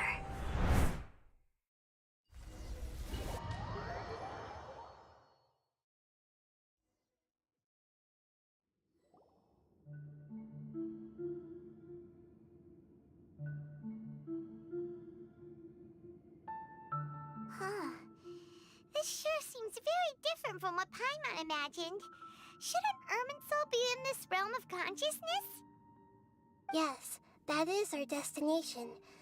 But I didn't expect the remaining consciousness of Greater Lord Rukkhadevata to be as polluted as this.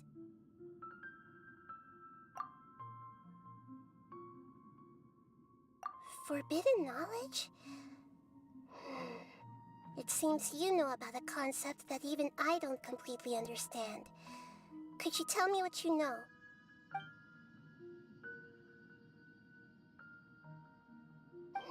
Your inference seems logical enough. Forbidden knowledge once polluted the desert thousands of years ago, but was successfully repelled thanks to King Deshret's self-sacrifice, and Greater Lord Rukkhadevata nearly exhausting her power. Then, a second instance of forbidden knowledge pollution occurred during the Conria Cataclysm 500 years ago. But I'm afraid it is much more serious this time, with Irminsul itself already in danger. So, if we're in the remaining consciousness of Greater Lord Rukkhadevata, and it's also been affected by forbidden knowledge pollution, then does that mean, in order to save us, Greater Lord Rukkhadevata... Yes.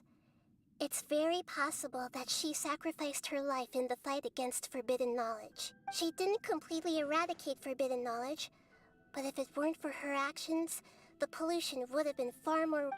The way that everyone, including me, has forgotten everything about forbidden knowledge may very well be due... Aww. Do you... I'm just... sharing her pain.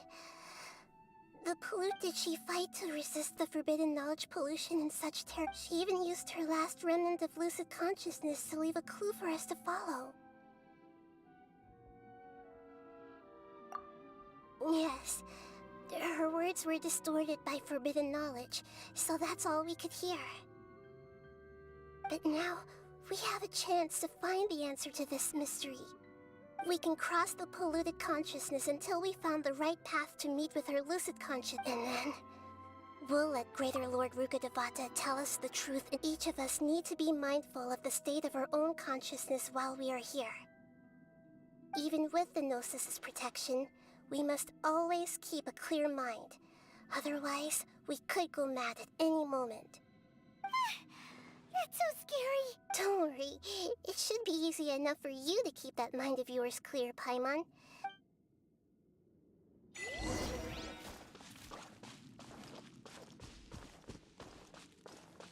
Are we? In the air? And why is there a huge boat? That's the boat of consciousness, which symbolizes reason here. Wow.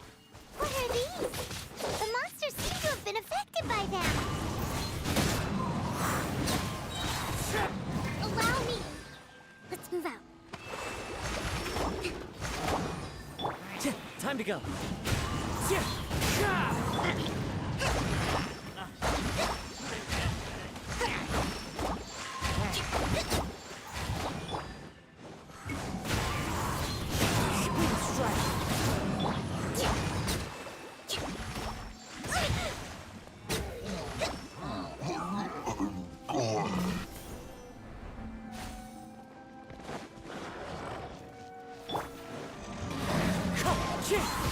One with wind and cloud.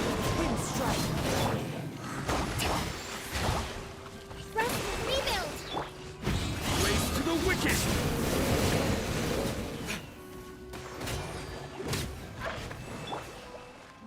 Into the wind. Billowing surge. Yeah. Poke line.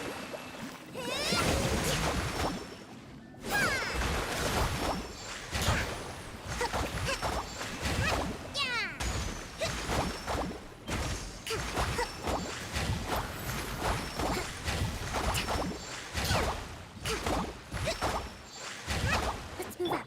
Here! Look! A four-leaf sigil has appeared in the sky!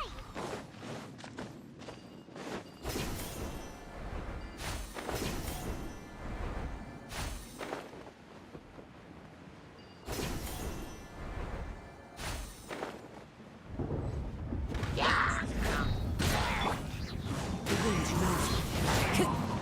One with nature. Race to the wicked!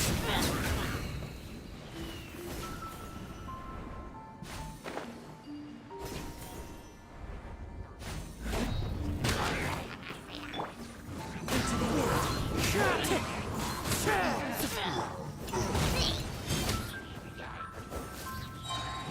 Allow me!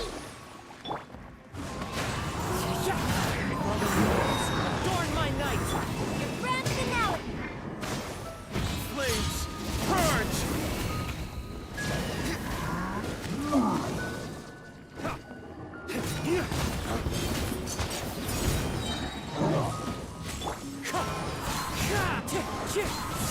Rest, rebuild!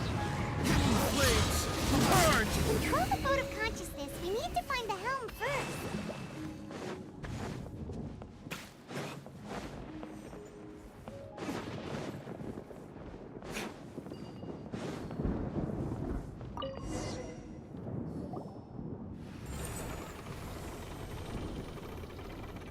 We changed direction. Are we still going the right way, Nahida? Mm-hmm. Judging from the current route, the boat of consciousness will soon take us out of here.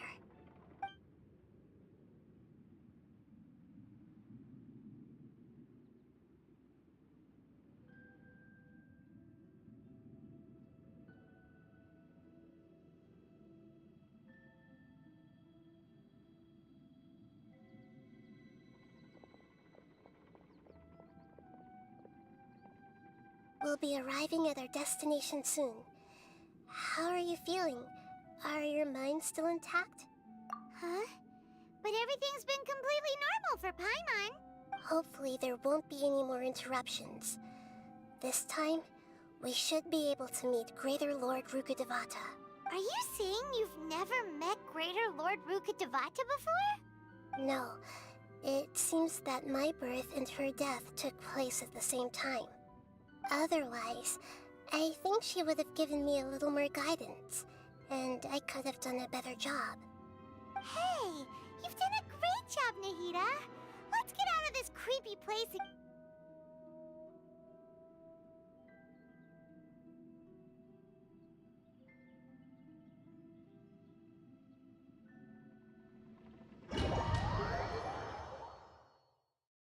So, is this the place you were talking about? The base of Irminsul?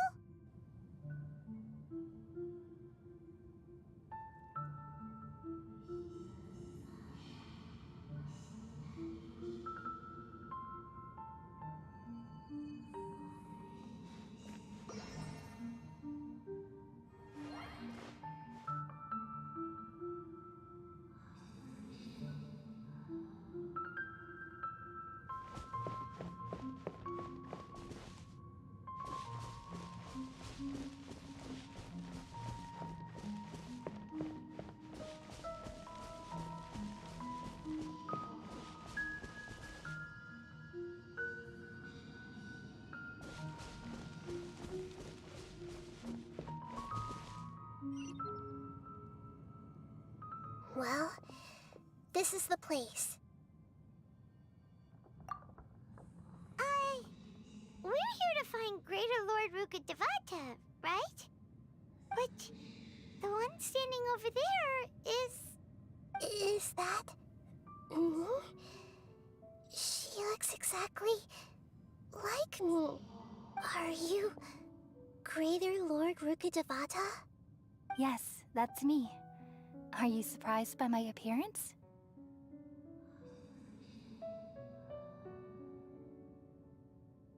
Irminsul and the surrounding lands have been reproduced here as they were years ago.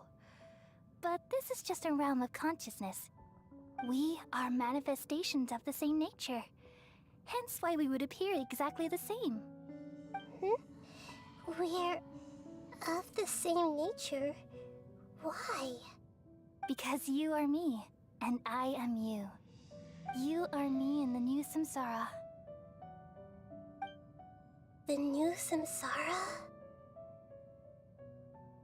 As Greater Lord Rukkhadevata, I'm the avatar of Irminsul. And you are the purest branch snapped from Irminsul. Imagine it this way.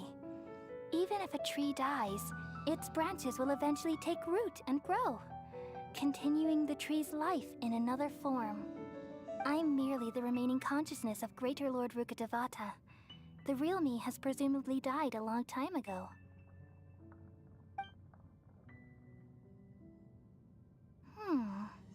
Judging from your appearance, I've probably been dead for 500 years. But you're finally here. My new self in the samsara. If this is true, then am I going to be a great Archon like you someday? Though we share the same nature, our fates are bound to be different. All things have their own fate. When a branch grows into a mature tree, it won't be the same as the original tree. That's why fate is the ultimate knowledge, isn't it? That's a great insight. Yes, very good. It's also precisely why you won't become like me. Really? But perhaps you may become an even greater Archon than I. I already see a determination in you that I didn't possess in my time. And the future that it leads you to will be yours alone. Along with the blessings from your past experiences. Don't worry. The growth of wisdom is like that of a plant. You only need to wait quietly for the flower to bloom.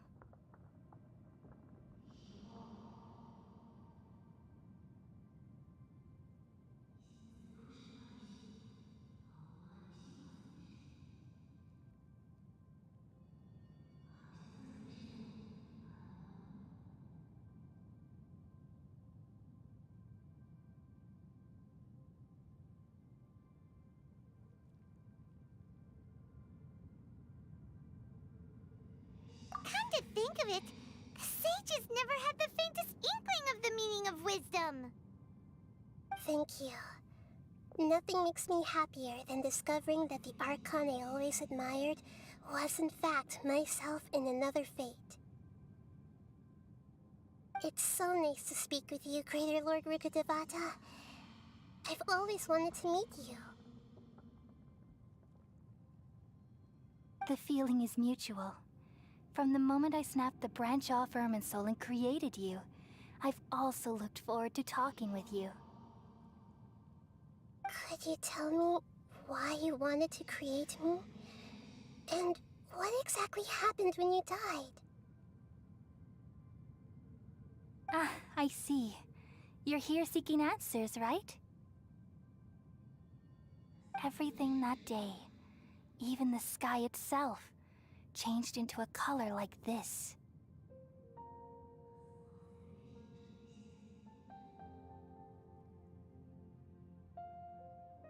At that time, the seven were all summoned to the nation of Conria. Except for me.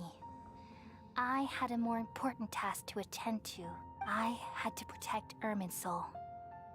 The disaster occurred together with the pollution of forbidden knowledge. At that very moment, with with my consciousness connected to Irminsul. I sensed something was wrong. The pain started to torment my mind. By the time I reached Irminsul, it was already displaying signs of corruption. Had I not repelled the pollution of forbidden knowledge with King Deshret thousands of years ago, I might have felt even more hopeless and lost. So what exactly is forbidden knowledge? It's a kind of knowledge that doesn't belong to this world, and a form of truth that can't be understood. It came from the very bottom of the abyss. Even I could never understand it. The world is constantly rejecting it, leading to all kinds of bad phenomena. If we allow forbidden knowledge to pollute Irminsul, I'm afraid the entirety of Teyvat could fall apart. So, there's knowledge that even the God of Wisdom can't understand? At that time, I knew I couldn't repel the forbidden knowledge with my strength alone, which is why I created a device that compiled human wisdom and named it the Akasha. It's truly the world's most amazing invention. Thank you. For a long time, I thought dreams were the fruit of human wisdom. Though it was selfish to do so, I borrowed people's dreams using the Akasha. Then I compiled their wisdom and all of my own power. Well, did it work? Thanks to the wisdom of the people of Sumeru, almost all the forbidden knowledge was cleared from Irminsul. But things didn't go as smoothly as I thought.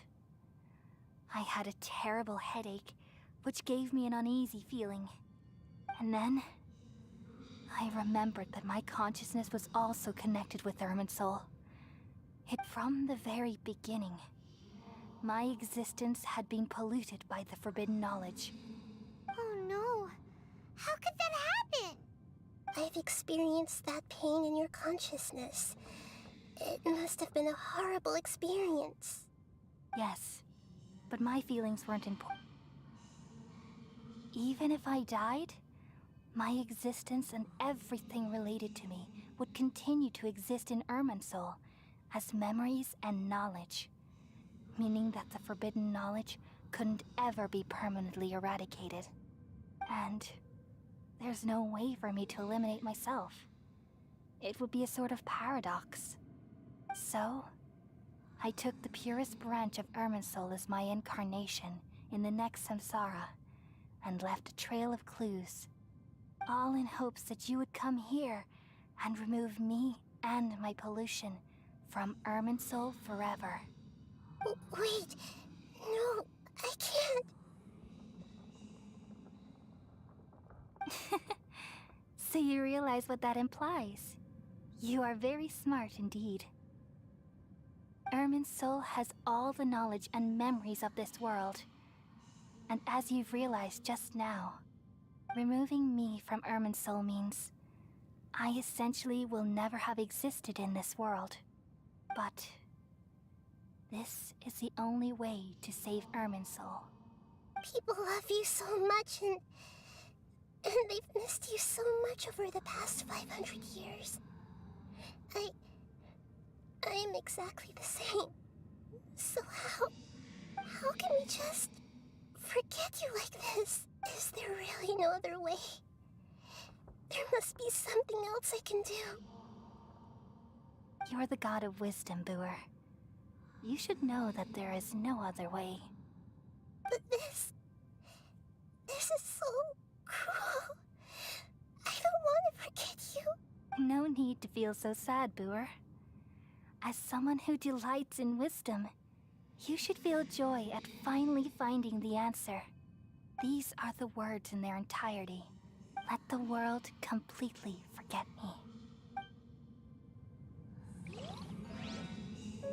We all nestle under the great tree of wisdom, peering out to perceive the world.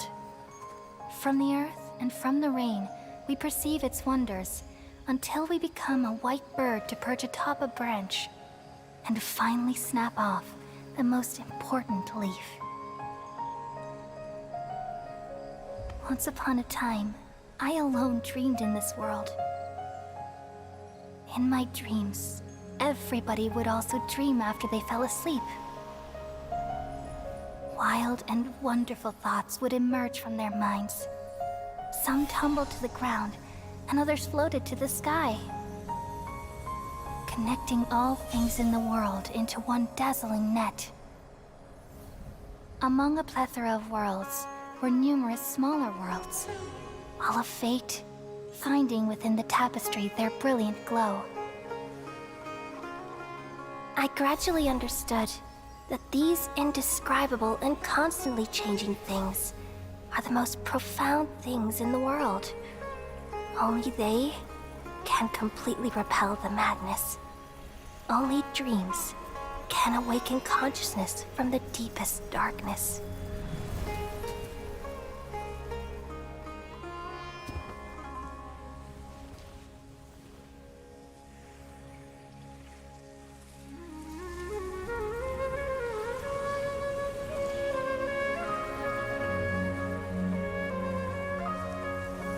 I'm the one who posed this question, yet also the one who sought a solution.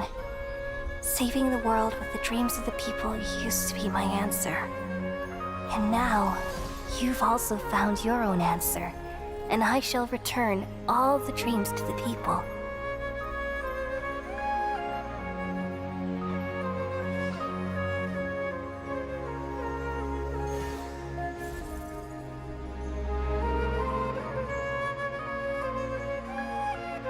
Goodbye, people of Sumeru. May you be blessed tonight with the sweetest of dreams.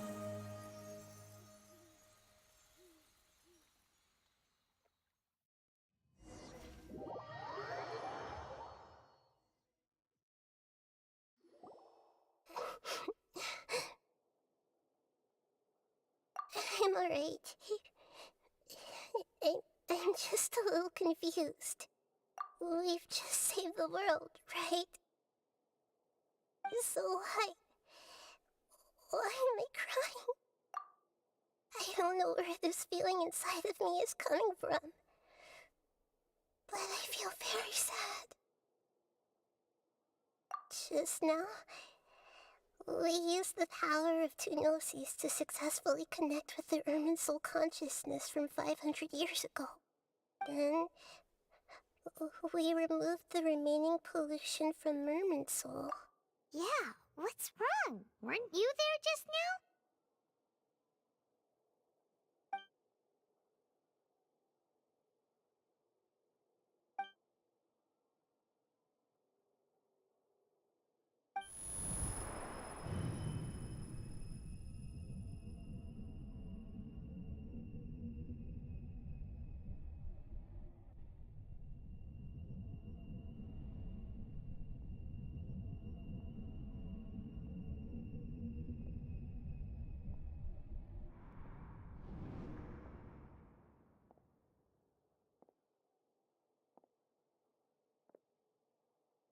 Huh? That sound... I've been waiting here far too long. But finally I have the chance to be alone with you. All the precious time I wasted has finally paid off. The doctor! What have you done? Just a type of sound wave that can quickly put defenseless people into a dream. As I expected, it doesn't have any effect on gods. This is the only thing of interest I found among the sage's research. I thought I'd take it for a little spin. Don't worry. I know you would never forgive me if I actually killed them. I'm here to negotiate with you. Naturally, I won't do anything dangerous that could potentially damage our relationship. Negotiate with me? I heard you had already left Sumeru. Why are you here again now? I left Sumeru, but I also stayed in Sumeru. Even the God of Wisdom is restricted by the habits of cognition. How disappointing. You mean there are many different versions of you in this world? An astute guess. Even the same individual will have different cognitions at different ages. A long time ago, I made a major decision in hopes of preserving all my perspectives of how I observe the world. Observation is the first step of any experiment, but observing the current world doesn't satisfy me. It lacks an important dimension, that of time. So I saved segments of all my ages and made them into independent individuals. That's all there is to it. Indulge me. How does the God of Wisdom find my method of seeking knowledge?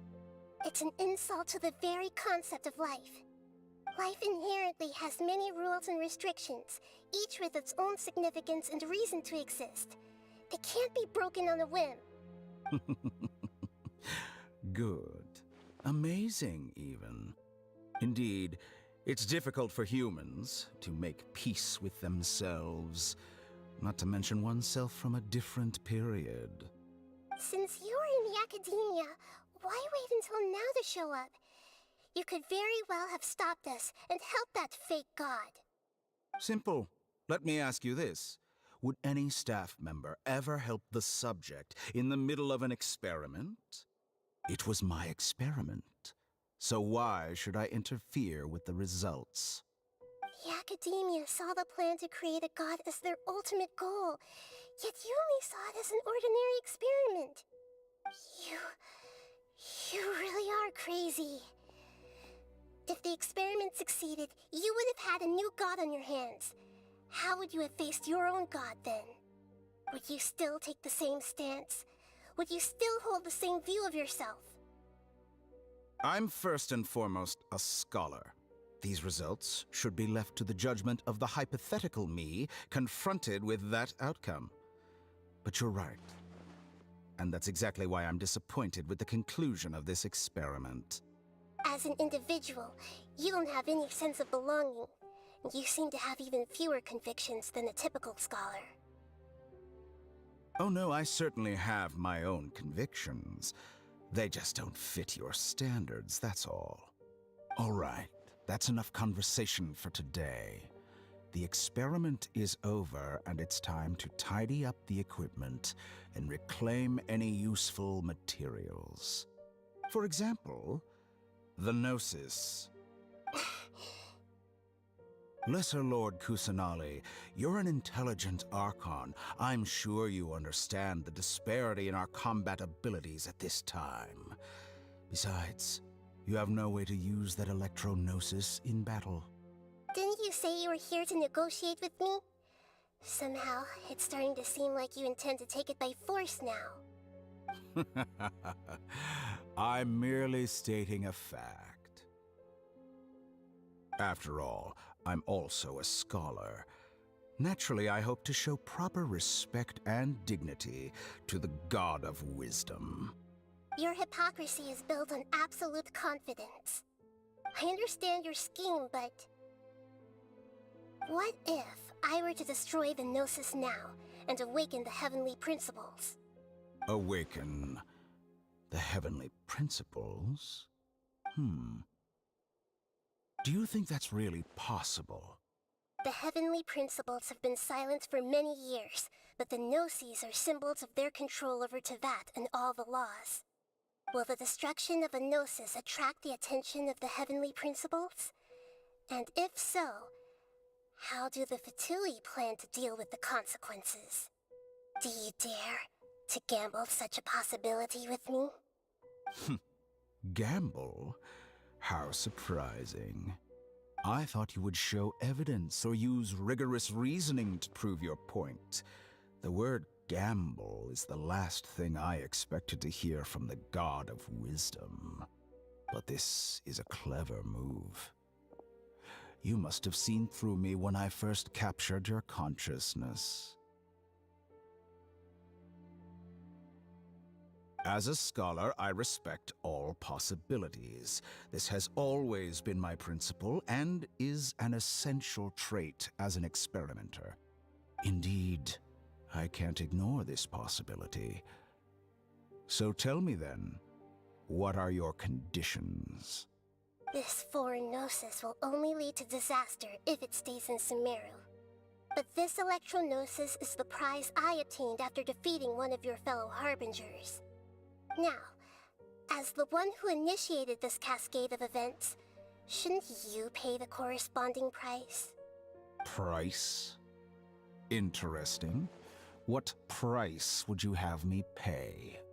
How about erasing all your other segments? So this is how you wish to restrict me, the most threatening opponent of the Nation of Wisdom. What you request of me is like plucking out the eyes I have placed in the dimension of time. Segments are extraordinarily difficult to make.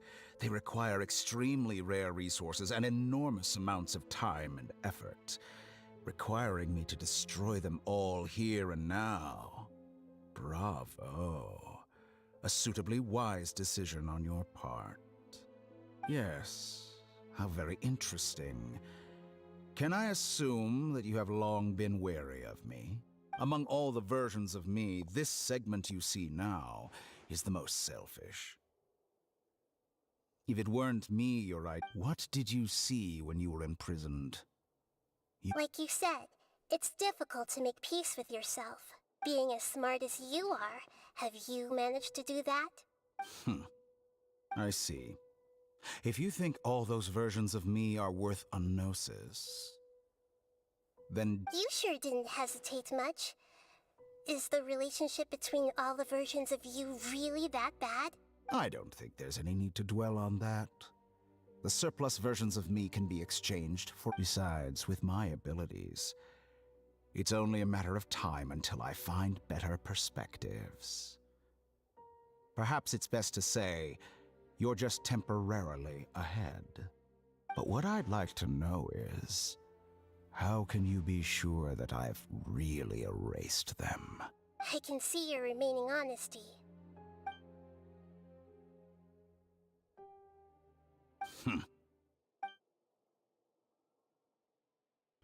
What a ridiculous decision! You can't be serious!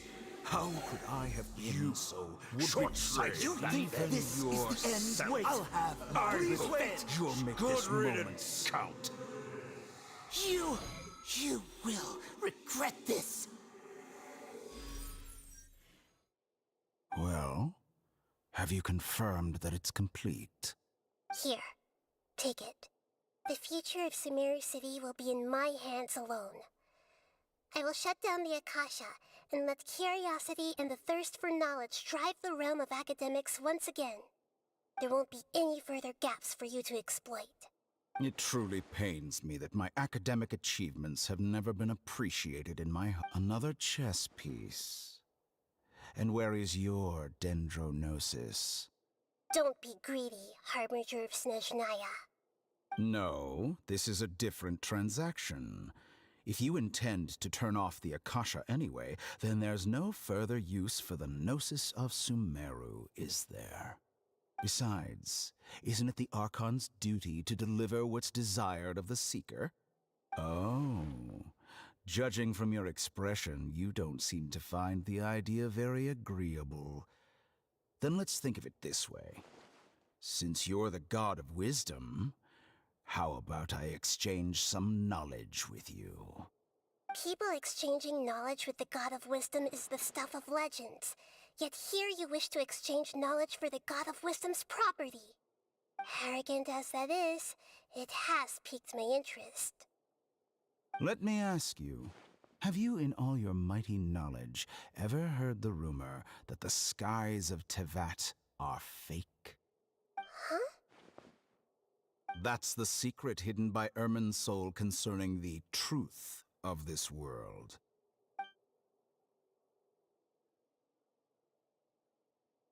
Once I finish telling you about this, it will be time for me to say goodbye. With negotiations, we've all gotten what we wanted. I'm very glad I got to meet you like this. Your arrogance may know no bounds, and convictions may mean nothing to you. But I'll still listen to what you have to say.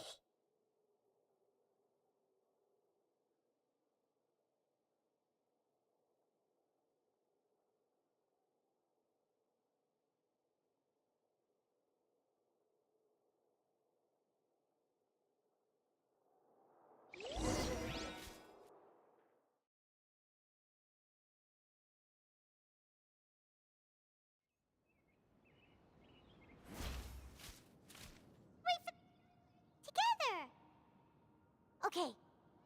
Wake her up. Are you awake? Kale says it's time for breakfast. Come on, get up!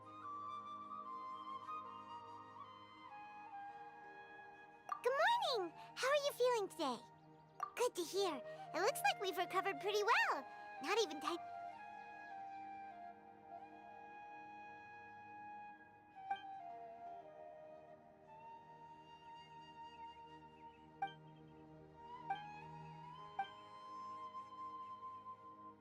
Come on, Traveler, let's go!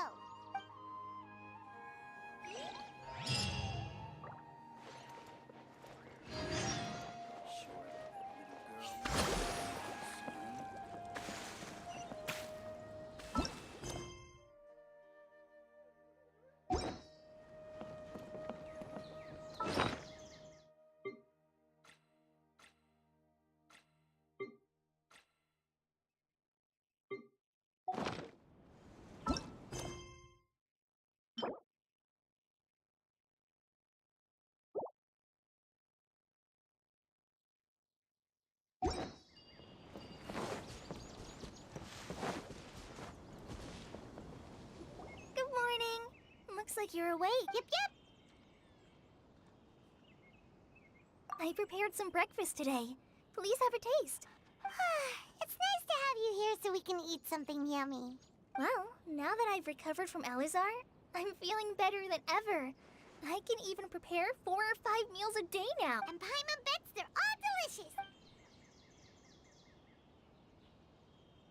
Oh, by the way, someone brought a letter for you after you went to sleep last night. Nope. Paimon wanted to read the letter with you after you woke up. Oh, ahem. We're going to hold a feast at the Grand... As heroes of Sumeru, please be... Oh, I've also heard that you've become heroes here as well. Everyone's aware of your abilities. There's no need to be modest. Anyway, let's go to the Grand Bazaar. Oh, before you leave, be sure to inform Master Tainari.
you